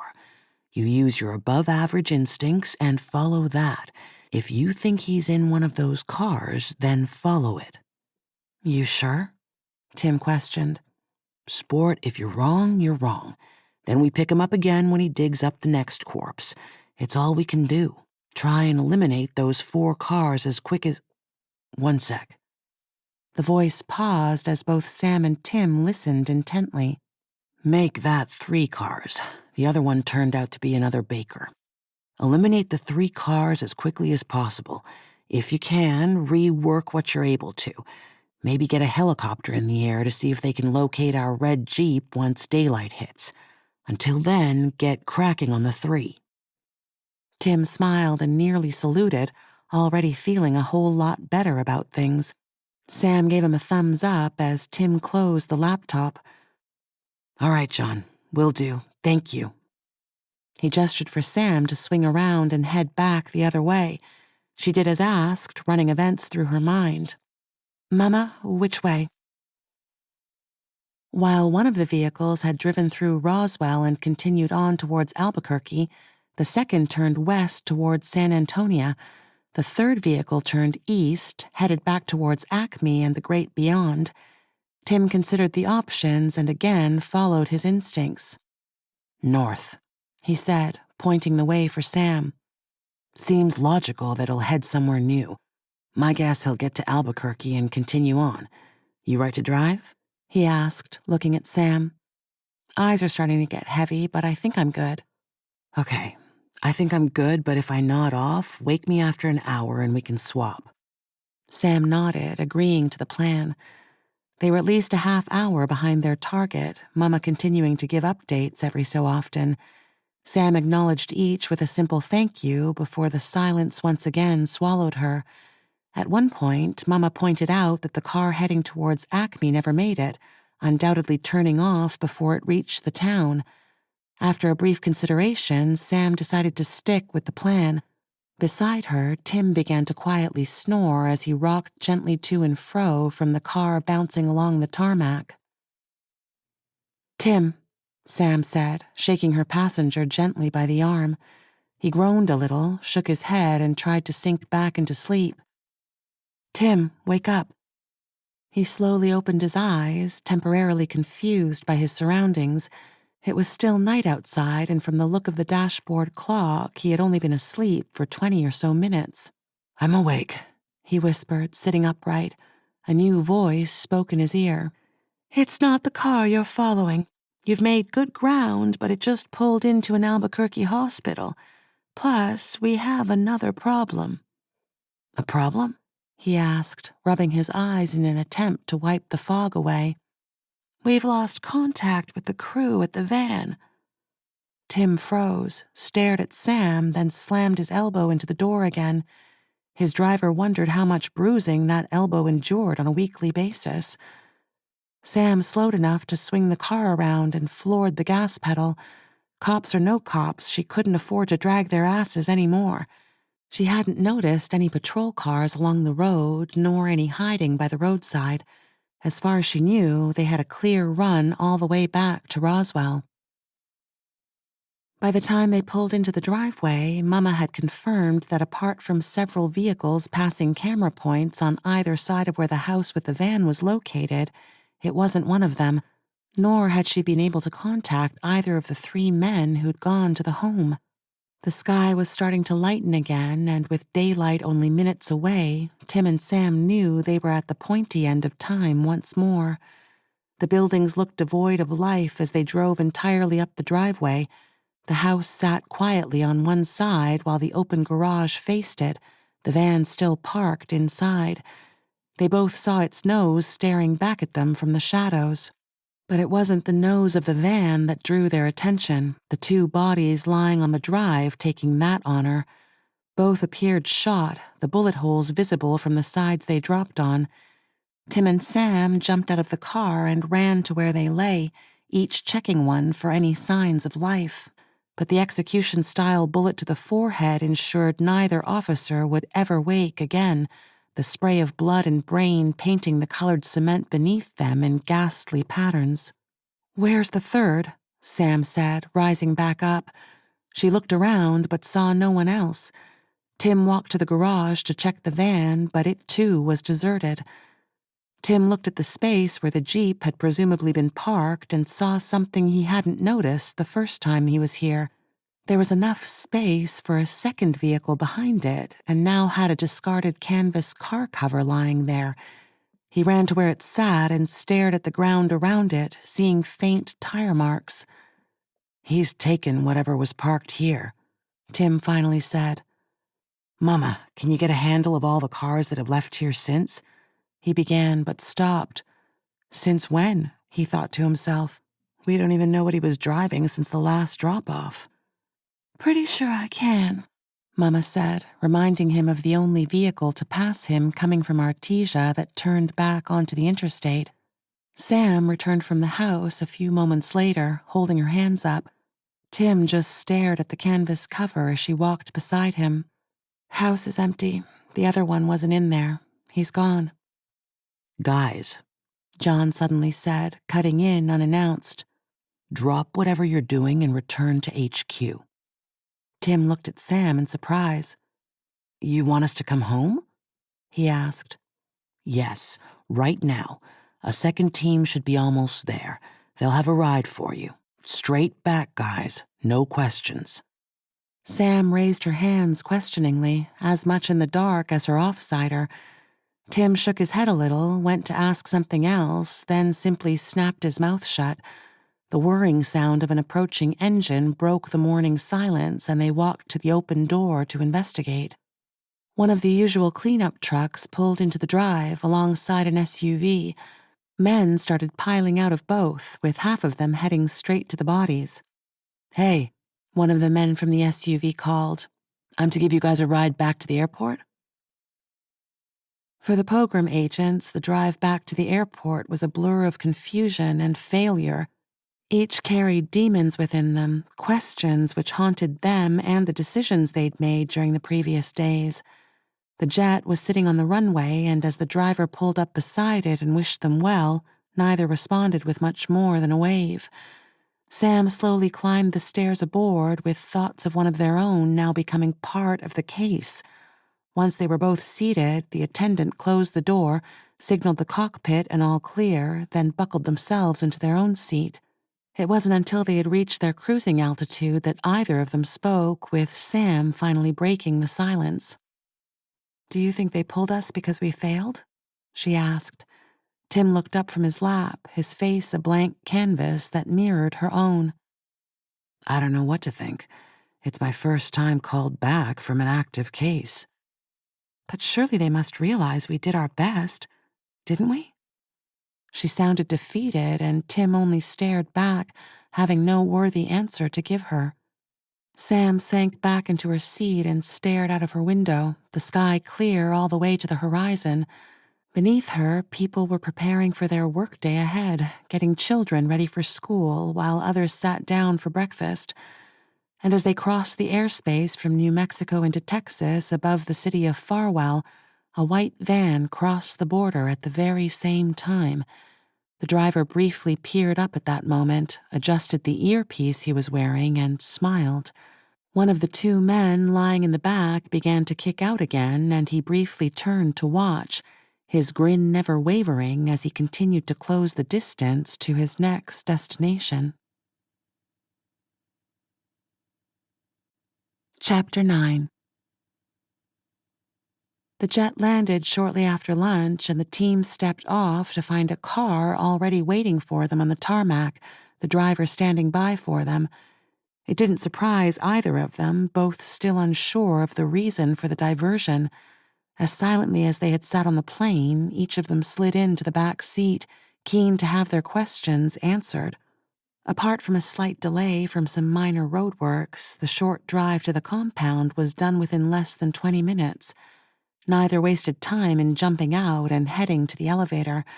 Tim punched the button, and both watched as the doors slid closed, the familiar falling this time feeling more like a revelation to a long-running mystery. The answer would be found behind door number 1. As the doors slid open to reveal the boardroom, neither were surprised to find the wall down to the replica room and John Milton sitting on one of the couches. Sam stared a little, still finding the exact replica of the downtown office boardroom here in the compound remarkable. John's expression, however, brought her back to earth. "Guys," John said as soon as he saw them. He set his glass down, stood, and walked to greet them. He shook hands with each, then gestured for them to sit. Sam looked at the spot where Xavier Ward had died and briefly felt a shiver traverse her spine. Tim wasted no time with pleasantries. "What are we doing here, John?" he asked. A thought suddenly dropped into Sam's mind as she heard his tone. Given the age at which John had first found Tim, the pair had more of a father-son relationship than an employer-employee one. "We were right in the middle of it, practically on his tail." "Actually," John began, "you were being played. We all were." Tim glared at John, a look of confusion briefly stepping in for the anger that loomed behind his eyes. "Played?" Sam asked. "Mama?" John suddenly said, turned to look at the door and watched as her familiar face came into the room. Despite the mood of the room, Sam hopped up and rushed to her favorite person, throwing her arms around the surprised woman's neck. Both John and Tim stood as Mama neared, then sat again as they all resumed their places. John spoke first, his look one Sam hadn't seen on him before. In the moment before he spoke, she finally sensed the emotion that was within him. It was fear. "It's probably best if Mama explains, but before she does, I need you guys to know that you haven't been pulled from anything. As far as I'm concerned, this is your case and you'll both see it through to the end." He paused, looked at Mama, and waited for her to prepare herself. "It wasn't until the fourth body had been located that I noticed something peculiar, but now with the 2 men taken hostage, or whatever they are, I finally understand." She looked at Tim almost apologetically. "I don't know what it means yet, but—" She paused. What means?" Tim asked, feeling uncomfortable. Mama pointed to one of the screens, then pulled a remote from her pocket. She pressed something and the screen flicked on, 2 lists forming side by side, 1 line at a time. Sam recognized the names immediately. They were the names of all the bodies they had come across during this investigation. "The victims, yes," Tim said. Mama waited for the names to finish revealing themselves, looked at Sam as if asking for help, then pointed the remote at the screen again. The first letters of each of the names grew bolder as the rest of the letters faded slightly. It took a few seconds for the revelation to sink in, but when it did, the shock hit hard. Tim stood as he stared at the screen, his face losing all color. He looked as if he might vomit, and Sam reached for his arm. Evelyn's name stared back at them, the 2 missing men's first initials making up the final 2 letters. On the second list, most of the former agent's surnames sat. Sam stared in shock at the clue they had missed. "Tim, I don't know what—" John began, but Tim didn't hear him, taking another step forward. He finally dropped to one knee, Sam rushing to hold him up. John stepped forward and supported Tim, then helped him back to the couch. "This whole thing has been about us all along," Tim finally said, falling back onto the couch. "It appears so," John said. "But who?" Sam offered, sitting beside her partner. "That's a good question," John said, looking at Mama. "It's him," Tim suddenly whispered. John looked at him, surprised. "Who?" he asked. "Red." "No," John replied sharply. "Don't do this to yourself. We both know Red is dead. He died along with everyone else that day." Tim looked at John, shaking his head. "It's him. I know it. That's how he's been ahead of us this entire time." And now he has an earpiece. With a bit of manipulation, he could listen in to everything we discuss," Mama added. "I doubt that's going to make much difference. My guess is he's been preparing for this for a long time." "Preparing for what?" Sam asked, unsure of whether she believed any of it. "To get back at me for the death of his brother. Tim, it's not him. Whatever you might think, he's dead." "No, he's not!" Tim screamed, turning on John. The seated man just sighed as Tim stood above him. "Whether it's him or not, we can't let that distract us. There's still 2 men being held right now," Sam said, reminding them of the matter at hand. Yes, you're right, John said. And now we have a much better chance of catching him. How? Tim asked. This time Mama stood and took the floor. Because we might know where he's going. They all turned to look at her. Mama felt her cheeks burn a little with the sudden attention. From what we know, all of his previous choices had been from people who'd been buried within the previous 10 days. After taking note of his previous known direction, I can confidently put it down to 3 possible locations. How? There's hundreds of miles before him, and dozens of burials in each state along the way. True, but there are only 3 people with a surname starting with O. No luck tracking his vehicle? Sam asked, remembering the car cover. There were too many possibilities, unfortunately. Tim stood and shook his head.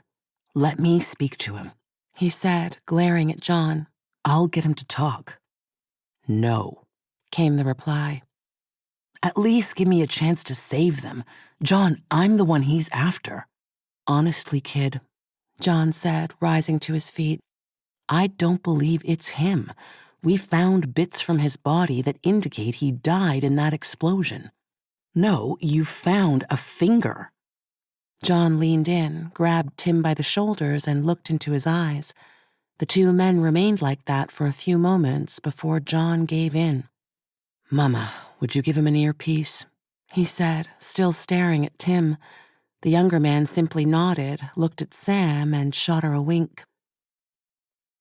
To give him a clear mind to work with, John suggested for Tim to head next door while the rest of them remained in the replica room.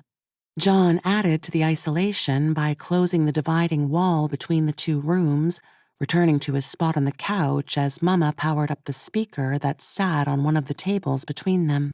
The minutes passed as the speaker remained silent, everyone staring at it fixedly, including John as he sat nursing his whiskey.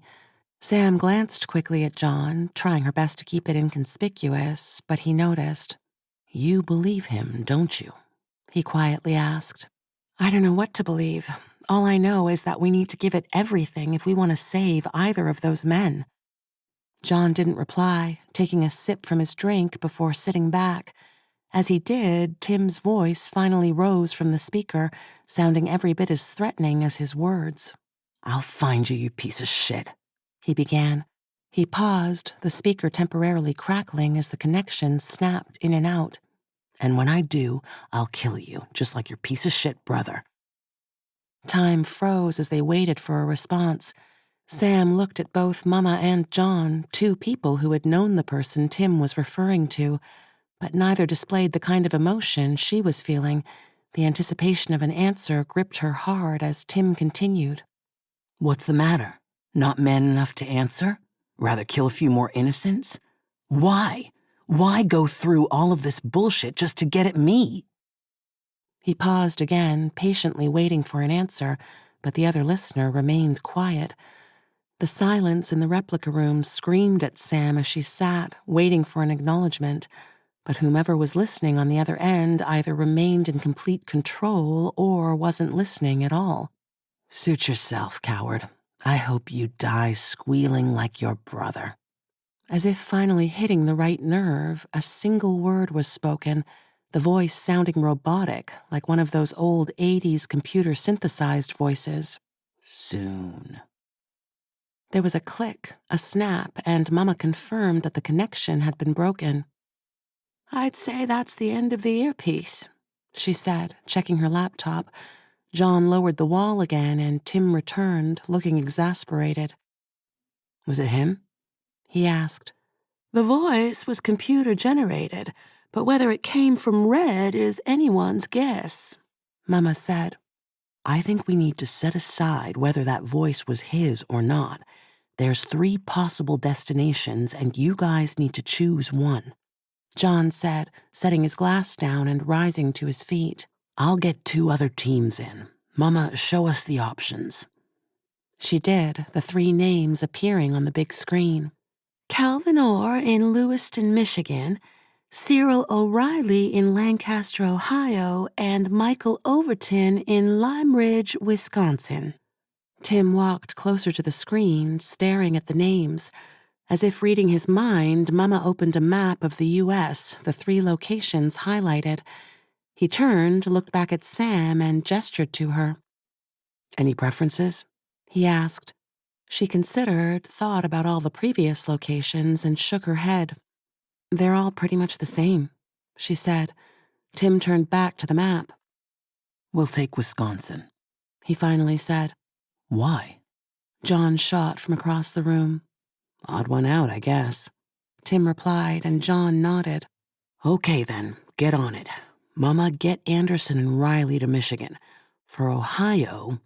He paused briefly, considered, then added, McDeer and Turner to Ohio.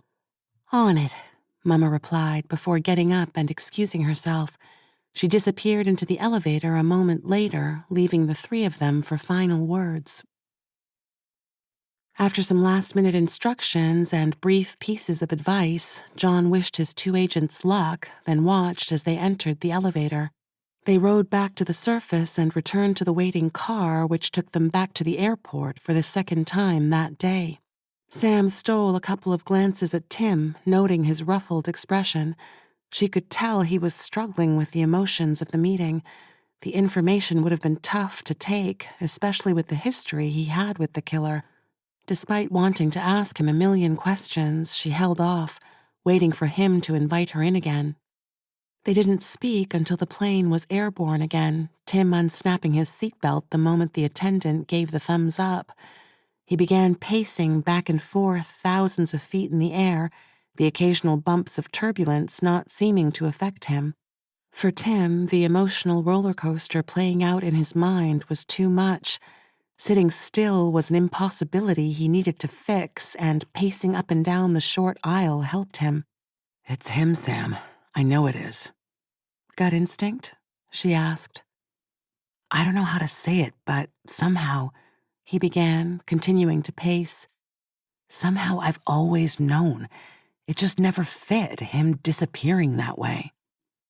But didn't Evie? She paused, suddenly aware of his eyes watching her a little too closely. Sorry, I don't mean to. No, please, it's fine. Didn't the blast, with Evie...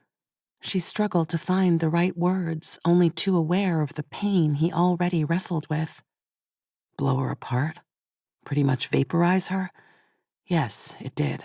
There wasn't a lot left. He stopped by his seat and fell back into it as another bit of turbulence hit the plane. What makes you think this red fared much better? He stared back at her with eyes that displayed too many emotions for her to recognize. It just never quite fit, he repeated. Ever since that night, something inside me felt off about the whole thing. Sam didn't have the words to reply, unsure of what she could add to make the situation better. In the end, she didn't need to say anything as Tim sank back into his seat, swiveled it slightly towards his window, and stared out. As he sat quietly, caught up in the whirlwind spinning in his mind, Sam grabbed her cell and looked at their destination. It was a small-town cemetery, and she needed to find them an inconspicuous place to wait. Once darkness hit, it wouldn't matter much, but the topography of the land still needed to be known ahead of time. They couldn't risk being seen. The closest airfield where they could land was in nearby Reedsburg, just a few miles from their destination. They already knew that the killer wouldn't strike until well after the cover of darkness, and with evening almost an hour away as the plane touched down, they felt good about timing. Just as always, Mama had arranged for a car to meet them on the tarmac, and the pair didn't hesitate to jump in the second the doors were opened. They were not going to get caught short a second time. After exiting the airfield gate, Tim turned the car towards Lime Ridge, briefly stopping at a McDonald's for supplies. They ate on the fly, Sam wolfing down 2 cheeseburgers despite having a meal on the plane. Tim watched her out of the corner of his eye, her appetite never ceasing to amaze him. He chuckled a little as she jammed the final bite in. "What?" Sam tried to ask, but with her mouth filled to the brim, it sounded more like a choking dog, bits of cheese and bun spraying across her lap. This made Tim laugh even harder, which in turn gave Sam the giggles, but rather than join in the laughter, a piece of meat was sucked down her windpipe and she began coughing furiously.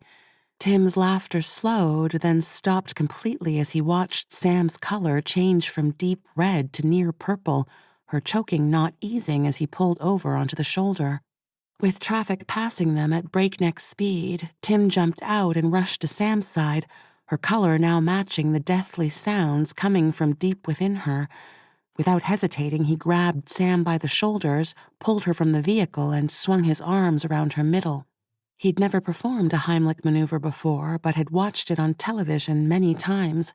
Trying his best to imitate what he had seen, Tim began pulling his hands tightly towards himself, lifting Sam's small frame off the ground with each thrust. Cars began to slow on the road before them, with a couple stopping completely. Her coughing had slowed considerably, as had her struggling. He could feel the life slowly slipping from her as he tried his best to free the offending morsel. 2 men came running towards him from opposite ends of the car, both looking terrified. They were mouthing something, but Tim heard nothing, instead focused on the job at hand. A woman began screaming from somewhere on the other side of the road until one of the men told her to can it. "Come on, woman," Tim whispered with each pump of the arms until finally there was a snort, a cough, and an almighty groan as a piece of meat shot out of her mouth, hitting the car window. A cheer went up around them as Sam began to suck in what everyone else had taken for granted, sure that she had been mere seconds from total unconsciousness. "Want to call 911?" one of the men asked, but Tim shook his head, still holding Sam as she dropped to her knees. She looked up at him, her color finally returning some, but she instantly saw the thunderheads behind his eyes. After spending a few moments trying to calm herself and get back to normal breathing, she finally stood to some more cheering before waving at the small crowd and climbing back into the car. Tim was at her almost instantly. "What the hell was that? Think we have time to screw around?" She looked at him dumbfounded. "What? I just choked," she tried to say, but he refused to listen. "Yes, because you were being stupid. What if he drove past at that moment and saw us messing around on the side of the road?" He turned to her as if to emphasize his point. "What if he saw us, Sam?" She pulled back a little, looking into a face too caught up in the nightmare world of his past. Whatever she was going to say would make no difference, of that she was sure. "I'm sorry," she simply whispered, grabbing her milkshake and taking a careful gulp. Tim didn't answer, turning the car back into traffic and accelerating away. It was Tim that spoke next, his voice low with regret as he looked for the spot Sam had chosen for them to lay low while waiting for the cover of darkness. "I'm sorry. It's just that," he began, paused to check a road sign, then continued. "Evie once choked exactly the same way. I just got scared, that's all. I'm sorry for being a dick." "Hang a left up here," she replied, pointing to a small turnoff. "I'm sorry for not thinking. You're right, I could have screwed the whole thing up." Tim slowed and turned into the small road that led up and through the middle of a cornfield. At the end of it were several clumps of trees, and they figured that would be the best spot to hide until the time came. "I just can't stop thinking that it's really him. Red, I mean, after all these years." "Were you chasing him and his brother for long?" Sam asked as they reached the trees and Tim swung the car in a big arc, finding the best spot for them to sit and wait. "Almost a month." "Must have been horrible to find out he was a twin." "You're not wrong," he said, killing the engine. "Definitely won't let that get past me again." As Sam watched the traffic roll by on the country road, Tim snatched the last cheeseburger from the bag and held it out to her. "Seriously?" she asked, unimpressed by the gesture. Tim laughed a little, then unwrapped it and ate as Sam checked her cell. All that was left to do was wait. While McDeer and Turner arrived at the Ohio destination right at sunset, Anderson and Riley didn't reach the Michigan cemetery until almost 10 that evening. They had been the closest to the location, but it still called for a 6-hour road trip. They checked in with Mama the moment they reached their pre-planned hangout and immediately set themselves up, complete with night vision goggles and binoculars. They gave the go-ahead for Mama to open the channels to the other 2 teams, and a few seconds later, 6 agents had open mics across 3 possible locations. While the road trip from Roswell had put the killer well within range of all 3 cemeteries, everyone knew that given the effort with excavating a coffin by hand would take a considerable amount of time. Add to that replacing the body with another and filling the hole in again, there was every chance that the process was an all-night job. If things were going to happen, they would begin earlier rather than later. Each team checked in every 15 minutes, Mama keeping tabs from HQ. She had as many video feeds open as possible, including a single camera at the Ohio cemetery that sat high on a lamppost beside the adjoining road. Tim had grabbed his binoculars and sat on the Nissan's roof cross-legged once daylight had stepped aside for the shadows. Sam sat on the hood of the car, leaning back against the windshield as they patiently waited for any sort of movement. It was 11:30 when Tim suggested they head into the corn and get as close to the cemetery as possible. Sam agreed, despite the moon lighting up the headstones quite well. Any movement would be detected, but Tim wanted to get a lot closer, just in case something cropped up. They made their way through the corn single file with Tim in the lead. His much larger frame created an alley wide enough for Sam to fit comfortably through. He slowed once they neared the edge, the occasional vehicle giving them a handy clue as to how far from the road they were. As they stood patiently waiting, Turner began to whistle, the sound temporarily enjoyed by all. Anderson soon joined in, the pair of them following the melody of Leaving on a Jet Plane together. It was when McDear began to sing that Mama finally interrupted, suggesting they practice the art of concealment a little better. That was when Tim heard a car approach, slow enough to indicate they were turning, then watched as headlights slowly swept across the cemetery as it steered towards the still open gate. It was a white van, and Sam grabbed his arm as they watched the vehicle slowly roll towards the middle of the graveyard and stop near the foot of some kind of tree. Grabbing his binoculars, Tim tried to see what was happening, but because of the dip in the field, wasn't tall enough to see across to where the van had stopped. As the pair of them listened, a door creaked open, then slammed shut. "Let's go," Tim whispered, before kneeling down and slowly running across the road. Sam took a quick look both ways, saw the darkness stare back, and followed as she relayed their intentions to Mama. There was nothing but silence coming from the cemetery as they crossed the boundary fence, a low swinging chain they simply stepped over. The shuffling sound of someone walking across gravel reached out to them, and as Sam froze to see who it was, she felt Tim pull her down behind a tombstone. Torchlight suddenly bathed parts of the cemetery, slowly working its way over the many headstones, including the one hiding them, before returning to its starting location. A moment later, the light turned the other way and Tim slowly rose back up. A second later, he gestured for Sam to follow as he slowly continued creeping towards the van. As they neared it, 2 things suddenly struck them, both giving the agents a shock. The first was that the van was the exact same make and color as the killer's original one, right down to the lack of identifying features. The second was that there was a shovel leaning against the side of it. Tim reached out and touched the handle, as if making sure it was real. Sam stood beside him, trying to pinpoint the location of the van's driver as she shared the information via the earpiece. Nothing but silence greeted them, and Tim motioned for Sam to follow again. He crept alongside the van, then slowly stepped towards a big pine, the dominant feature of the cemetery. As he neared it, a voice suddenly coiled out of the darkness, one trying to be as quiet as them. It was more of a mumble, and Sam stopped to try and listen. It was coming from near the back of the cemetery, and Tim motioned for her to head parallel to the way he was going.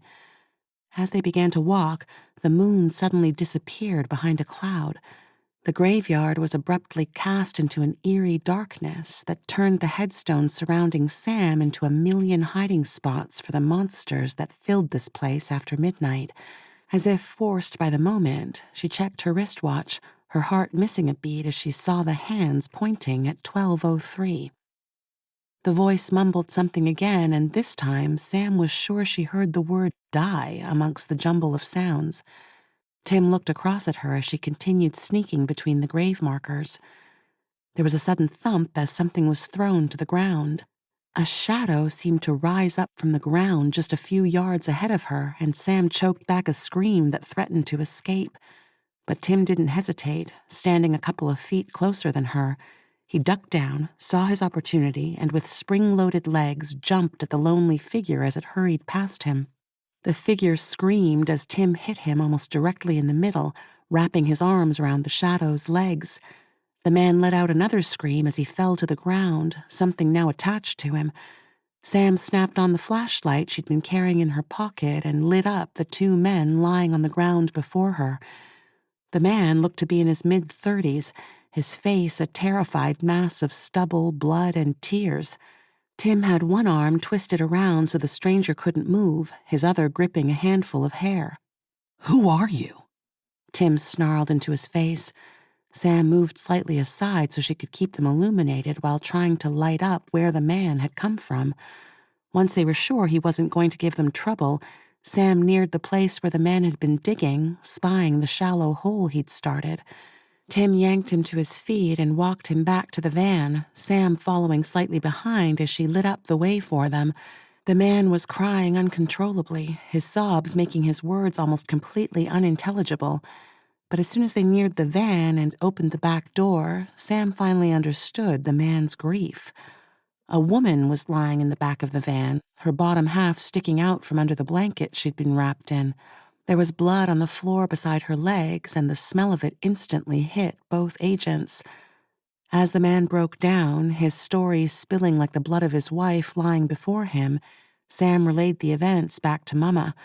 The rest of the agents suddenly realized that they were back in the ballgame as they listened to the false alarm.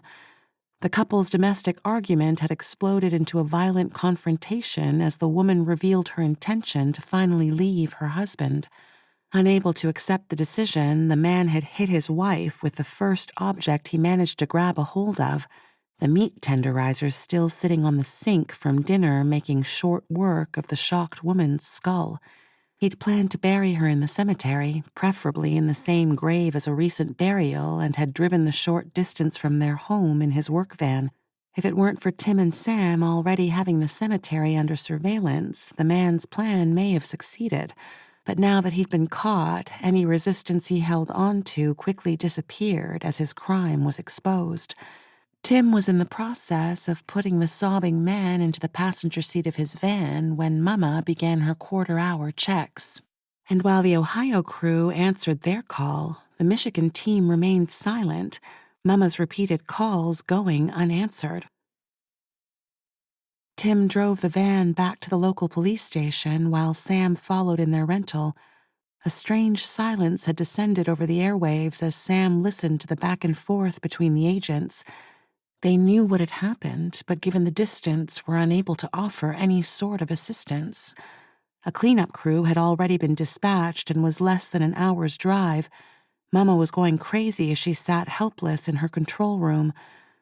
Once they left the still weeping man walking himself into the police station, Tim left the van around the corner, then jumped in beside Sam. She turned back towards the airport as Tim began to converse with the rest of the crew, all now desperate to rush to their friend's aid. Chapter 10. Losing agents had always been one of the hardest things John Milton endured during all the years he'd headed the organization known as Pogrom. Whilst it had been his former partner that had suggested the name, it was he that had the biggest hand in recruiting the people that would eventually make the organization's aim possible. Tim had been one of the more unlikely candidates considering his age at the time of their first meeting, but their relationship had never been something to interfere in investigations once he'd agreed to join the organization. John liked having his agents close. Providing them with a safe community to live in, to raise their children in relative comfort and provide all the things their families could ever want, was something he held closest to his heart. Money had not been in his life for long before he realized just how many lives he could change with it. Rather than keep his dollars where most billionaires did, John quickly learnt to share the wealth as best he could by investing in a firm that would ultimately provide his extended family with a lifestyle they would embrace. Each year, as the December holiday period approached, he would make sure that everyone living inside their tightly knit community had a seat at his table. Every year, he ensured that not a single person went without a gift, one he'd personally chosen during his many lengthy shopping trips. But nothing affected him more than when an agent was lost. These people were so much more than just employees. He considered them his family, and when his family was threatened, he did everything he could to ensure their safety. Cleanup crews were the kind of backup John Milton had designed from the ground up. They were a multi-purpose unit that were charged with a single mission, to do whatever was needed to ensure the safety of the agents. There were a total of 14 crews, each made up of 8 highly trained officers. They traveled in 2 vehicles that served a number of purposes. The first vehicle was a large plain truck that held the nerve center of the crew. The forward half was a self-contained cubicle with direct links to Mama's control room. Several lockers held cleaning chemicals, weapons, ammunition, uniforms, and other bits and pieces the unit might need. The second vehicle was usually a large SUV with another weapons cache beneath the rear floor. The 4-man crew who traveled in it had all the supplies they needed to work independently from the truck if a situation called for it. And given the amount of business serial killers had given Pogram, this would happen quite regularly. But it was John that hated splitting crews up. He knew that 8 officers served a much better purpose than 4, and so he had gradually increased the number of cleanup crews around America each year. His current number was 14, stationed around various states. His aim was 1 per state, but given the cost of operating each, as well as only employing those he knew to be trustworthy enough to keep Pogram's secrets, the process was considerably slower than he hoped. In 2005, there were 4 cleanup crews. By 2010, there were 7. His recruitment had been a lot fiercer in recent years, particularly after losing 6 agents in a single operation. John did everything he could to keep his operatives safe, but even he made mistakes. Despite sending 3 teams to separate locations around the country, he doubted the ferocity of the killer the teams were chasing. While Tim had tried to warn him, he didn't believe that Red was responsible.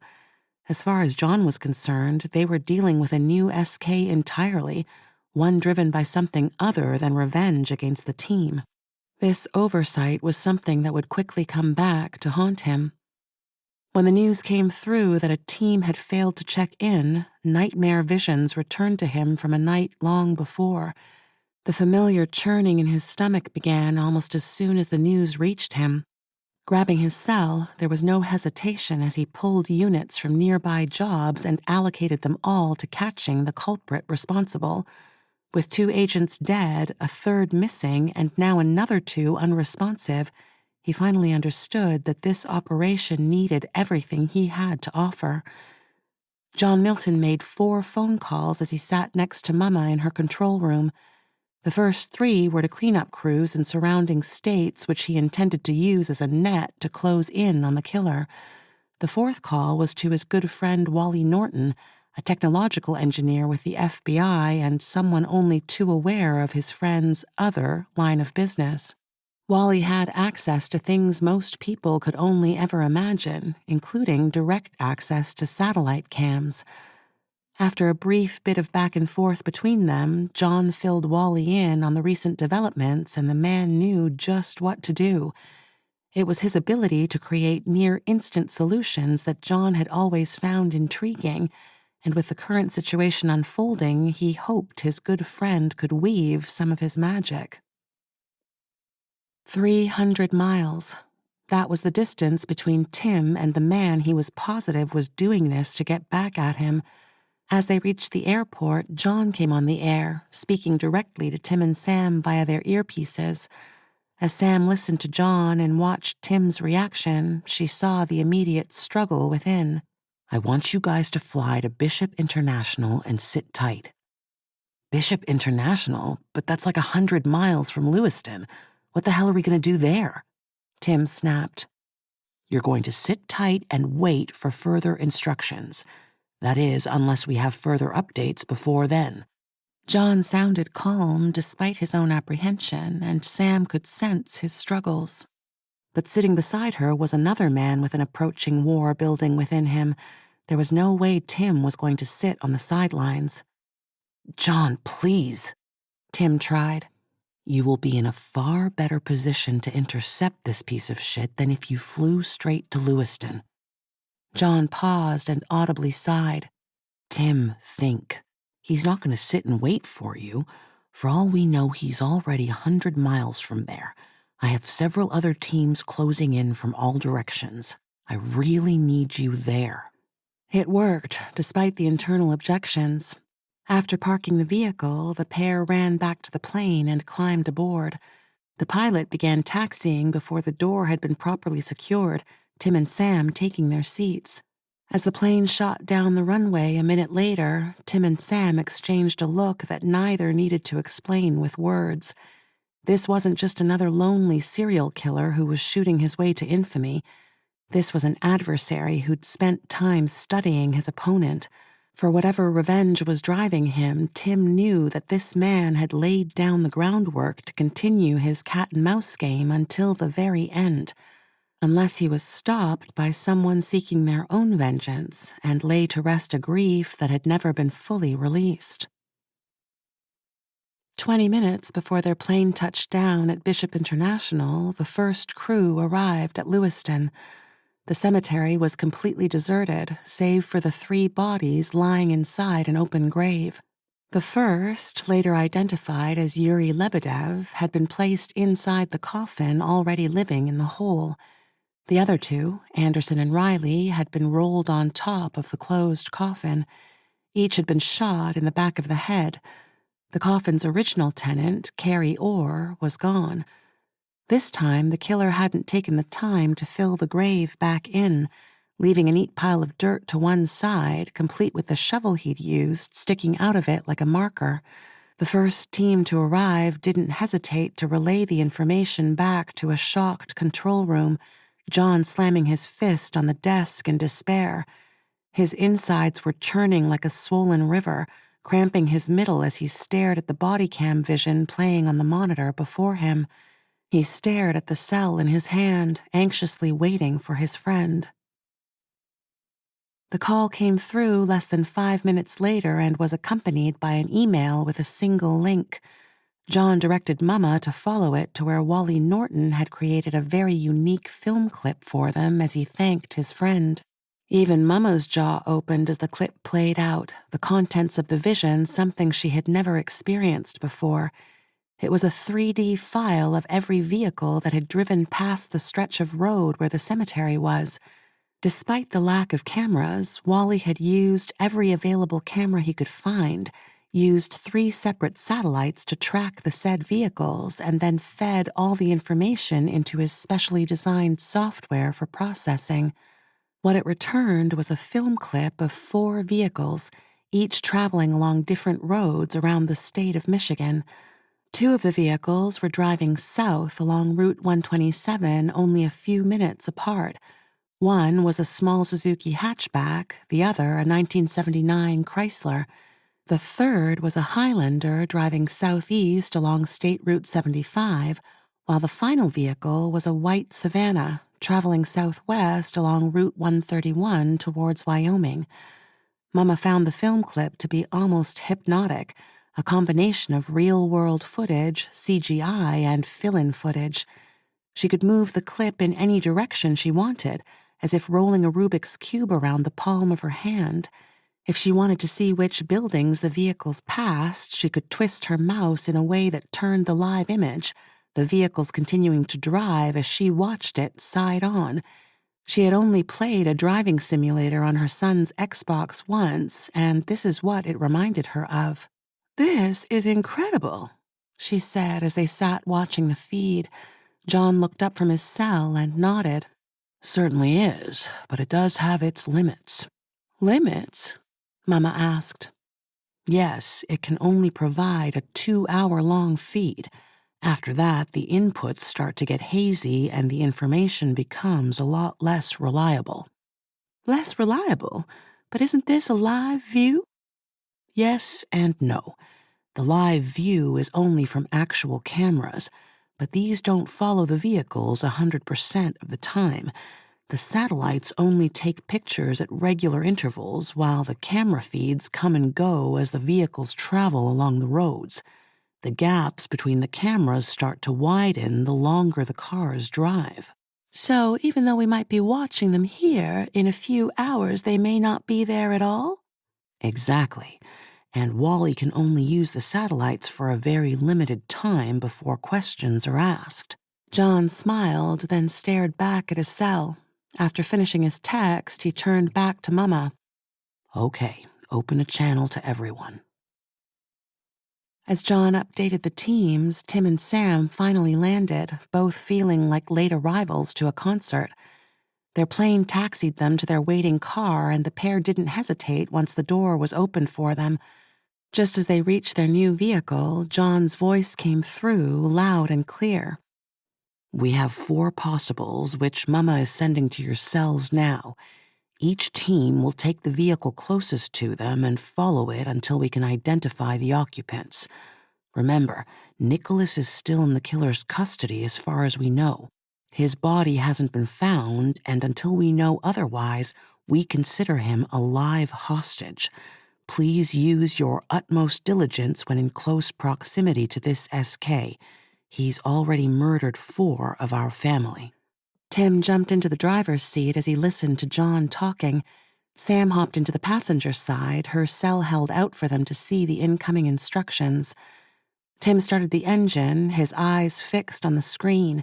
Sam saw the list of vehicles a split second before Tim, instantly knowing what was about to happen.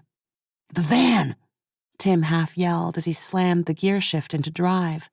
"Tim, we have to take the Highlander," Sam tried as she was pushed back into her seat by the car's rapid acceleration, but Tim refused to listen, his face turned into a wall of stone. "Tim." "Sam?" John asked, listening to the exchange. She began, but John didn't need an explanation, only too aware of what was happening. "Tim, listen to me. We have people closing in on the van. You need to follow the Highlander. Tim, are you listening?" Tim's only reply was to rip the earpiece out and toss it over his shoulder, severing the conversation before it began. Sam continued to listen, now caught in the middle as Tim turned to look at her. "Sam?" John said, turning to her instead. Sam looked at Tim as he accelerated out of the airport's side gate. He turned to look back at her a single time, his expression needing no words as their eyes spoke for them instead. He turned back to the road, weaving their way through the traffic as Sam looked back at the cell. As John continued to talk inside her ear, Sam reached up, removed the device, and silenced him with a flick of her wrist. "Thank you," Tim whispered to her as he passed a Volkswagen on the wrong side. Sam didn't respond, her heart beating furiously as she continued watching the screen. Disobeying instructions had never been something she practiced, and doing it now not only felt foreign to her, but it also felt like she had betrayed the very core of her relationship with John, and that was what struck her the hardest. Back in the control room, John continued to try and get the attention of his team, but as the minutes passed and no reply came, he knew the situation was hopeless. "Should I kill the feed to their cell?" Mama asked. John looked at her, then slowly shook his head. "If he's going to head that way, I'd rather not waste an extra opportunity. Swing CC4 around and tell them to pursue the Highlander." Mama did as instructed, contacting the cleanup crew still 20 minutes short of its original destination and swinging them back around. "Bring up the battle map," John asked once Mama had finished relaying the updated instructions. The battle map had been an initial request from Xavier Ward. As a young boy, he had always pictured himself running a war room during World War II, the big tabletop map with flashing buttons of both friendly and enemy units scattered around the battlefield. When John had first heard of the concept, he thought it childish and, more importantly, ineffective for what they needed. But at the time, John had only held half the controlling share of MW, Xavier holding the other. He had as much right to add his own unique touch to the organization as John had, and thus the younger man gave in. Rather than a giant tabletop battle map, John had surprised Xavier by having one of his many programming designers plan out a number of options that could be displayed on a wall-mounted screen, and they didn't disappoint. The final design, chosen by Xavier himself, was a pixelated blue and green map dotted with old-fashioned light globes that flashed on and off in regular patterns. As the globes traveled across the map, they appeared to pop out small white dotted lines, highlighting their track. After sitting in on several sessions which Xavier had taken charge of, John found that the battle map grew on him. With the death of his friend, despite the circumstances surrounding it and his demons, John often preferred to watch the battle map as a nod to someone he considered one of his greatest mentors. Mama pressed a few buttons on her keypad and the largest screen before them flashed briefly before birthing to life the battle map. John stood as it appeared, took a step around the desk and focused on the flashing white globe currently pursuing the red one. After a minute or so, the white dotted line showed Tim and Sam's origin, and he could see that they had adjusted their track for intercepting rather than pursuing. Sam sat silently beside Tim as he continued navigating his way along Route 131. He would steal occasional glances in her direction as if trying to sense her mood. He had no doubt she was pissed at him, but he knew what the score was. He also knew that the van held the answers he needed and thus had differing priorities. There was a single thought repeatedly running through his mind that made focusing on the here and now almost impossible. Evie, the woman he had considered his true soulmate, his best friend, and the mother of his unborn child. The piece of shit in the van had murdered them both, ripped them from his life, and blinked them out of existence. He gripped the steering wheel tight enough for his fingers to cramp, but his mind didn't respond, caught up in the whirlpool of emotions playing out like a never-ending movie reel. Her face stared back at him from across that yard, her expression of bitter disappointment that he had been responsible for. She died believing that he doubted her commitment, her faith in him. He watched her die with his unborn child in her womb while thinking that he doubted her, and that was something that compounded the grief he'd been unable to lay to rest since the night of the explosion. Despite going against instructions, they would all understand his reasons, and that was something he truly believed. Even Sam, who'd already followed him into battle on several occasions, would understand if she really saw him as family. Because that's what family did, didn't it? It trusted each and every member without question. John continued to monitor the teams converge on various points. A northbound CC unit had managed to intercept the two vehicles on Route 127. The Suzuki had built almost a 5-minute lead over the Chrysler, and this gave the unit enough time to first swing round and follow the lead car for a bit, then to overtake it and confirm the identity of the driver as matching the registration details. A pimply-faced girl gazed briefly at them through her glasses before looking back down at the cell sitting in her hand. Once they pulled over and waited for the Chrysler to pass them, the chase resumed and the identification process restarted, only concluding when they finally managed to overtake the old classic and returning the wave the old man threw at them. "Route 127 all clear. They're not our suspect," the man in the passenger seat called in to Mama, who immediately rerouted the unit to join another crew desperately trying to catch up to the Highlander.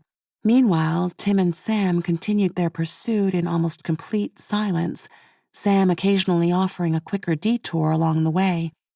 Tim accepted each, quietly trying to control the rage that continued to grow inside him. Sam had all but given up hope of Tim somehow realizing the error of his ways and now wondered what the ramifications would be for her own insubordination. As if reading her thoughts, Tim offered his own support. "This is my doing, not yours. Once we get back to the compound, I'll make sure John understands that." Sam looked at him, her vacant expression matching her mood. "I'd rather stand on my own 2 feet, thanks. I chose to ignore John just as much as you did. We're a team, and if that comes into question, then I'll deal with it accordingly." "Point taken," Tim replied, turning to her and offering a smile. Sam returned it, then screamed as a mother, completely oblivious to their approach, stepped out in front of them, pushing her pram.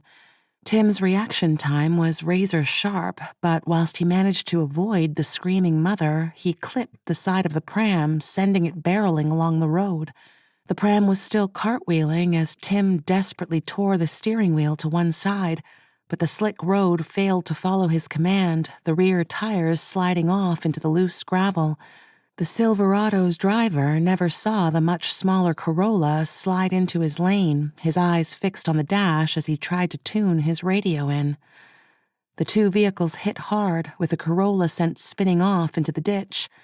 The bigger truck had crushed the rear door of the Corolla halfway into the cabin, and while Tim was relatively unscathed, Sam wasn't as lucky.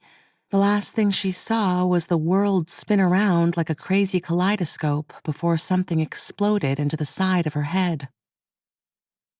Sam awoke in a private room at the Wyoming Central Medical Center 2 days later. She looked a lot worse than her actual injuries, but that didn't stop Tim from refusing to leave her side. As she tried to look around the room, she saw him sitting beside her, curled up on a sofa chair. He was asleep, and Sam felt her throat burning from a lack of moisture. "Tim?" She croaked quietly at him, but he didn't stir, his usual soft snores rising and falling in the quiet room. "Tim?" She tried again, trying to reach out to him. A bolt of pain shot up her arm as she tried to move it, and she looked to see it wrapped in plaster. She tried to sit up, the myriad of cables coming off her, shuffling across the floor. It was enough for Tim to slowly open his eyes. "Tim, can I get water?" She asked hoarsely, her voice barely a whisper. His eyes sprung fully open and he half fell out of his chair.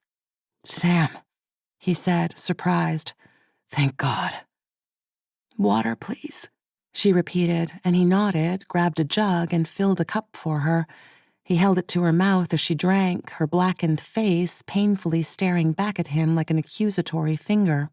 "I'm so sorry," he offered as she tried to swallow, the first 2 sips barely wetting her mouth as her throat spasmed. "I really screwed up." Tim waited for her to finish drinking before speaking again. The doctors had been unable to ascertain just how bad her injuries to the head had been. They believed there may have been a possibility for some irreversible brain damage, leaving Tim sitting in a virtual nightmare as he prayed whilst sitting beside her. Sam sat up a little more and looked around the room. There were 6 vases, each overflowing with flowers. Several balloons hovered above her, each with the standard "Get Well" messages stenciled across them. "Where am I?" she asked, finally sitting up enough to stretch her back a little. "Wyoming Central. Been here for 2 days now." She looked shocked as she heard the news. 2 days? Tim simply nodded. "What happened?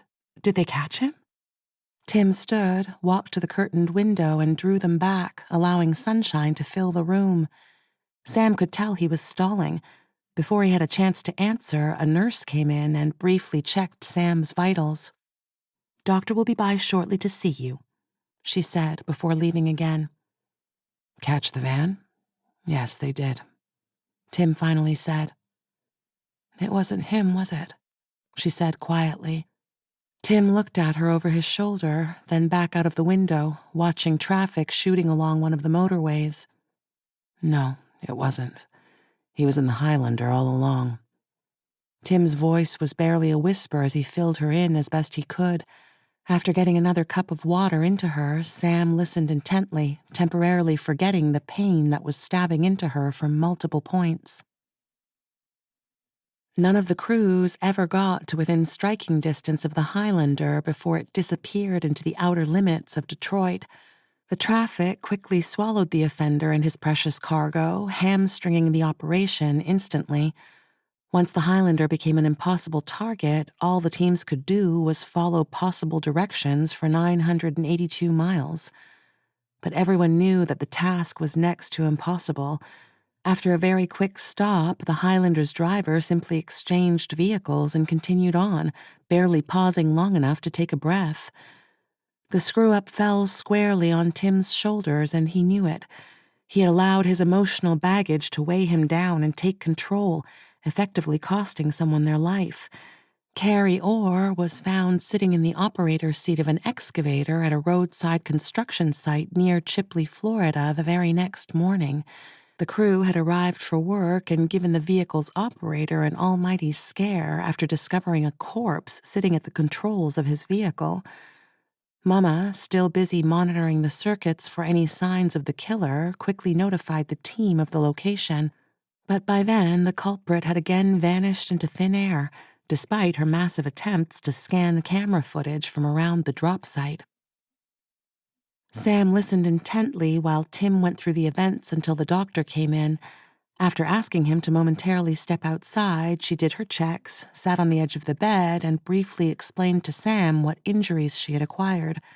After telling her just how lucky she had been, she gave her the grim news that the bed she was in would be her home for at least another 2 days. "But doctor," Sam began, but she was cut off by a held-up hand. "I've already cleared it with Mr. Milton. 2 days, Miss Rader." Sam blushed a little as the doctor gave a final smile, then left. Tim returned a moment later, quietly talking into his cell. Sam tried to pivot herself around and stand, but her hip flared with white-hot pain and she gave up on the idea almost instantly. Tim sat on the edge of the bed and handed her his cell. "Hey, child, how are you feeling?" Mama asked with a motherly tone. Sam's face instantly lit up. "Feeling like I won a few rounds with Mike Tyson." "I can imagine. You had us all worried here. Please don't rush to try and get out of there. Take your time. I promise we have things under control." Sam felt a connection to the woman that most would compare to that between mother and daughter. Sam only had the vaguest of memories when it came to her own mother, and Mama had somehow managed to fill the void in a very short amount of time. "Thank you, Mama, for everything you do." "Oh, shucks. Now don't go embarrassing me. I just try my best to keep you guys safe. Now you heal yourself, you hear me?" "Yes, ma'am," Sam finished with a bemused grin. She handed the phone back to Tim before sliding back down into the bed's blankets. Once Tim said his own goodbyes, he sat back down on the sofa chair and looked at Sam. "I'm so sorry. I did this to you." "Just tell me the mother and her baby are okay," Sam said, suddenly remembering the accident. "Both are fine. Turns out that the pram was one of those kinds made up of a car capsule, so the baby was strapped in. They said that if it had been a regular pram, things may have been very different." "What did John say?" Sam asked, reaching for her cup of water. "Well, he wasn't happy. Gave me a grand old reprimand. Thought I was going to get grounded or something. But he understood. Although we did agree for me to get some more counseling. Turns out there's some deep issues I have to resolve regarding some undealt with grief." He tried to smile as he mentioned the grief, but didn't pull it off. "Tim, I need to know that," Sam began, reaching for his hand. Tim reached up and Sam cupped his hand in her own. "I need to know that we work together, regardless of the situation.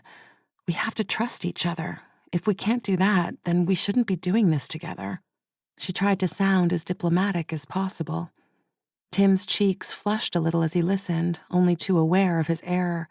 He had almost cost his partner her life, had very nearly killed a mother and her infant child, all because of a brain snap. You're right, and I'm so sorry. I promise it will never happen again. He looked her in the eye as he spoke, and Sam could see how much it hurt him. He knew he screwed up, and he owned it the best way he could. I'm your backup, and you are mine. I'm sure the time will come where I might need you to take over because of an extremely vulnerable moment. It's times like that where our bond needs to kick in and save us. I get it, he replied, squeezing her hand some.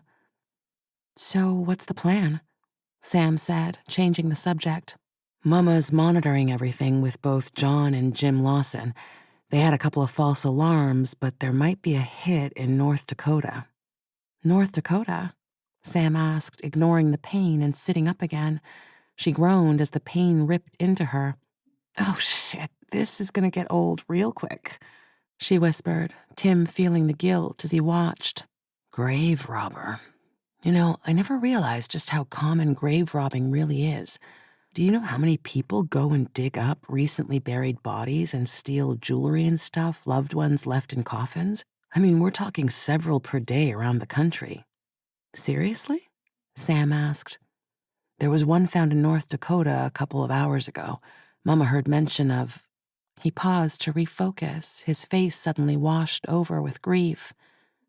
Sam, if they find Nicholas in that grave... She understood, Tim blaming himself for letting them get away. You can't think like that. Whatever happened, it's done. We need to move on. He slowly nodded. Of course. Anyway, Mama is monitoring that situation and will let us know if anything pops up. He reached under his chair and pulled out a plastic bag, waving it in front of Sam's face. In the meantime, he chuckled, pulling a fresh deck of cards from the bag, it's time you learned the art of playing euchre. Chapter 11. Mama continued working through the leads in her control room as Sam learnt to play a card game Tim held close to his heart. There were 4 separate reports currently under investigation regarding graves, and she had one monitor open per incident. But despite each looking the same as the others, Mama relied on her instincts that she had developed over the years. North Dakota had been the one she was following the closest because it had fallen into line with another discovery she had made a couple of days prior. John had been sitting beside her when the thought crossed her mind, and after showing her revelation to him, he had agreed wholeheartedly. As she monitored the police radio traffic continuing in Elgin, the words she had been dreading the most came through. "Chief," a young-sounding voice said into their radio. "Yeah, Brock," came the reply a few moments later, that voice carrying the authoritative tone she was expecting. "Chief, we got a problem here." "A problem? Geez, kid, it's a grave. What is it?" The chief responded. "It's not him." "Him who? What, the caretaker?" Mama felt like interjecting and telling the chief to pull his head in, but she refrained, closing her eyes as she pictured the last time she had seen Nicholas Potts. It had been a month before, during one of the many Sunday afternoon barbecues John hosted in the community park. Nicholas Potts had attended with his wife Julie and their young son, Nick Jr. Mama had spent some time sitting for the family when young Nicholas was still a baby, giving the parents some valuable time to spend on themselves, time she now thought of as maybe the most precious she had ever given someone. "The body isn't Mr. Nightingale, Chief. It's someone else, and they've been shot in the head." Despite the news of the fresh body in the grave not being that of Reuben Nightingale, it gave Mama and her 2 helpers a starting point. John considered placing another call to Wally, but Mama advised against it, reminding John of the probable time period that had passed since the murder. Their best chance was to analyze the footage from as many places as possible and try and triangulate the possible location of any notable suspect vehicles.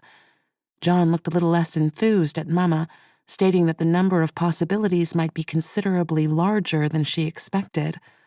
But luck has a way of making an appearance during the most unlikely moments, and it seemed that this time it came at just the right time. Given the influence luck would have on the moment, John wondered whether it was more fate than luck.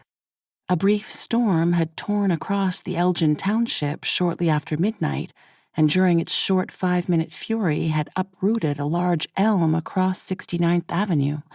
It reduced the vehicles traveling south from the town to just 2. After rechecking the footage several times, Jim Lawson came up with what he believed happened because it made the most sense. Each previous body had been carried approximately 982 miles from where they were exhumed. This meant that if the killer continued down that same line, he would need to head south, given the short distance to the Canadian border, and he doubted the killer would risk trying to cross an international border. After said killer had finished what he needed to do at the cemetery, he then tried to avoid as many cameras as possible because he would know Pogrom would access the footage and track him. So instead, he turns left out of the cemetery, takes the next left, and wheels back around to 69th, which he knows is camera-free until almost the state border. But luck had not been on the perp's side, the elm tree effectively shutting the road down. And given the lack of services on that road for quite some time, it wasn't a popular choice for the residents needing to travel who would instead use Route 21. The 2 solitary vehicles Jim found traveling along 69th between midnight and 5 a.m., neither of which were Highlanders, was a black Ford SUV and a white Savannah. The latter piqued his interest immediately. Oh my God, Jim said as the footage of the Savannahs played on his monitor. John, sitting in his home office at the time, looked up to see what Jim had found. He's been planning this for a long time. You got something? John asked, reseating himself in front of the monitor. He's been planning this for a hell of a long time. See that vehicle? He pointed off screen, but John knew what he meant. I found 4 registered in different company names, all based in Milwaukee. One of them is the van from New Mexico. The addresses for the companies are vacant lots in one of the industrial estates on the northern fringe of the city. But want to know what's even more interesting? He didn't wait for John to reply. There's 2 more registered to different companies in an industrial estate on the southern side, all vacant blocks. All Savannahs? Yaha, and all white. I think he's parked them across multiple states for his little road trips. And I think he's dropped other random vehicles around the country to throw us off track. I'm not sure about America, but here in Australia, all tradies drive the same looking white vans regardless of their profession. Only the roof racks change. I think he's chosen white Savannahs so he fits in, draws the least attention to himself, and can travel from one state to the next virtually undisturbed. Because the cops aren't going to focus their efforts on a working man, are they? They'll pick up private cars, those that draw their attention. What about the license plates? Mama asked. I think he keeps a heap on hand, and as he needs them, simply pulls over and changes them. Only takes a couple of minutes. It wouldn't surprise me if he had some for each state he drives through. Think about it. Cop runs the plates, and unless they've been reported stolen, they belong on a white Savannah. It's not like anyone is going to pop the hood and start comparing VIN numbers. Don't most car yards that sell new cars keep license plates handy? Mama asked. What if he's registered himself as a car yard? Wasn't Red's brother a car salesman? John flicked his fingers and pointed into the camera. You're right, he said, and then to himself, clever boy. Think we can track them, Jim? If he sticks to these vans, I don't see why not, Jim said. Okay, see if you can find him. Oh, my Lord, Mama suddenly cried from her own control room. Both men paused and looked at her via their webcams. Everything okay, Maddie? Jim asked, the only person to still use her Christian name. I've got it. Tim showed Sam the message as soon as it hit his cell. She read the 2 single words as her eyes grew wider. Tracking him. The message was short and sweet and from the only woman Sam would ever trust with her life. If Mama was on the job, she knew that there was a very good chance of success. "I have to get out of here," Sam said, sitting up sideways and sliding her legs off the edge of the bed. "Hey," Tim said, jumping to his feet. "Want to get in the shit? You know what the doctor said." Sam turned and looked at him with an expression of sarcasm. "You're going to tell me to play by the rules?" "Hey, weren't you the one who just told me like a few minutes ago how important it was for us to play as a team? You're not up to it. I mean, look at you," he said, pointing at her.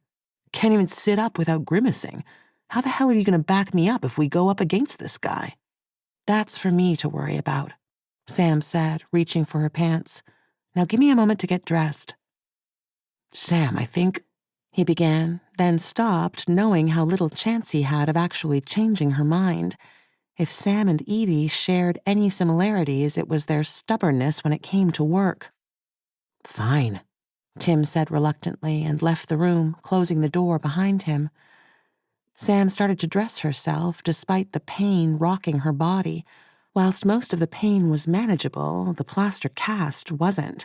It had been annoying from the moment she awoke and now served to turn even the most mundane of jobs into laborious tasks requiring die-hard concentration. Her pants were only the beginning of an exercise that felt like a marathon workout. By the time she sat on the sofa chair trying to put on her shoes, Sam was huffing as if she had just sprinted the final 200 yards of a marathon.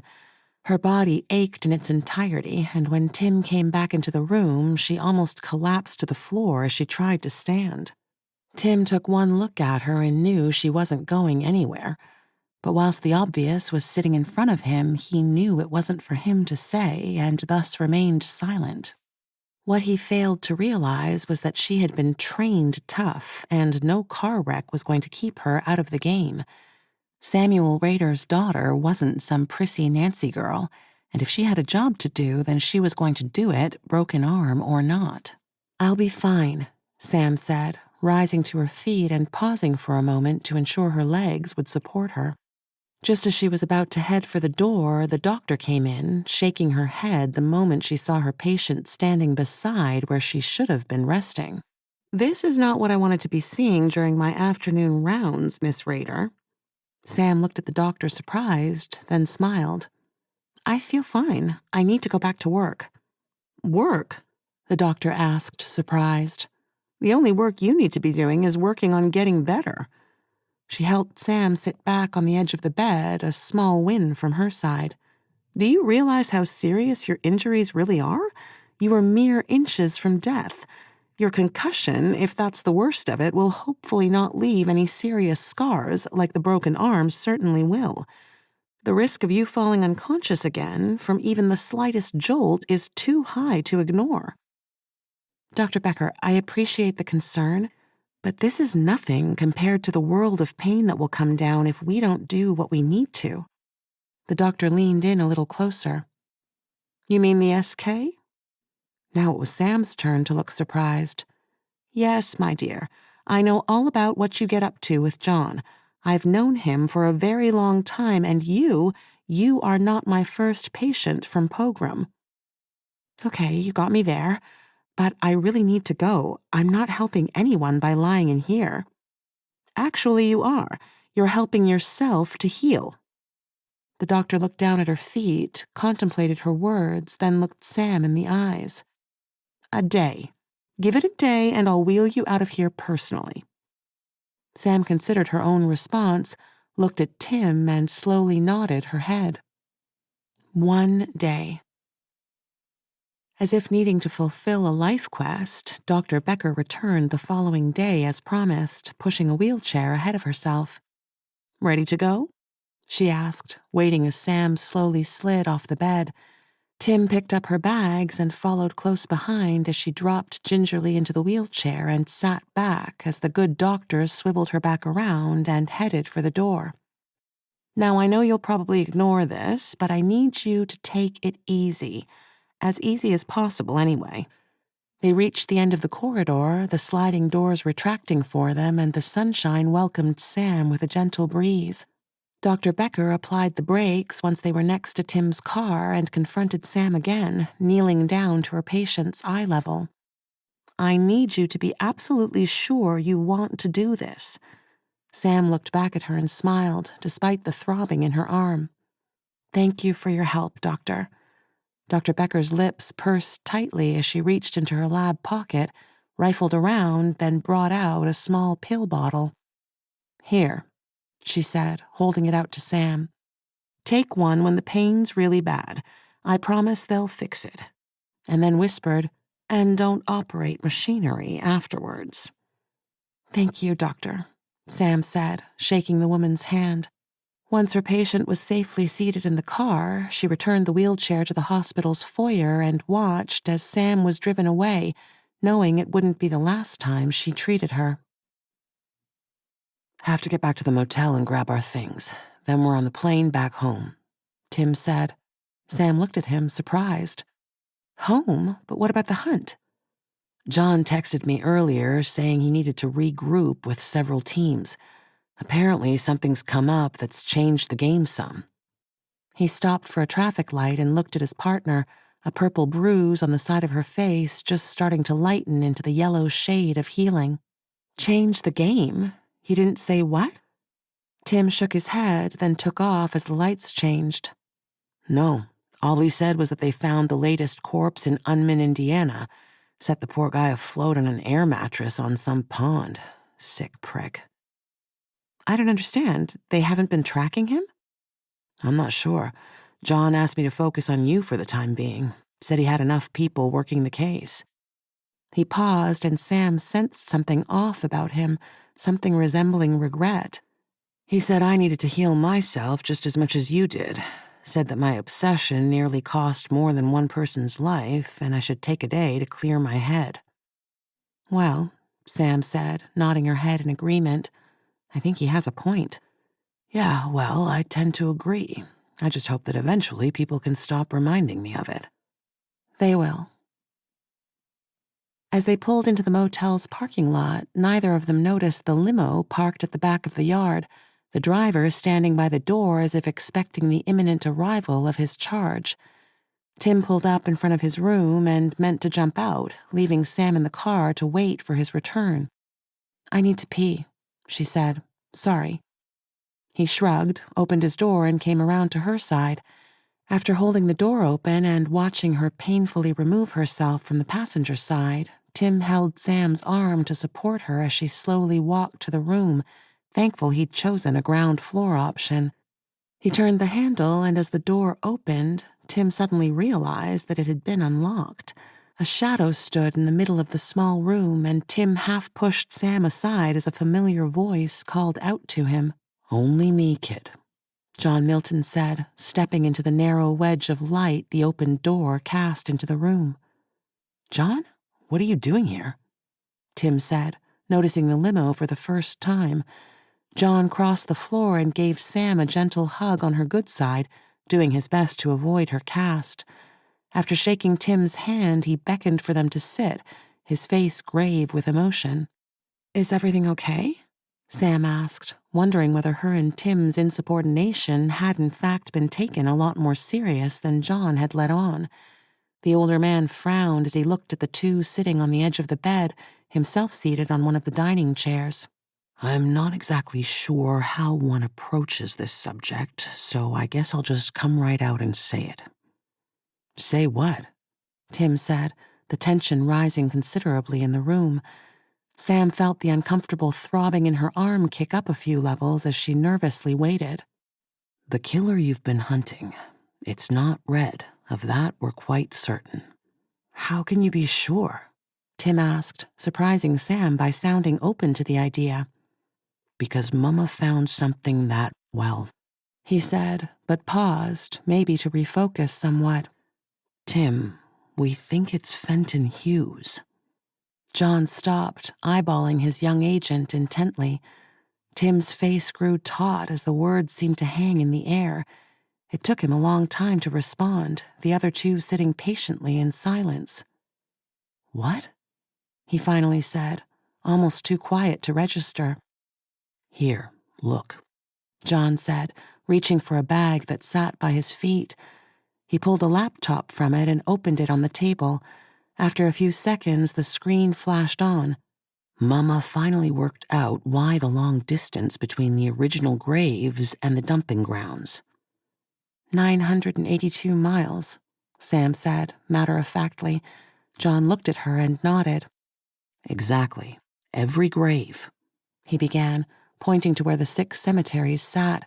He drove the bodies exactly 982 miles to where he discarded them. Okay, I'm listening, Tim said, shuffling uncomfortably. John zoomed out, moved the map of America slightly to the left, then zoomed in slightly again before pointing to a point on the map. Recognize that spot? He was pointing to a small town in northern Nebraska. The instant the name appeared, Tim stiffened, his back straightening as he swallowed hard. Please, John. No. What is it? Sam asked, mystified. Springview, Nebraska, John said quietly. Sam looked at Tim and was shocked to see his eyes well up. His bottom lip was quivering as he struggled to hold in his emotions. John turned to look at her and whispered the name apologetically. Evie. That's where Evie is buried. No! Tim suddenly shouted. He jumped to his feet and walked to the door, putting both hands on the back of it as he stared at the floor. Sam thought she saw tears falling onto the tiles. John zoomed the map out again, then left the view where it was. Tim turned back and stared at his adopted father. Springview is exactly 982 miles from Sheboygan, the place where she died. Tim looked up to the ceiling, his emotions gripping him tight. He struggled to contain them, slapped his leg, and stared back at John. This is bullshit, he snarled. I wish it was, kid. What does this have to do with Fenton? He died. He died standing right next to Evie. We found pieces of him in the lake, John. John stood, slowly walked to Tim, and held his arms open. I can only tell you what we found. This doesn't mean anything, Tim said, almost controlled. Not alone, no. But this? John went back to the laptop, hit a button, and the map disappeared. In its place was a list of names, town names that looked familiar. It was the names of the towns where the coffins had been violated, their occupants driven around the country. Tim stared at the list, repeatedly mouthing the word no as John pointed at the name that was staring back at them from the side of the screen. Including Springview, I think it's pretty obvious. Doodles? Sam asked. Fenton Hughes had christened Tim that name. They'd been partnered for quite some time, and Fenton called Tim Doodles because of what he did when trying to kill time. Draws on anything he can find, just doodle after doodle. John smiled, but it didn't hold. Even if you're right, now what? Tim asked, dropping back onto the bed. We think we know where he's headed, John said. Where? Tim asked. John looked uncomfortably at Sam, almost as if stalling. Finally, he dropped the bombshell. He's already dug up Evie's remains. Only once he was sure Tim was under control did John finally agree to return to the airport. He promised to give the pair a direct mode of transport to Sheboygan, just a short flight across Lake Michigan. A car would pick them up within the hour, take them to the nearest airport, where a helicopter would be waiting for them. I already have a couple of agents standing by to meet you there, John said as he shook hands with them. Tim gave him a final hug, then closed the door once John was back in his car. It all makes sense now, Tim said as they watched the limo pull back out into traffic. He's been ahead of us this whole time. He knows what we do. Son of a bitch. But why? Sam asked as they returned to the room. He loved Evie as much as I did. I think he resented me more than anything when she chose me. It couldn't have been easy for him, being partnered with her and all. Prick should have died. Tim mumbled. Sam went to the small sink in the bathroom and filled a glass of water. She took it back to the table, popped the lid off the pill jar, and upended it into her mouth, dropping one onto her tongue. Bad, huh? Tim said, a little apologetically. Sam tilted her head from side to side as she sipped from the glass and swallowed the pain relief. I'll manage, she said, setting the glass down on the table. Tim walked to the door, paused, and looked back. Just need to grab my washing. Should be dry by now, I hope. You'll be all right for a minute? Sam nodded, waving him away. A man doing washing. I love it, she said, giggling a little. Tim flipped her the bird, smiled, and walked out, closing the door behind him. Sam grimaced as the pain in her arm continued to throb, hoping for the pill to work its magic. As the room started to swim, she wondered whether it was working a little too well. The dryer was still tumbling his clothes around when Tim entered the laundry. Despite this, he opened the door anyway, rifled through the clothes, and found his underwear. He'd never been one to go commando, preferring his package to be tucked up securely, but spending the last couple of days without a spare change of clothes had been torture. He'd promised himself that morning to do a small load, including his t-shirt, jocks, and socks. He looked briefly out of the door, then closed it and removed his boots and pants. With his balls swinging free, he hurried to step into the warm and welcoming trunks, sighing with relief as he felt his best mates cuddle up close to him. Once his pants were on, Tim grabbed his socks, put them on, then slipped back into his boots. After folding his t-shirt down to as small as possible, he stuffed it into his pants pocket before hurrying back to the room. As he walked, his mind tried to make sense of the informational overload John had brought with him. He still wasn't entirely sure he believed any of it, but trusted his mentor enough to know that there could be some truth to their theory. But as he opened the door back into his motel room, any doubt he had was instantly vaporized. The chair John had been sitting on only minutes before was lying on its side. The door to the only other room was closed, and Tim knocked on it, expecting Sam to yell out to him. Sam? He called, gently knocking on the door for fear of startling her. But the silence of the bathroom screamed back at him, Tim sensing something wrong. After knocking a second time, he slowly opened the door. Sam, you in here? She wasn't, the room sitting just as he had left it. He turned back, looked at the table, and noticed the sheet of paper propped against Sam's recently used glass. He didn't need to step closer, the words readable from where he stood. As they screamed inside his brain, Tim felt his stomach take a nauseating turn as the nightmare John had hinted at finally materialized before him. He took a step closer to the note, picked it up, and stared at the sentence in horror. About time you came. Chapter 12. John had barely made it back to the plane when Tim's frantic call came through. He hadn't been wearing his earpiece and so had no idea of the urgency the call had. As he climbed the steps aboard his jet, he saw Tim's face on his cell's screen. Hey, he said, answering the call as he sat down, but that was as far as he got, Tim's voice cutting him off instantly. She's gone, John. He has her. What? How? John replied almost robotic. The words had barely time to register, and he sat up as the first few finally fell into place. It's him. He left a note. John, he has her. All right, calm down. He's not going to hurt her. Tell me what the note says. He rose to his feet as he listened to Tim tell him about the question Fenton had left for him, as well as the circumstances surrounding Sam's disappearance. John could tell he was barely holding it together and tried his best to calm him. He's not going to kill her, Tim finished, whispering the final few words. No, he's not. Tim, he's not going to hurt a hair on her, and you know why? Tim? He listened for the voice to calm down some. Tim? Why? Tim answered quietly. Because Sam knows how to take care of herself.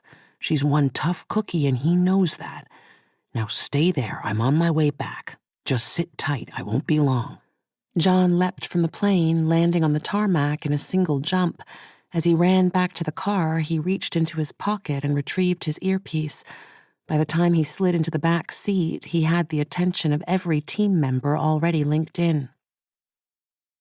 As Tim stood in the middle of the motel room staring at the note, nightmare visions of Sam lying dead in a coffin began to play in his mind.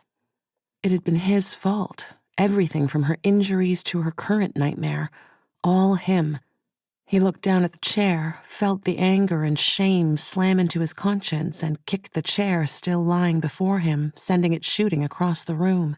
It hit the edge of the couch hard, the splintering sound of it breaking apart not heard by the man caught in a torrent of fear and regret. My fault, he snarled through his teeth. He turned to the table, grabbed it with both hands, and upended it as the rage continued to breathe inside him, like an ocean caught in the winds of a powerful storm. Tim went to the couch, looked at the note again, and scrunched it into a tight ball as the memories continued to play out. The fury threatened to build again, like waves crashing into the base of a cliff, sending a wall of water skyward. He screamed into his fist and threw the ball of paper across the room.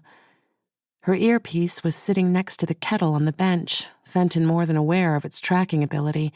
If it was in fact him, the chances were high that he already possessed an earpiece from one of the numerous agents he'd killed.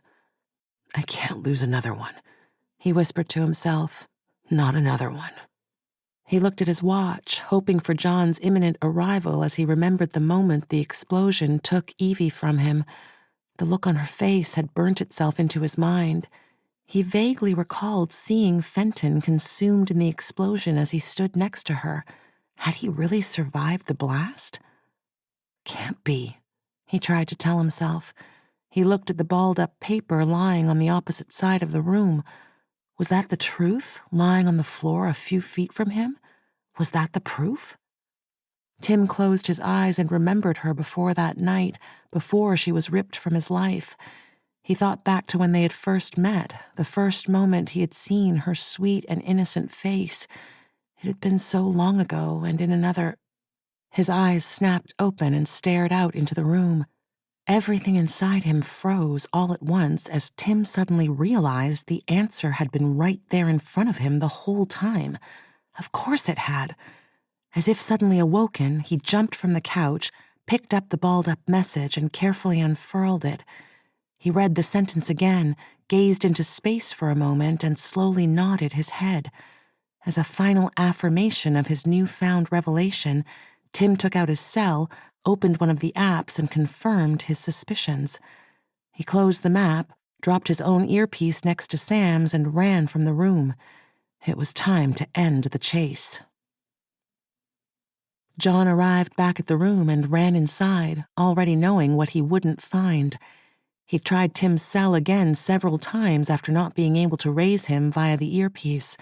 Mama had also tried to get a response from him, but had none. As he pushed the ajar door all the way open, he wasn't surprised by the damage to the room. The chair lay in pieces by the couch, the table on its back with its legs sticking up like a flipped turtle, unable to right itself.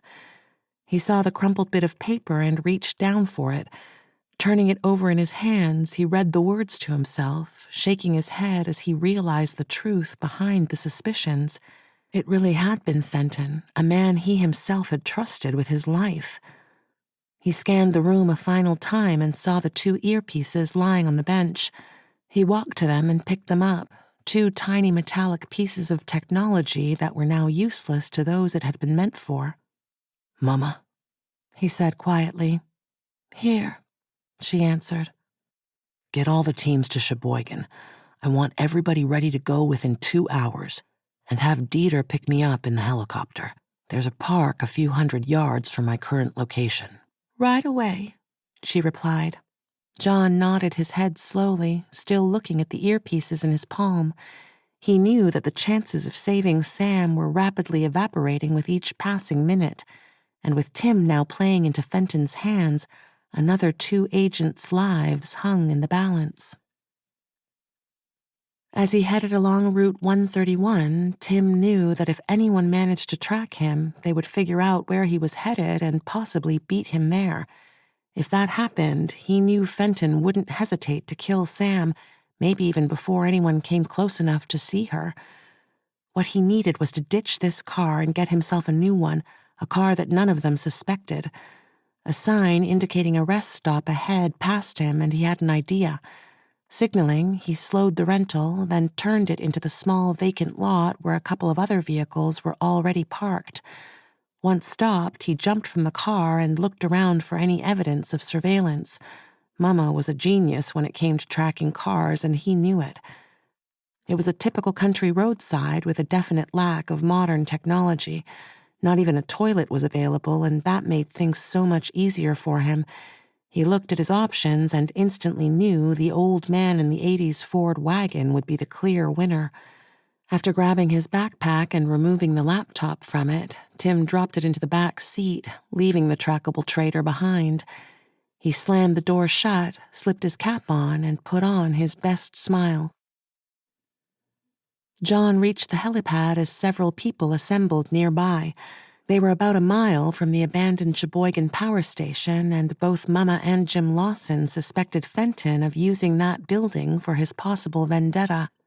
The 20 or so people watched as the chopper touched down and John climbed out, hunched himself over, and ran towards them. Although the plan hadn't fully formed in his mind yet, he knew that after giving Fenton enough time to get into position, the net he intended to cast over the area would be virtually impossible to breach. After giving the helicopter enough time to wind down and quiet enough for him to be heard, John waved for the crowd to close in on him. His speech wasn't going to be a long one, just enough to share the news of Sam's capture, Tim's disappearance, and the possibility of an ex-agent being the culprit. Mama had circulated his last photo, but everyone understood that there was every possibility he'd changed his appearance. They listened to him intently, hanging on his every word as the seriousness of the situation was made clear. Once he finished and gestured for them to get into position, John watched his mini army disperse, most checking their firearms, cells, and partners to ensure they were properly prepared. John knew that this was a one-shot opportunity. If anyone messed this up, there would be no coming back. He looked at his own cell, saw the photo of himself and Tim during happier times, and felt his stomach turn a little. Everything came down to this. Tim had once asked Evie how she managed to traverse the country as easily as she did without a car. Her mileage had been impressive, having spent time in more than half the states of the continental United States by the time she was 21. She would often share stories with Tim about her many escapades, having worked some less than reputable jobs in even less than reputable locations. They had been lying in front of an open fire, their naked bodies side by side. "Truckies," she had replied, the answer rolling off her tongue as simply as melting butter. "You'd be surprised how easy it is to thumb a ride with them." She had watched him as he let the answer try and find purchase in his mind, knowing full well what his follow-up question would be. Of course she did. It was what all men she had ever let in wanted to know. "Did they expect—" he began, but Evie had cut him off with a laugh, his cheeks warming up a little as he watched her. "What, did I have to put out? Is that what you're asking?" Tim had blushed fiercely as he felt her eyes bore into him. "No, it's just that—" "They're not all like that, you know. Most of them are just fathers and husbands trying to support their families. They work hard to put bread on the table, Tim, and for some, having a passenger along for a bit of conversation is more than enough."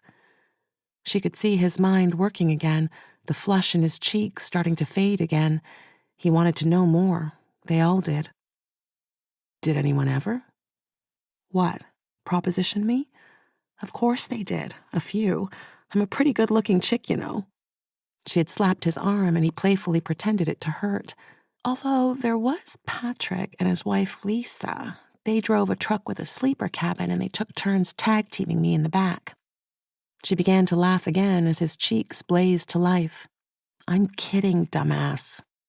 "I don't mean to sound like a tool," he said after her giggling had died down. I'm just screwing around with you. If you want to know the truth, I tried to stay as safe as possible. It wasn't always easy, but I managed." She paused briefly, and he could see her think, her naked breast glistening in the heat of the room as she rolled onto her back. He could feel himself growing hard again just from the sight of her, the slim pubic bush casting the smallest shadow. George, now him I'll always remember. "George?" he asked, slowly stroking her belly. "He was one of the few coasters I ever met." "What's a coaster?" He could feel her tense a little as his fingertip reached the sensitive part beside her belly button. "The ones that would go from coast to coast. George had a run from Miami all the way to LA. All he wanted was for me to read to him." Tim slowly worked his finger down further, watching her lips purse a little as he traced along the side of her pubic hair.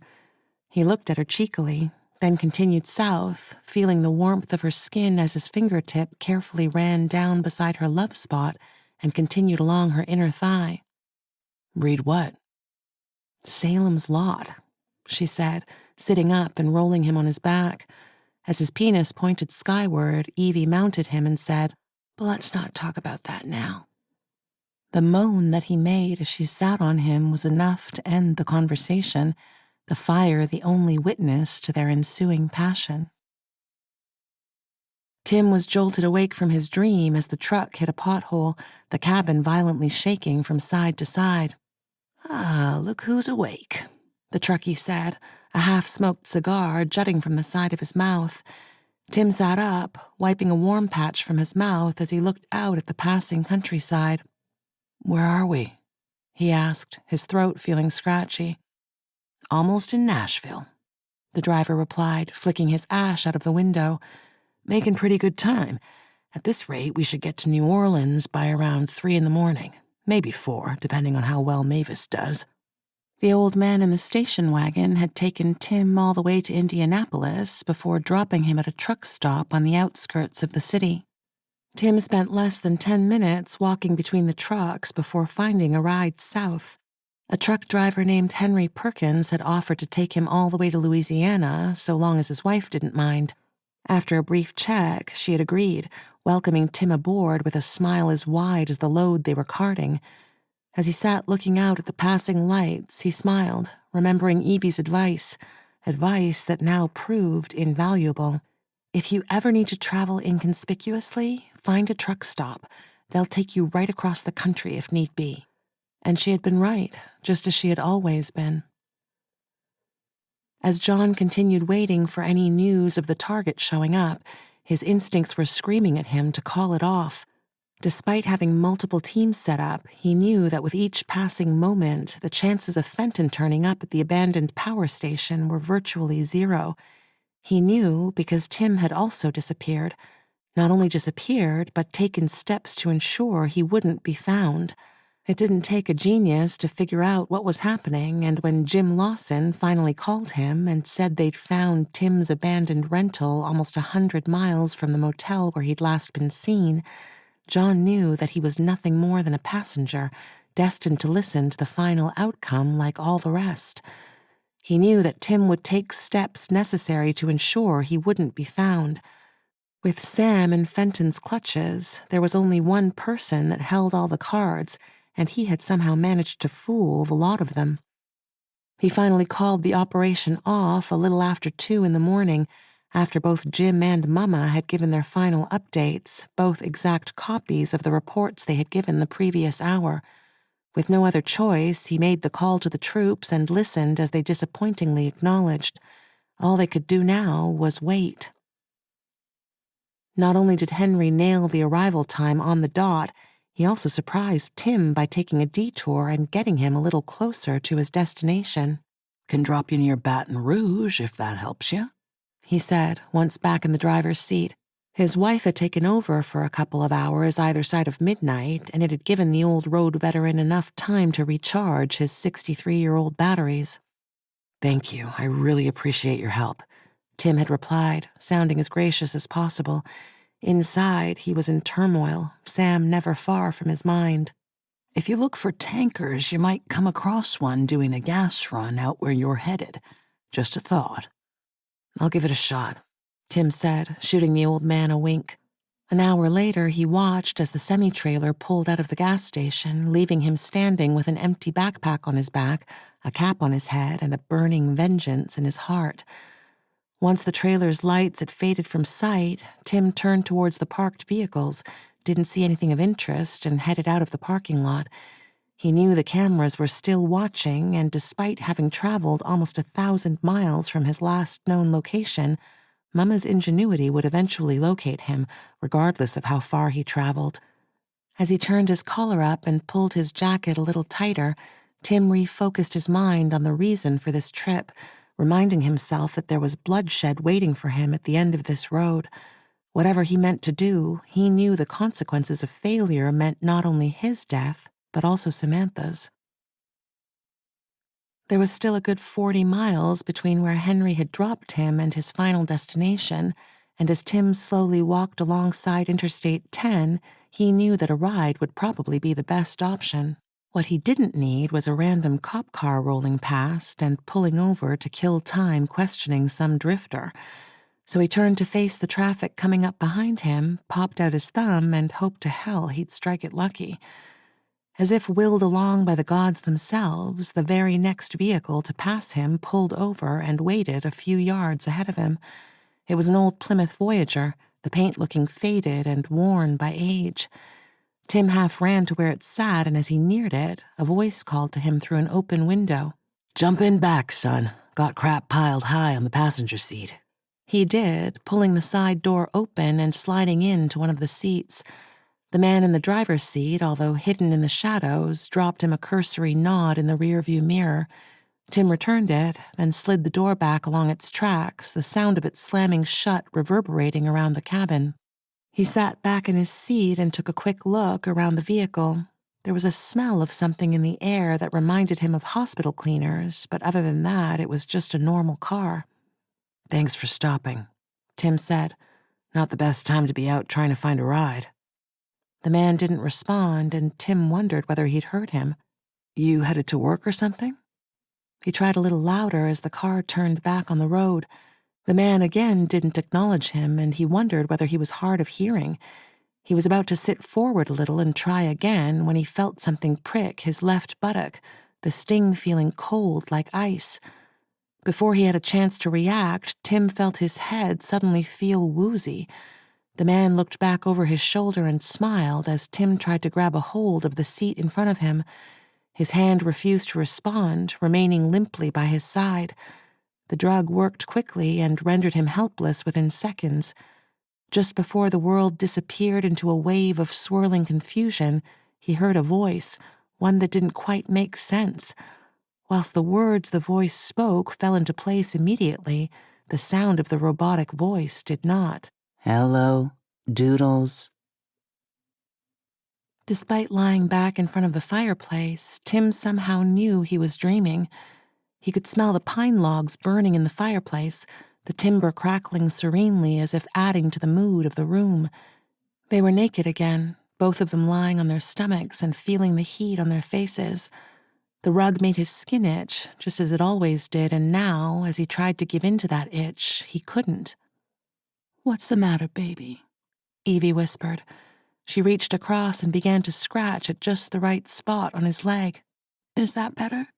Tim nodded and tried to speak, but like his hand, his mouth refused to play ball, refusing to open and speak the words. He looked at her with increasing alarm, but Evie only smiled back at him. His mind was screaming at her to help him, but without a willing mouth to deliver his message, he was left to just stare at her as she turned on her side. He stared at her body as she rested her head on one hand, her smile tormenting him. "Why would you think it was your baby? You know it was Fenton's," she said. With her other hand, she began running a fingertip around her erect nipple, biting her bottom lip the way she knew excited him. "He did things to me you couldn't even imagine." She closed her eyes, squeezed her nipple between her fingers, and moaned with pleasure. "But then you were never up for the really exciting stuff, were you?" All he could do was lie beside her and watch as she teased him, telling him the nightmare that he had lived with for so long. Unable to move, Tim watched as she bit her fingertip gently, smiling at him as the torture continued. What about this Sam? Think you have what she wants? Evie asked before bursting into laughter. You need to wake up to yourself. You hear me? You need to... Wake up! The voice cried again. But not Evie's voice. Tim thought to himself. No, not Evie. Tim, wake up! He could hear the voice, but his eyes refused to open, the lids feeling much too heavy. Not Evie, but Sam? Sam's voice? He tried to see again, a pain waking up somewhere high above him. His eyes briefly opened a tiny bit, a dim view of the world coming through the tiny slits. A shadow was moving around somewhere ahead of him, a shadow that was somehow calling to him. Tim, please! Sam cried out again. He tried to open his eyes, the lids feeling like they were weighed down with bricks. Sam? His voice sounded distant, as if not his at all.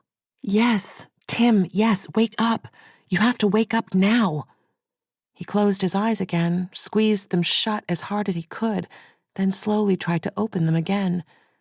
She sounded more panicked than he'd ever heard before, and it brought him back to the pain somewhere above him. It reminded him of the damn itch from his dream, his hands unwilling to scratch it. As if trying to prove to himself that it was just a dream, he tried to reach up and touch the place where the pain hovered. But the confusion remained as his hand refused to move. Only his fingers seemed to obey his will, and they weren't where they were supposed to be, building the uncertainty in his mind further. Fighting his eyes one final time, Tim forced them open, focusing on the confusion that formed before him. He could see Sam opposite him, maybe a dozen or so yards away. She looked to be pointing up with both arms, wanting him to see something.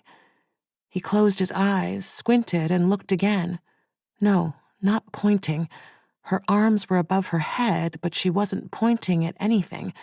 Her arms were bound above her, tied to a metal pole that was set into the ground behind her.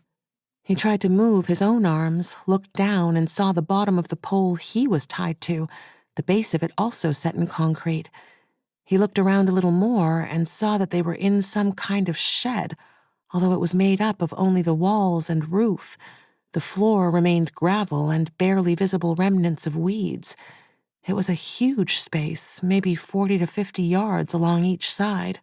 "He'll be back soon," Sam called out, still trying to get his attention. Where are we? He finally asked. I don't know. I woke up here like you. Despite the lack of windows or open doors, Tim knew that it must have been the middle of the day. He could feel the heat radiating down from the roof, a slight sweat already dampening his brow. His head ached from whatever drug had been given to him, but thankfully the fog in his brain was clearing. He looked over to Sam again and tried to get a sense of her condition. Her plaster cast was still visible on her arm as it hung above her. Are you okay? Has he hurt you? He called to her. No, I'm fine. You think I would hurt her, Doodles? The familiar robotic voice suddenly said from somewhere behind him. Tim tried to swing around for a better view, but the shackles bit into his wrist. Let her go, Tim yelled immediately. What? And let her miss the fun? Tim listened as footsteps walked somewhere behind him, closing in on a wide arc to his side. I think not. The voice finally moved around to where Tim could see the shape materialize to the side of him. There was a skylight in the roof near him, and as the shadow stepped forward, the sunshine lit it up, his old partner revealed at last. He wore a patch over one eye, a scar leading the lower edge of it and reaching all the way to his neck. On one arm, he wore a prosthetic hook where a hand should have been, but it was on his throat that Tim saw the reason for his robotic voice. A black box was attached to it, the digital synthesizer working as his communication device. He simply stood for a moment and stared at Tim with his one eye. What? No hello for an old friend? Fenton asked a few moments later, continuing to circle around until he was standing between Tim and Sam. He had been waiting for the moment for a long time, and as he finally faced Tim, gave it time to properly sink in. "What do you want?" Tim asked. "Just you," Fenton replied. "So let her go," Tim said, nodding at Sam. "Maybe, but not right now." He paused, looked at Tim, and smiled. "You have no idea how long I've been looking forward to this here moment. Know what it took to swap the pills she was taking just so I could bring her here." What the hell for? If you wanted me dead, why not just kill me? You could have done it much quicker than all this bullshit. "Yes, I could have. But I wanted to play first. You know, the way we used to play with the killers we ended. The way we used to take our time, let them know we were watching, before slowly ending them." That wasn't us. That was you sick fuck. Fenton began to laugh, the sound of it a grotesque, synthesized melody. "You haven't changed a bit," he finally said. "Still just as selective with your memories as ever. That's how you managed to convince yourself that Evie wasn't your fault, wasn't it? If you pretend to not remember it, then it didn't really happen." He stepped forward a little, Tim noting the slight limp he walked with. "She's here, you know." What? Tim said, his stomach starting to churn. "Yeah, right out there, with me, where she always belonged." Tim began to wildly rip his hands back and forth, the chain binding his wrists clanging against the post. The pain was biting into his wrists again, but the rage kept it numbed from him. Piece of fucking shit! He screamed, but Fenton only laughed. He waited for Tim to settle before speaking again. "I dug her up long before anyone realized. Well, what was left of her, anyway. Buried her right here, just outside. You remember this spot, don't you?" Fenton waved his arm from side to side like a game show host presenting a prize. Tim looked around to where Fenton was gesturing and saw something he had missed initially. There was something of a gravel road winding through the shed, stopping where his post was set. There was a very slight rise in the ground from one side to the other, as if they were on a small hill. As the realization dawned across Tim's face, Fenton began to laugh again. "Yes, my old friend, this is the very spot." He leaned in a little. "I knew you'd guess it eventually. 982 miles. Not the distance from her grave to the place she died, but 982 miles from her grave back to where we first rescued her. You remember, the post where you are is where Clementine had parked his car, and..." He began, then turned slightly back to Sam before continuing. "That's where we saved her. Right there was where she was lying. You remember?" Yes, I remember. So why bring us back here? Tim asked, trying to feel for a way to break his shackles. Fenton saw his fingers investigating and pointed at them. "Don't bother. Padlock and chain, my friend. And I have the key right here in my pocket.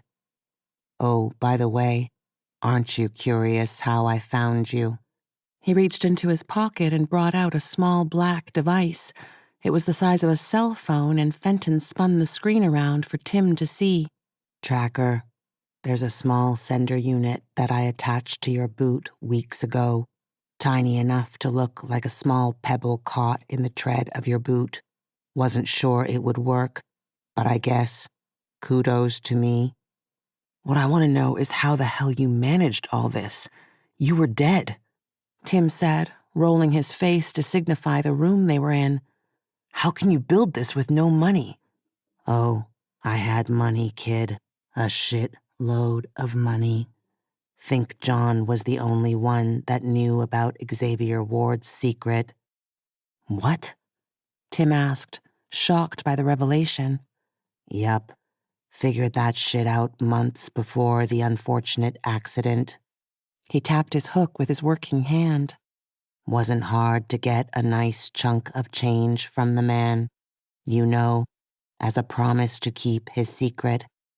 Then it was just a matter of setting up a new identity and start spending that hard-earned money. He paused to consider. Wait, did you think I started this after that night? He laughed again, the sound echoing off the walls. I had this here building constructed 3 months before that night. I'd been planning your demise long before that fucking explosion took my life. Just as well, I had a backup one already in place. Why? Tell me why. Tim looked over at Sam, quietly hanging by her wrists. Because you took her from me. Fenton tried to scream, but the voice box held his volume down to where it only sounded mildly raised. Is that what all this is over? Because she chose me over you? She wanted to be with me, but she wasn't sure whether you would handle it. Unfortunately, she cared about you too much to just dump you. And then that whole baby shit started. Tim felt his anger flare again. I don't know whether you noticed, dickhead, but Evie is dead. All this, it makes no difference. Want to get some sort of revenge on me because she chose me over you? I want to kill you because it's your fault she's dead. You killed her. If you had listened to me when I was trying to tell you Simpson wasn't just one killer, I tried to tell you he was a twin, but you shrugged it off. You wanted the glory of ending that asshole and ignored all the signs telling you there was more to it. You killed her. And I've had to live with that mistake ever since. Tim whispered, only too aware of his error. You weren't the only one. Fenton took a couple of steps forward, stood less than 2 feet from Tim, and stared into his face. You killed her, he whispered, then swung a fist, hitting Tim square in the face. Sam heard his nose break from where she hung. Leave him alone, she screamed. Fenton turned and looked over his shoulder. You should worry about yourself, Samantha. Tim groaned, the fire in his nose burning so fiercely as the tears running from both eyes temporarily blinded him. He felt the warm blood trickle down his chin and into the front of his shirt. Coward, Tim whispered. Fenton struck him again, this time with his hooked hand, slamming the prosthetic into the side of his face. Sam screamed again, but Fenton ignored her. Coward, you have any idea what it takes to kill the people I have? And I'm not the one hiding behind my job. Hey, who was the one too stupid to see a trap when it was so obvious? A new voice suddenly filled the air, one Tim only partially recognized. The sound came from Fenton's pocket, and as he lifted the recorder from it, Tim understood. Jump in back, son. Got crap piled high on the passenger seat. It hadn't been the driver at all, the ruse working brilliantly. Quite a nice little game you've built yourself. What with Xavier Ward's money and all. You still haven't told me why. Why, Fenton? Why go through all of this? What's the end game? Think there's an all-important end game. I'm sorry. Nothing so grand. I just want to see you watch another woman you care about die right in front of you. And then I'm going to leave you here, tied up, to watch her body rot. Tim looked across at Sam, her face grimacing from the pain of her broken arm. He shook his hands against the restraints again, trying desperately to break their hold on him, but the chains held true. Before him, Fenton began to laugh. Sam watched Fenton and Tim with their back-and-forth palaver, her arm feeling like a lead weight. The throbbing seemed to course through her entire body, positive her feet would soon quit entirely on her. The surprise of waking up in this place had been a lot more of a shock than for Tim, having been unconscious for the entire journey south. Her head took more than an hour to clear enough for her to take in the surroundings when she did finally wake, and Fenton didn't speak a single word for the day and a half she'd been suspended from her shackles. He had disappeared into a small room that appeared to look like an office of sorts, but reappeared on and off throughout. When she had asked for some water, he ignored her completely, simply shuffling by her and walking outside. She had seen moonlight at that point, the first indication of time. When he returned, carrying Tim across his shoulders, reality struck her for the first time. If Tim was caught, there would be little chance that anyone would come to help them. Her only chance of rescue had been shackled right before her, the killer's game almost complete. Now, as she hung from her restraints, listening to the two of them, Sam began to feel something she wasn't expecting. During all the time she had been hanging from her wrists alone, her biggest concern had been for Tim. It was as if she was worried about what he might be going through, trying to find his missing partner. When Fenton had carried Tim in, her concern turned to fear, a fear for what might happen to them. But that fear had slowly been replaced by something new as she quietly listened to the conversation between the former partners. She was angry in a way she hadn't been for a long time. She watched Fenton hit Tim in the face, the blood instantly creating patterns on his shirt, then watched as he hit him again. She heard her name mentioned, then listened as the prick meant to use her for his revenge. "That's what this shit is about?" she said, making sure to be heard. Fenton looked back over his shoulder. "What's that, sweetheart?" "Your vendetta, or whatever you want to call this shit. That's all this is about? You're worried your manhood took a hit because some bimbo didn't want to play with you?" Fenton looked back at Tim, then hit him a third time. "Fuck, that feels good," he said, finally turning to Sam. "Listen, lady, there's more to this than you could ever know." He slowly walked towards her as if trying to intimidate her by making her wait. "Of course, with you big men there always is. Too scared your dicks aren't going to compare, making sure it's always someone else's fault when you don't stack up. That's why you end up beating on poor defenseless girls. Is that what you plan to do with this bitch you keep mentioning?" "Don't call her that," Fenton said, visibly irritated by the name. "What, bitch? Sounds to me like she was playing the both of you. Maybe she really did have the last laugh, prick-teasing the pair of you until you were too caught up to know better. And now you want to use me because you aren't man enough to kill him yourself? This bitch really knew what she was doing." Fenton ran the final few steps and hit Sam in the middle. The wind was instantly knocked out of her as she struggled to breathe, her lungs feeling on fire.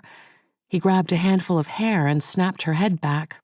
"I said don't call her that," he said, but the voice box failed to convey his threat convincingly, and Sam couldn't help but laugh a little.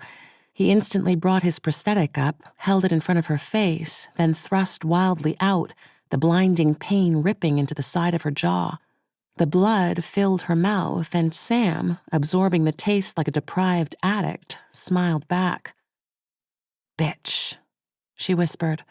Fenton smiled, looked back at Tim, and shrugged his shoulders. "Is she all there?" he asked. Reaching into his pocket, he felt around for the gun he'd used to end them all, brought it back out, and held it up for Tim to see. "Say goodbye," he said, then turned back to Sam and took a step forward. Sam, her head filled with the insatiable taste of blood, lost all sense of presence as her mind seemed to take over complete control. The pain she'd been feeling in her arm and shoulder all but disappeared as her subconscious monster came forward, taking control like a dominant split personality. Fenton stood only a couple of feet from Sam, his one eye watching as she slowly opened her own. As their eyes locked, he leisurely brought the gun up, his finger preparing to pull the trigger the moment her face was in his sights. This part he had visualized many times and knew that taking his time would no doubt increase not only her fear, but also dramatic effect. Sam looked at him as his arms slowly rose and whispered her words, the taste in her mouth driving her senses to near insanity. "Suck my dick, bitch," she snarled, then kicked one foot into the base of the pole, pistoning her legs up and out. Fenton barely had time to react as Sam's legs clamped around his neck and began to squeeze together. As he brought the gun up, meaning to shoot her in the face, Sam pushed her entire body outwards, Fenton stumbling a step back. He lost his footing, and as he fell, Sam suddenly pulled on her broken arm, the pain exquisitely helping propel her back against the shackles. At the final moment before his weight would pull them down, Sam tightened her thighs as much as she could, Fenton's eyes bulging as he struggled to breathe. She held on as he dropped to his knees, the burning in her thighs threatening to cramp. Fenton had dropped the gun as he desperately fought for air, hammering his fists against her legs. But Sam held on, Tim watching in shock as she tried to squeeze the life from him. The body between her legs fell back to the ground as Fenton lost consciousness.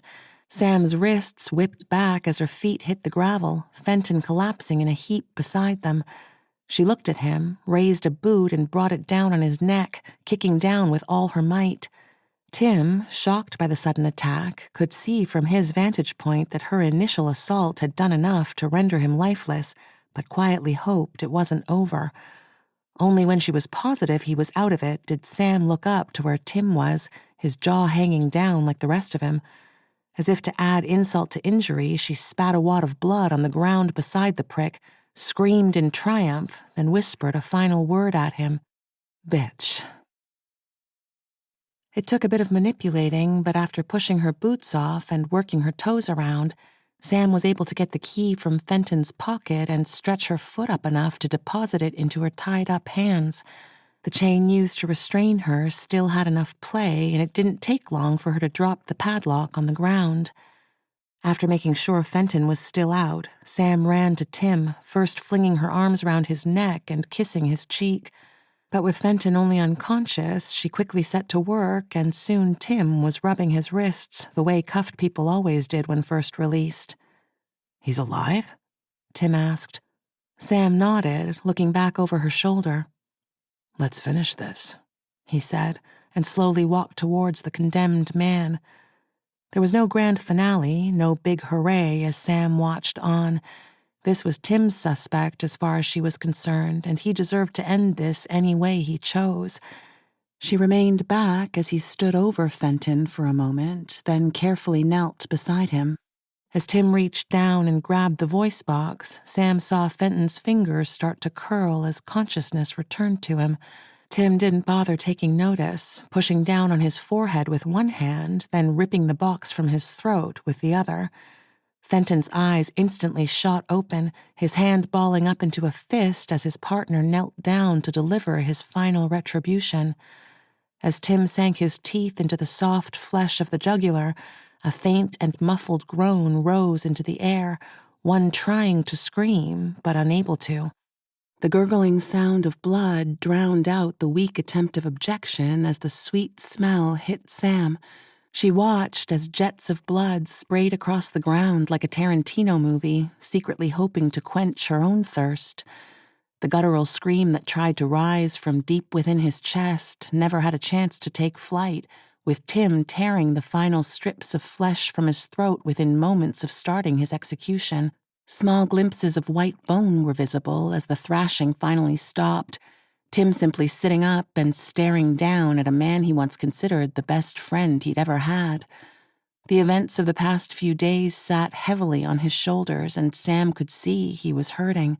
The memories and emotions stirred up were nothing short of horrific, and she wasn't surprised to watch on as Tim began to weep, at first low and controlled, but then in a near fit as the grief really gripped him, and once he stopped holding back, he was finally able to let go.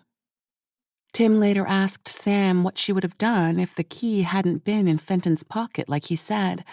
She only smiled back, then flicked him a little wink. He nodded, aware that given the circumstances, there was very little choice for alternatives. Fenton was ready to kill her, and she needed to act. Once the grief had been given enough time to really break free, the pair of them went to the small office in the corner of the shed. Inside, they found a cell phone, as well as a large amount of program equipment that included multiple earpieces and tracking devices. He had been following their every move since the very beginning. A quick call to Mama was enough to bring the world to their doorstep. Despite Sam speaking to her, Tim could hear Mama's jubilation from where he sat across the room.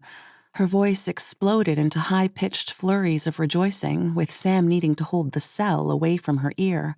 The smile on her face as she listened was a sight Tim never forgot. When she finally hung up, Sam went to where Tim was sitting on the floor and dropped down next to him, her arms starting to throb again. They sat silently with their backs to the wall, each quietly letting the moment sink in.